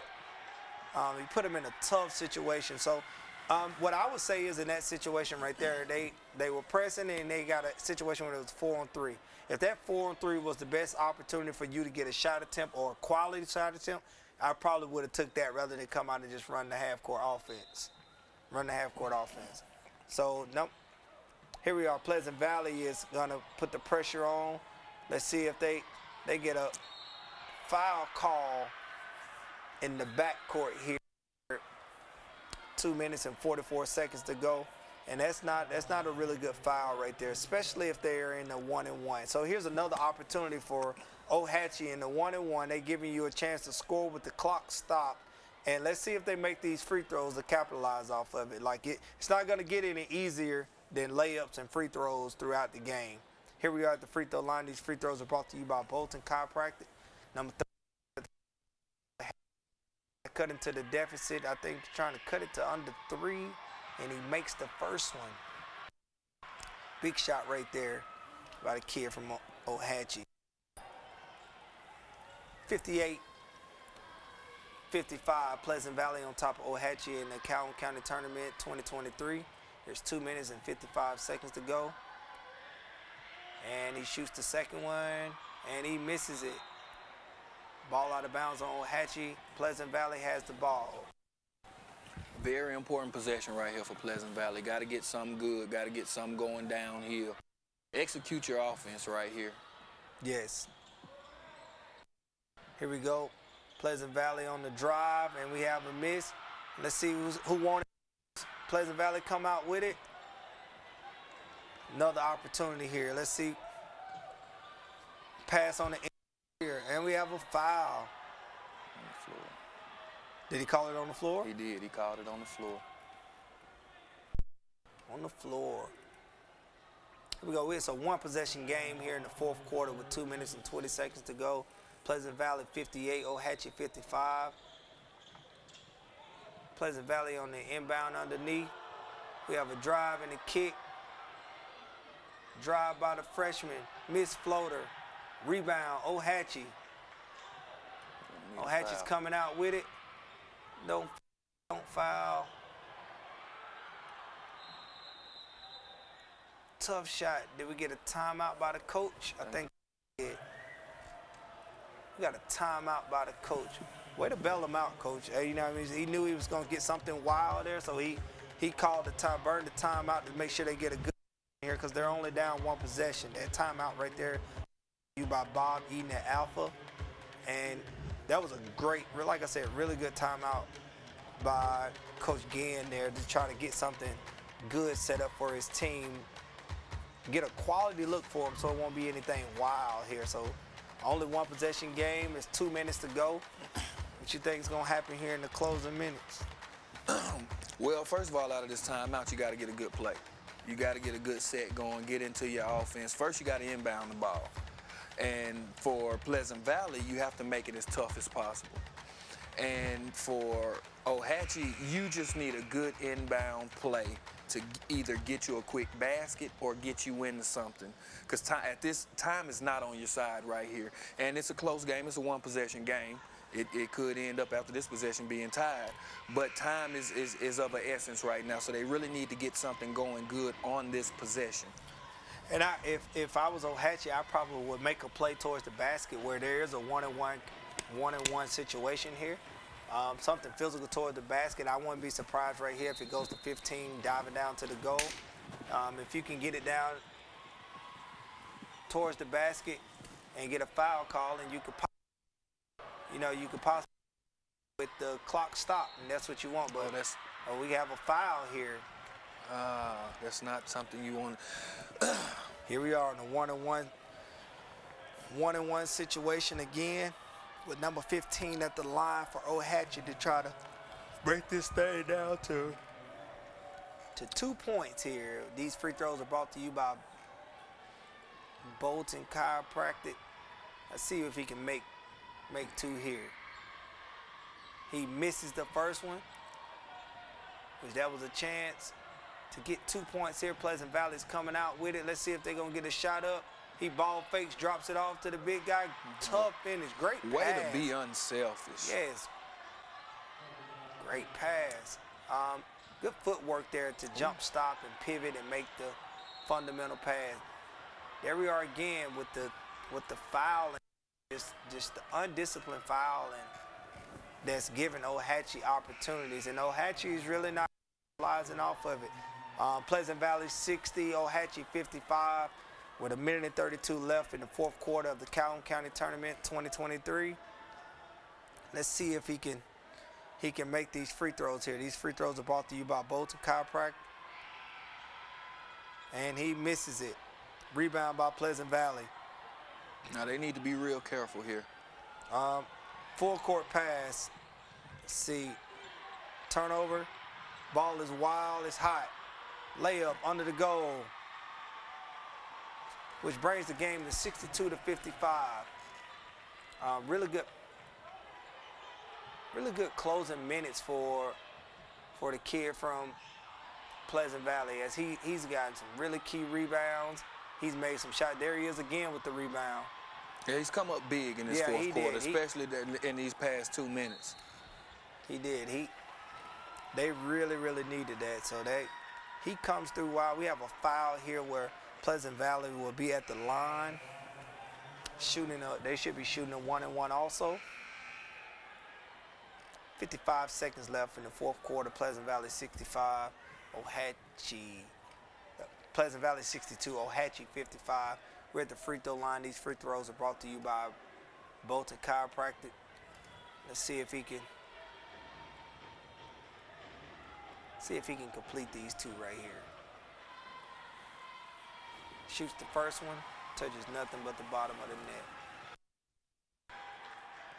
63-55.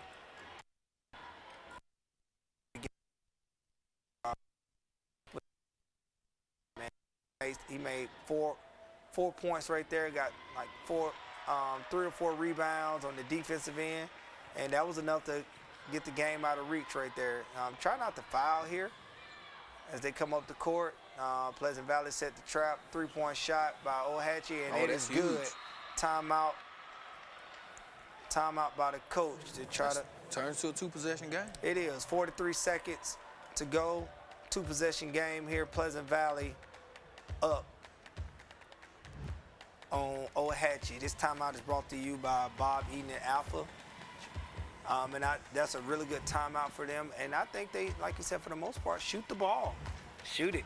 Well, sometimes the best offense is after you get a tournament is to get a quick shot. But don't take a quick hard shot, but try to find the quick, easiest shot possible. So, there's still 3 is an eternity basketball. So let's see if they can make some plays here, and let's see can they get a turnover here. Pleasant Valley, on the other hand, they need to be ball tough, get the ball inbounds, and make sure that they have a really good set coming out here to get the ball in, and expect that Ohatchee is going to play physical. They are going to play physical on the inbound here. Also, make sure you get it in your best free throw shooter hands also. So Ohatchee is going to set their press as Pleasant Valley is going to take out the ball with 43 seconds to go in the fourth quarter. Trap coming. They got him trapped under the goal, and there's a foul call. Which I think Pleasant Valley might still be in the 1-and-1. They are in the 1-and-1. Pushing up on the double ball.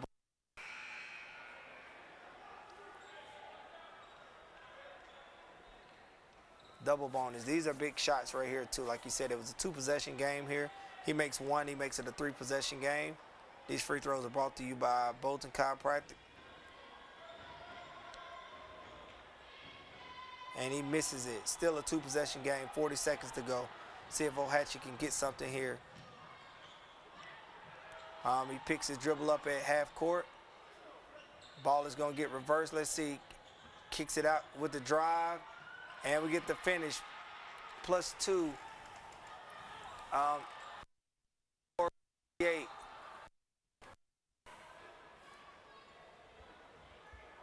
$20 seconds to go. Look, timeout here. Timeout here by Pleasant Valley. Or for a timeout here by Ohatchee. So this timeout is brought to you by Bob Eden at Alpha. Still enough time here to do a lot of things where they're only up 2 possessions with 20 seconds to go. Of course, you will have to have some turnovers here. If you can't get a turnover here, you might want to foul, put them on the free throw line, and hope that they miss. Hope that they miss. And so I think when they come out of this timeout, I would say that Coach Gann is going to tell his kids to trap the ball really quick. See can you get a foul call. See can you get a steal first to cause a turnover. And if you can't get that, you foul and put them on the free throw line, and then you can just hope that they miss. You get the ball.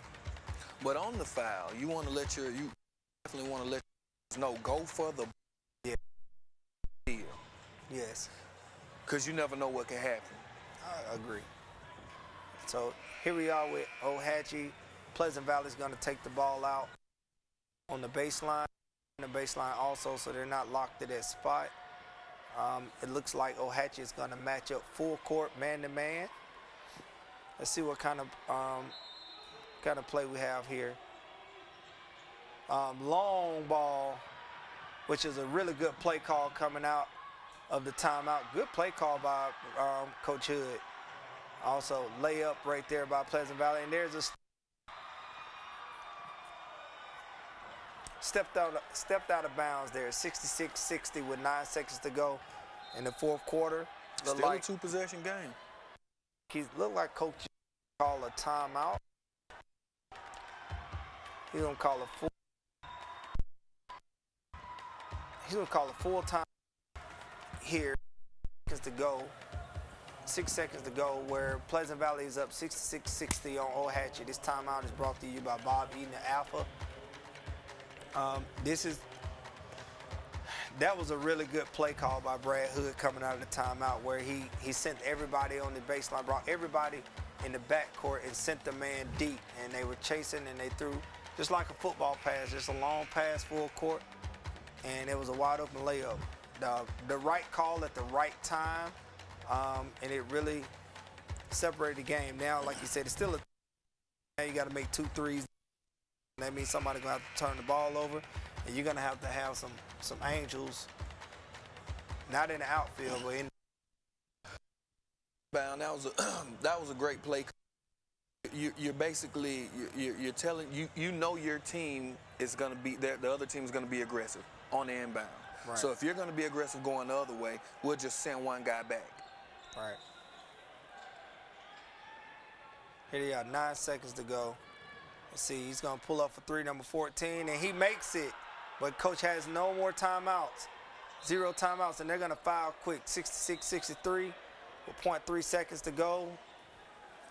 Coach don't have any more timeouts now, so he couldn't call timeout after that quick shot there. 0.3 seconds to go. There's not enough time to actually get a shot off in that time right there. But Pleasant Valley is at the free throw line, up 66-63 in the game of tonight in the Calhoun County Tournament 2023 in the fourth quarter with 0.3 seconds to go. Again, these free throws are brought to you by Bolton Chiropractic. He actually shot that shot with under 5 seconds remaining, so he didn't necessarily even have to inbound the ball, but you never want to put that pressure into officials' hand to whether or not to make that last and give the ball to the other team. You said it before the game that this game could be a game to go back, and it did. It did. Pleasant Valley controlled it for most of the game. Pleasant Valley will win this game 67-63 as they defeat the Ohatchee Indians from the Creek Bank. And really good.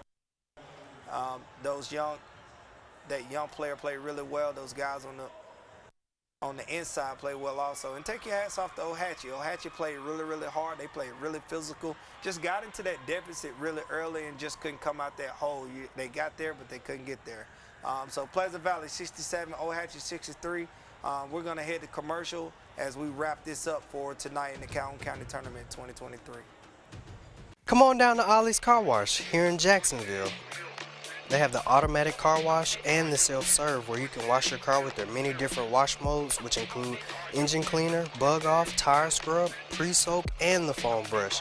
Ollie's also has the detail section that has vacuums, trash bins, and an area to buy towels, tire shine, Armor All Whites, and air fresheners.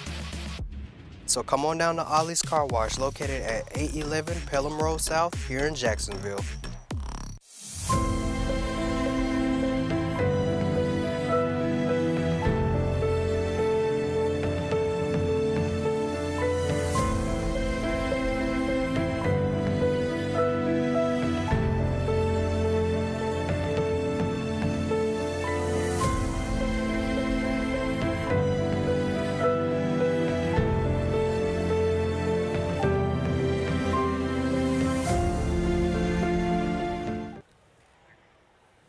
We are back at the Calhoun County Tournament 2023. We're going to wrap up this tournament for tonight.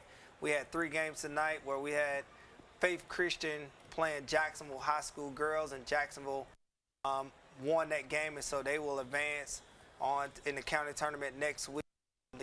That we had Wellborn and JCA will advance on to the next week's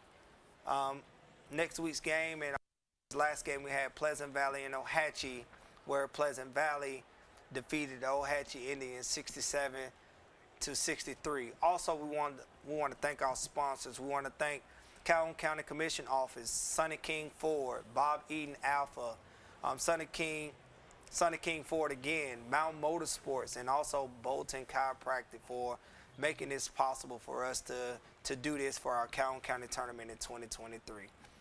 Any closing statements you want to? No, it was a great opening day to the tournament. Had 2 blowouts early, but the last game, you got your money's worth if you came.